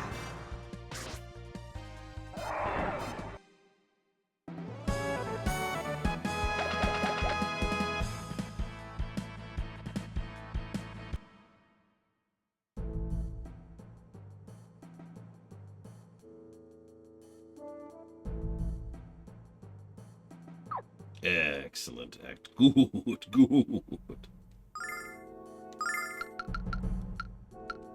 When you say wholesome run, like, what does that mean specifically?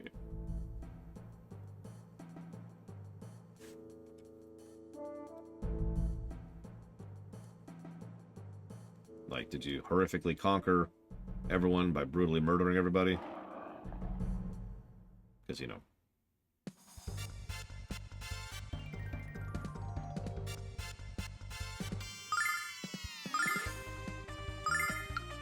See, that doesn't sound what I would normally call wholesome. Maybe I'm the weirdo there, I don't know.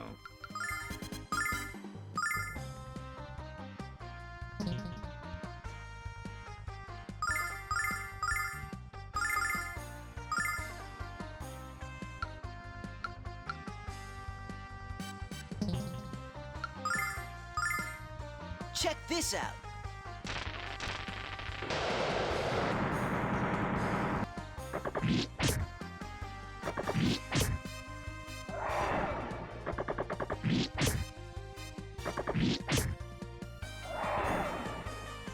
By the power of Althena.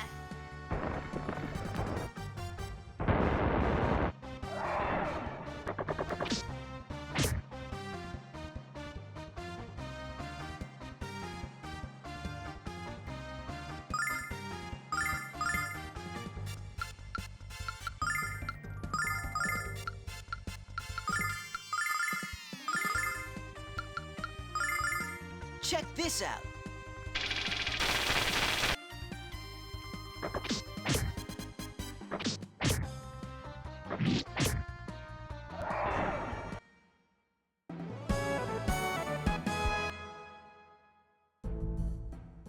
Interesting, Act. I'm assuming that comes with a lot of detriments, because everybody in a lot of those kind of games tells me that fascism is always the most useful government type.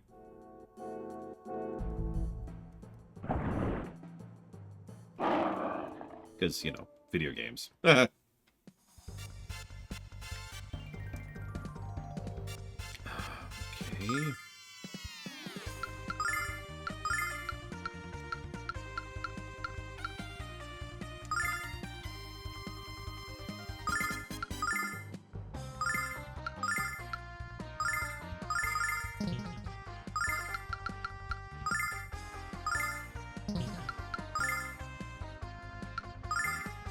Check this out.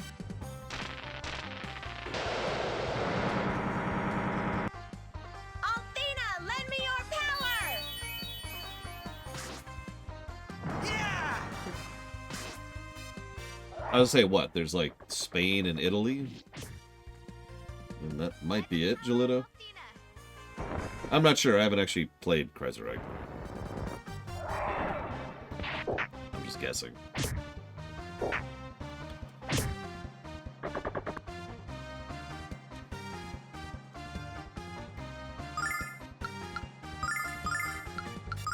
I knew it. The most fascist organization of all is Britain. I'm just getting all my fascism things in for YouTube. You're welcome, YouTube.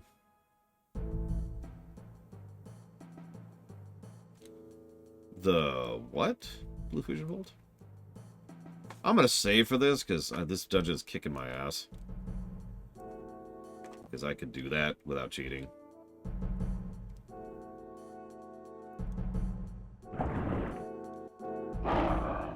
Yep. Nothing to see here. Nice waterfall.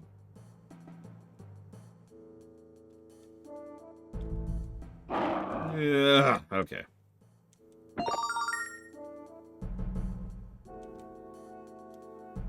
I don't think we do, Zach Taft. I think we're dead. This dungeon's also a little longer than I thought it would be. Hello.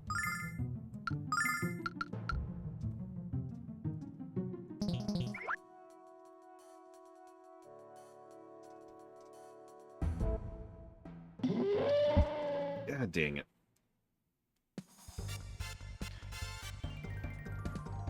Tanks equal good? What? You know, I'm telling you. Breath of Fire 4. Well, Breath of Fire 3.5. Tanks.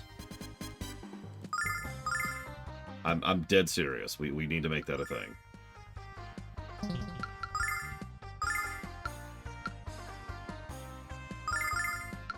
Ah.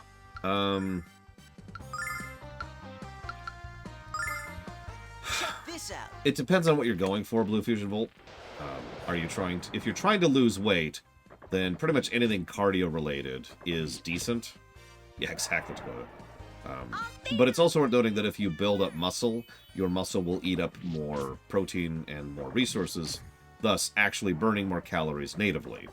But that's much more of a long-term thing.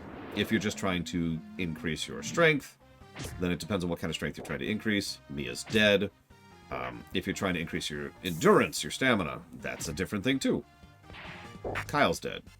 So it depends on what you're after. Hey, Crazy Norse. This game's so good, Crazy Norse. Okay, so the first piece of advice I'm going to give you is going to sound strange, and that is to not listen to people on the internet when it comes to taking advice for exercise. I understand how paradoxical that is, but I stand by it completely. But let me explain a little bit why. It's not because people are liars or because they're trying to sell you stuff, although that's true. it's specifically because of the fact that you are you, and nobody else knows who and what you are. Everybody's body has different tolerance points, has different... Oh my god. Different... everything. Like, I'm so distracted trying to not die in the fight I'm in right now that I can't even come up with a proper way to say this. So just trust me when I say everybody has different stuff when it comes to exercise. And so what is good for me is probably not good for them, is probably not good for you, is probably not good for them. Make sense? So the best possible advice I could give you is to try a little bit of everything. Don't go full tilt into anything. Just kind of roam around the gym, right? See what kind of things they have access to. Try a couple of exercises. Try a variety of exercises. And I will also give you two other pieces of advice. First of all, it's really, really easy to push yourself too hard when you are first starting exercise. And the reason why is because let's say that you are out of shape, and then you're forced to do some heavy lifting. At the moment, you're fine, because your body is like, oh crap, oh crap, oh crap. And it kind of goes into a bit of an emergency mode, right? The way you will know how well you handled that is the day after, when your body's recovering from what it did to do it. Make sense? So this is why I say, don't push yourself. When you're first getting into an exercise, I know it feels like, yeah, I could just do this forever, and I'm great. This is easy, and I can... Don't push yourself. Ease into things. Feel how you feel the next day. And the next day, and the next day. You will learn what it's like to have good pain versus bad pain post-exercise. I know that sounds strange, but there is such a thing as good pain when it comes to exercise. It's when your muscles are a specific type of sore because they're rebuilding themselves, and they've been stretched and they've been pushed in a good way to improve. If it's bad pain, it'll usually be sharper and much, much less pleasant. That's usually something you're going to feel in like a joint, for example. So don't push yourself, kind of ease into things, try a whole lot of things, and feel how you feel a couple of days after. That's the best advice I think I could give, honestly, anybody when it comes to getting into exercise. And remember, don't listen to people on the internet. They suck.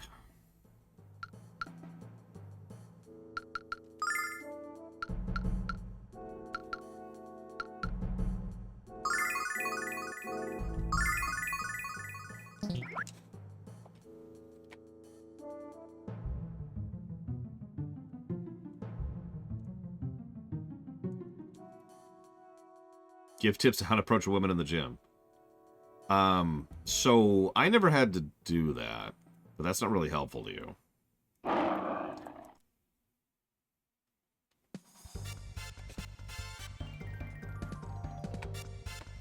In all honesty, though, if you want to approach a woman in the gym, don't. If she wants to approach you, she will. And that's my advice about approaching women in the gym.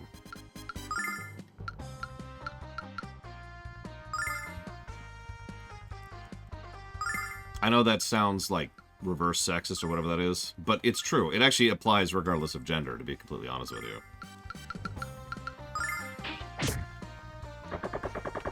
I mean that. It does apply regardless of gender. You're not there to hook up. Some people go to the gym to get in shape. Some people go to the gym to make themselves feel like they're doing something to get in shape and not actually do it so they can feel better about themselves. Some people go to the gym to show off. Nobody's going to the gym to hook up. If they are, they're doing it wrong.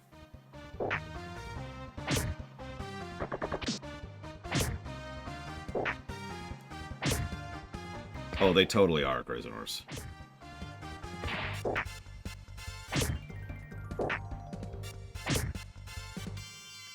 Okay, so we're on the verge of death, as is pretty normal at this point. And he's still tapped on mana. Okay, cool, cool.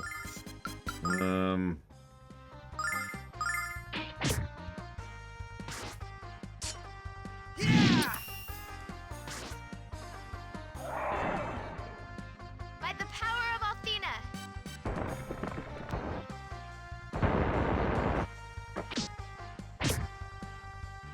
Okay, Mia's dead, as is her norm.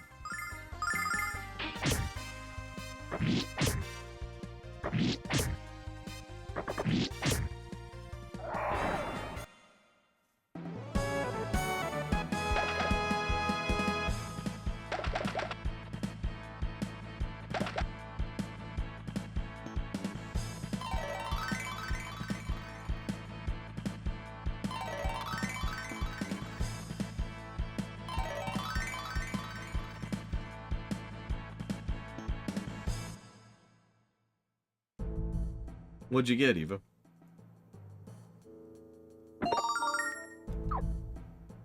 Yes, he did, Crazy Norse. Go figure.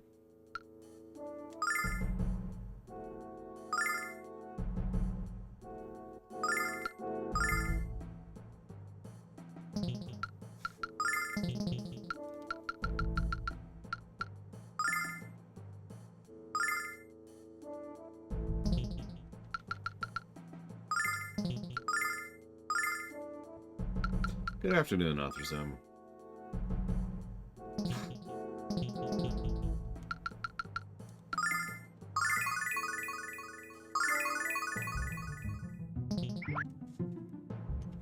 I mean, that's kind of what I'm expecting, Dakota.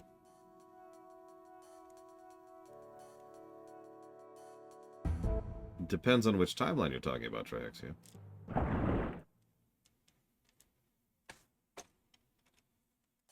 Yeah, it has been a minute. Okay, that was the correct one. Yay.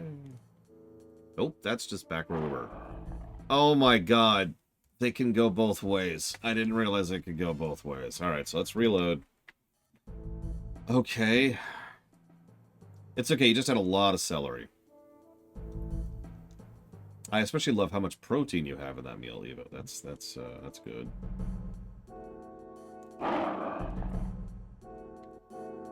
That's easy, Gum Gum. It has squick at all. Boom! Done. Problem solved. The wars are ended. Peace now reigns in our time.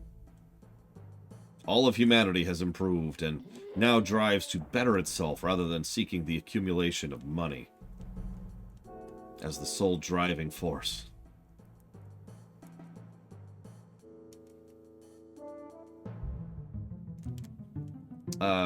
What's it about, Nothrism? I don't think I've heard of that one.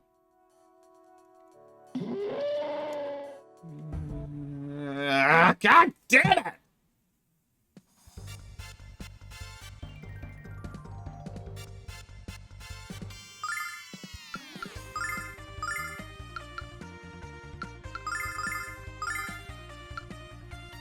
Oh, now she gets a power-up.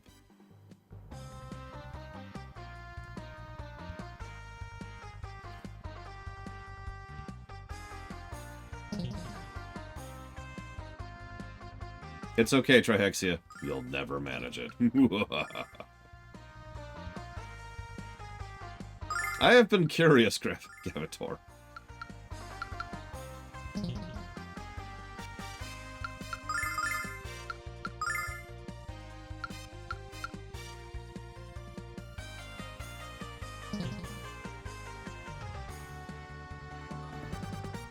I'm sorry, Crazy Norse. I am worthless, terrible, and powerless as usual.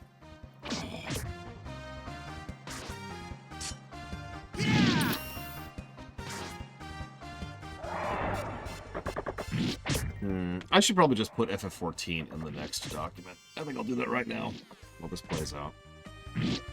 Let's see.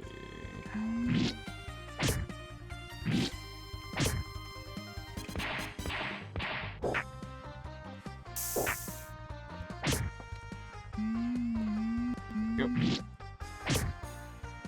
I'll go ahead and add that to the upcoming page, too. Now Evo's beating me for just proving how terrible I am. Right, he is still out of mono. Still bingo.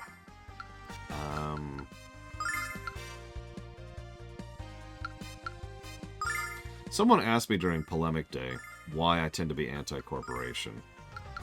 I found that to be a funny statement, but it turned into an interesting discussion. It wasn't until days later that I came up with a really solid answer to it. It's because corporations are anti-me. No, I'm dead serious. We were just talking about Sony and Nintendo and all that crap. By the power of Athena. Well, they started this fight, for lack of a better way to put it. Anti-me act.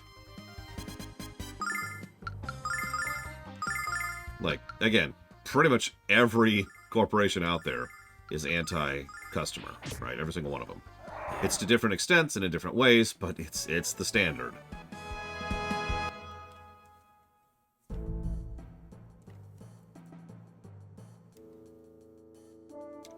acceptable. Doesn't make it right. Just makes it normal.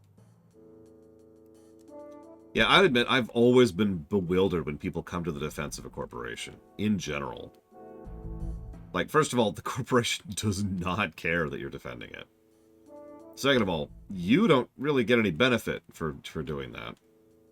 Third of all, like, why... I don't know. I've never heard what I could refer to as a good defense of a corporation.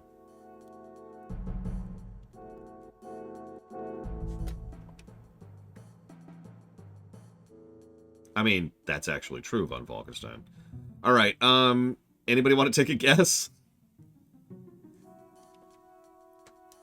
In my experience, companies that are not publicly traded tend to be just generally better. More pro-people, more pro-customer.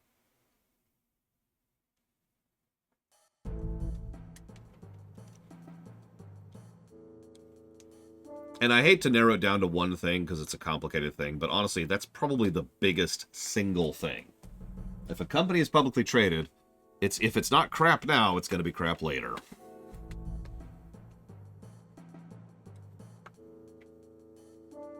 Yeah, exactly, Crazy Norse. That's exactly what I was just talking about. Yeah, bingo, von Falkenstein. Nobody wants to guess? Anybody? Anybody? There's 5 on the bottom and 2 on the top.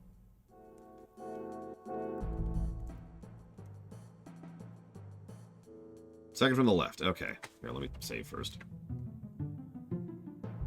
This looks promising. What?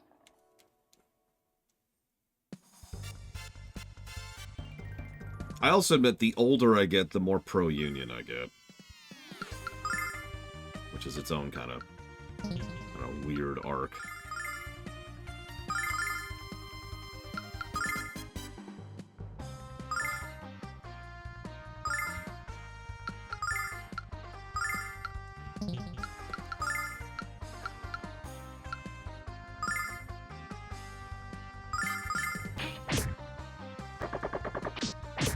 I have never been unionized before, because streamers don't unionize. And, I mean, network engineers generally don't have a union.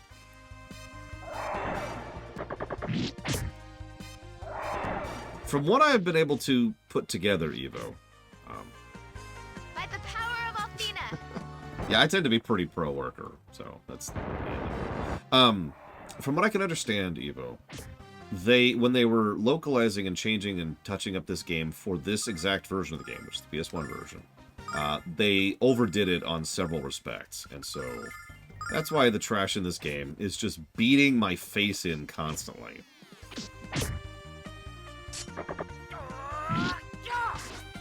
Like, I am over-leveled, fully geared at this point, and bothering to try on pretty much every fight, and it's things are just beating my stonking head in. Yeah, the enemies are harder and less rewarding. Exactly, and it's just like, oh, cool, okay. I might join the dungeon. Well, I'm not sure if I'm going to give it 18 negatives or 32.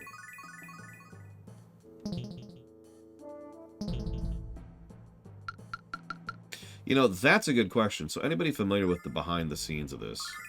Do you know why they decided to go that route with it? I mean, it's entirely possible I'm just having really bad luck, Scott K. Bar, because it's me. But that also itself could be considered a negative. To go back to a game I'm actually much more familiar with. Final Fantasy Mystic Quest is usually considered an easy game. But a lot of people tend to forget that Final Fantasy Mystic Quest can just randomly decide that you die. There's a lot of RNG, like too much RNG in Mystic Quest. And if you get a particularly bad round, a fight that was going completely normally could suddenly turn into a wipe. Just like that. And you'll notice that's been happening in this game too. Now, I'm not saying it's for the same reason or even it's the same concept, but it's really been reminding me of Mystic Quest as we've been going through it. Like one particularly bad round and poof. Of course, the other game this has been reminding me of is Breath of Fire. It's another game that has that problem.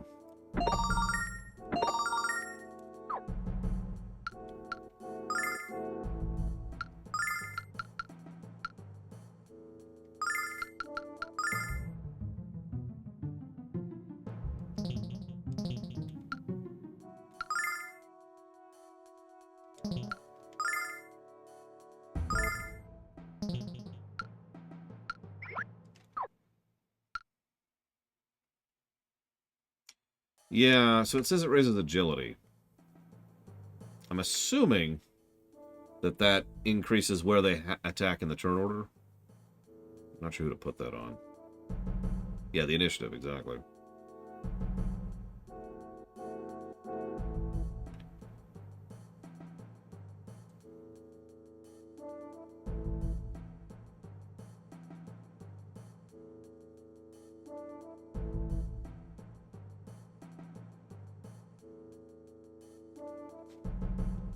Three good things about big corporations. Okay.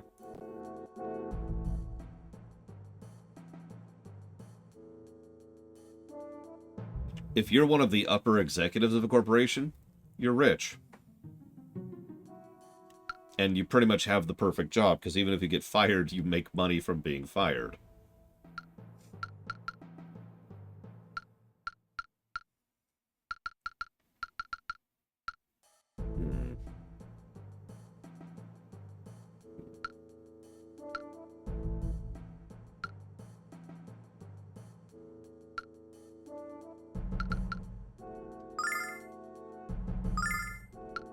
Oops.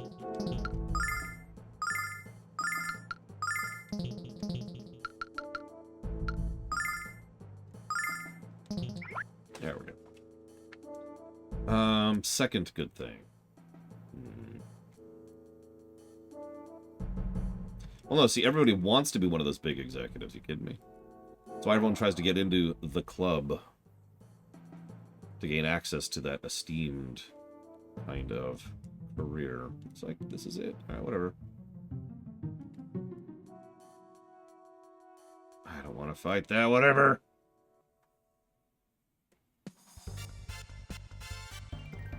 But no, that's actually bad for the company and bad for the economy as a whole. So, I'm kind of being facetious. Good thing about a large-scale corporation.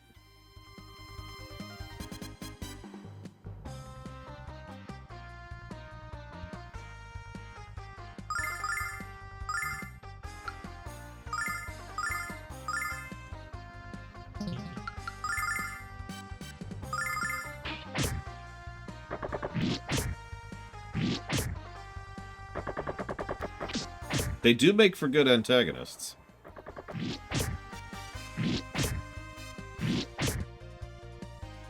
By the power of Athena.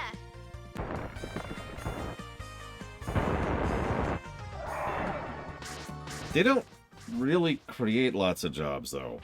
If you've been following the news for, about the last 5 months, you can see what I mean by that. Jessica's dead.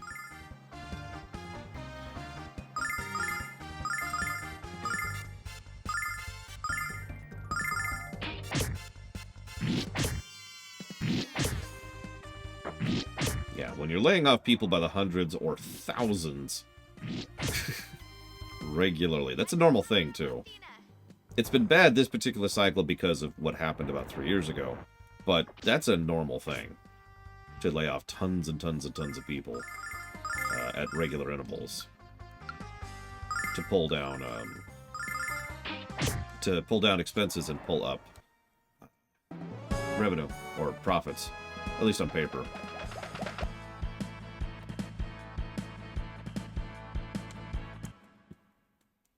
See, I was going to say the biggest benefit to a large-scale corporation I can think of is they have access to resources that other projects just don't, right? Like, if you really, really wanted to... Like, if I wanted to make a movie right now, it sucks to be me. I can't. A large-scale corporation could be like, here you go, bwong.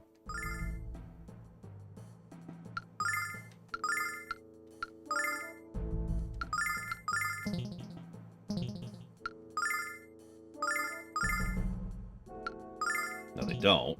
because it's not profitable to do so. But they could.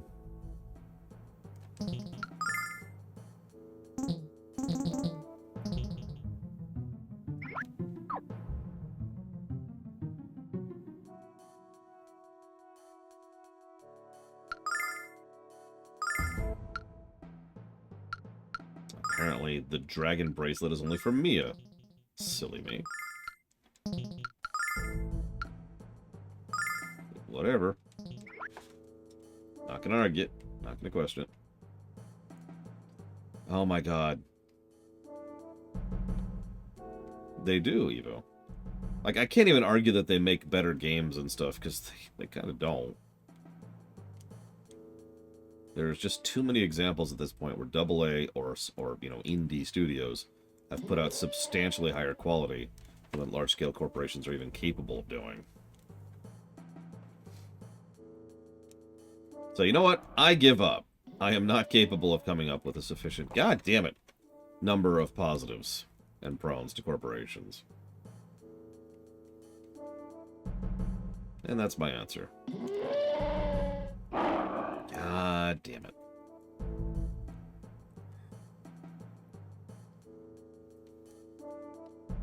There we go. No. Nothing? Damn it. It's all for nothing. It's me.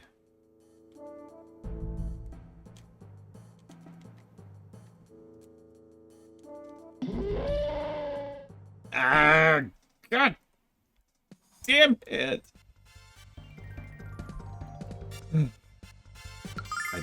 Okay.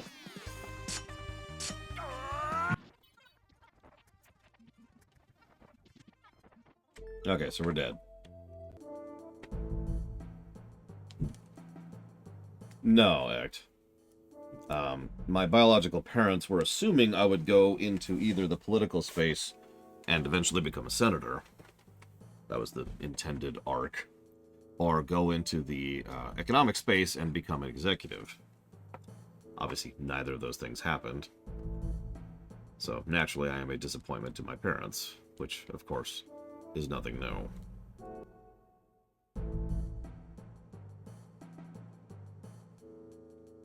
Please don't be a boss fight. It's so dark in here, I can barely see my paws in front of my face. Hello, hello. Good morning, Ross.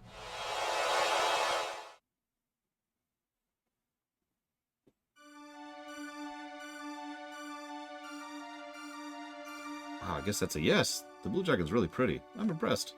Yar. Yar! Hello there. That's one laid-back dragon. Hello, adventurers. Nice to meet you. Welcome to my lair. Hey, it's Lemia Ausa. Something must be up if you come all the way to see me. I don't mean to be rude, but I am Lemia's daughter. Really? Thunderation. That was a longer nap than I thought. So where's the goddess? I thought it was her song that woke me up. But then I remembered she wouldn't be able to do that anymore. What's that? Sorry, just rambling about things you wouldn't care about. Just exposition, don't worry about it. Or not exposition, sorry, foreshadowing. I've always talked way too much. Secrets are not my forte. Alicia and Letitia always joked that I should be called the Blabbing Blue Dragon. It's the names of ancient dragon masters. He's a little goofy, but he seems like the real deal. Alas, I just noticed you have the wings and the shield.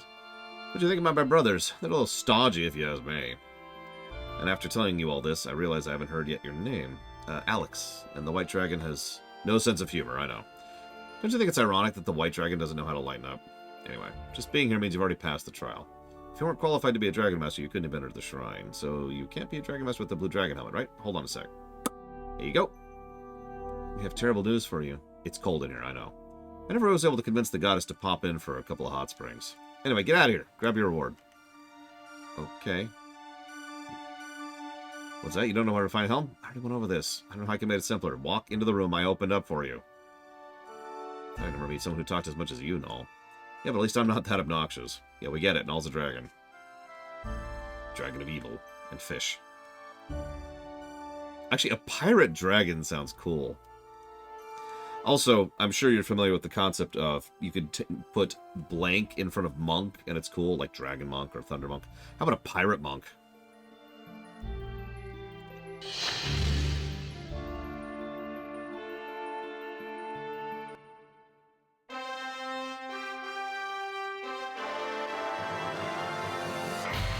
Also, the same thing applies to dragon. Thunder dragon, pirate dragon, gun dragon, mercenary dragon. Yep. Anxiety dragon, ninja dragon. It's better than Ninja Gaiden. Sonic came from the lair. Let's go back and see what's going on. Yeah, let me recover first, please. Thank you. Dead dragon. Spaceship dragon. Barrel dragon. Oh, that sounds cool. I like that. Let's go ahead and equip that. Okay, so. You have no mana. Come on. No, I didn't act. Although that makes perfect sense. Dragons being mercenaries in MLP just makes way too much sense. Given their culture and, well, everything else about that setting.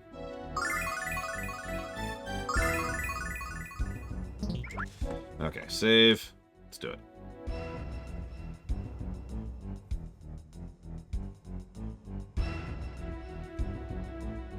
What's going on? Where's the blue dragon?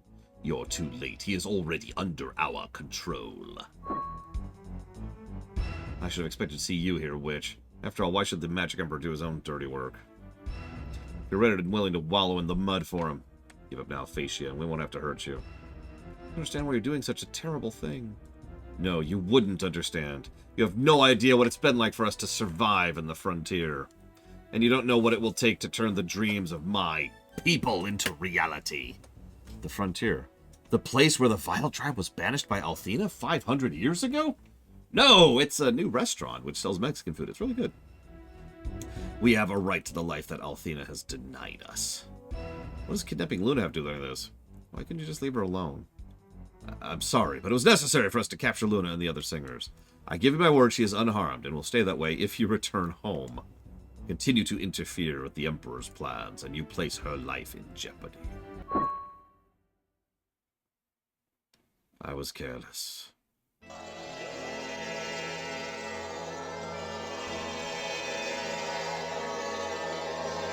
Loud. Galleon swore allegiance to Althena along with Diane. But now that allegiance has been forsaken, and I think I understand why. Galleon was jealous of Diane and Althena all this time. How pathetic. Alex? Alex, can you hear me? Alex, I beg you to become the Dragon Master and protect the goddess from Galleon.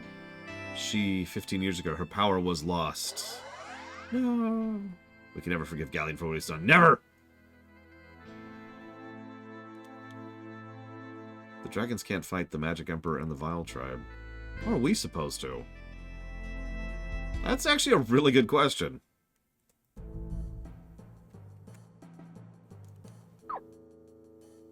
Of course.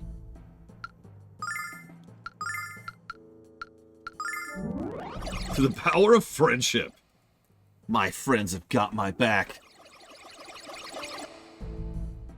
Yeah, I know, Crazy Norris. I was just wondering about that. But whatever. Then again, marginalizing an already marginalized group usually doesn't make things better, historically speaking. But that's neither here nor there. I want to see that cutscene, Aunt Eddie. With the power of my friends, we will defeat you. And also this gun. And the Emperor's like, it just falls over dead. Yes, I have seen Breaking Bad act.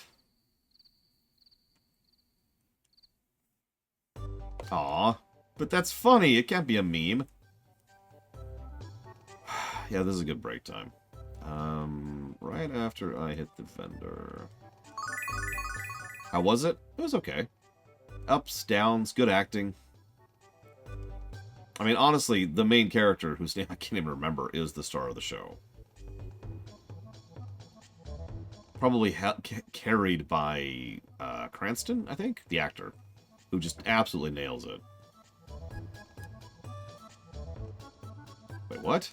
You're the ones who killed him, aren't you? No!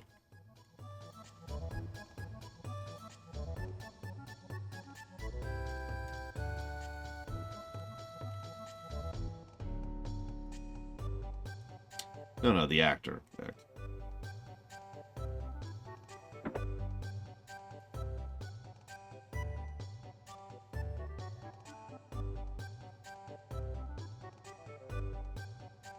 Listen. I won't admit that I was singing in a particular voice during that section, Crazy Norse, but I'll give you a hint about it. I mean, I'd watch that movie, Von Falkenstein, no joke.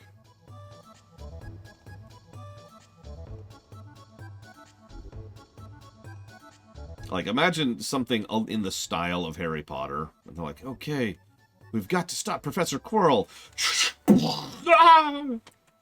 We did it, everybody!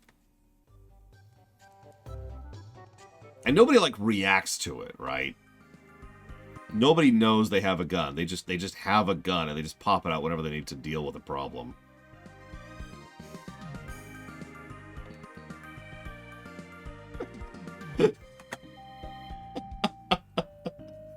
Anyways, yeah, this is a good lunch break time, so we'll pause. And tomorrow, later in the day that is currently now, wow, I cannot talk. I'll be back.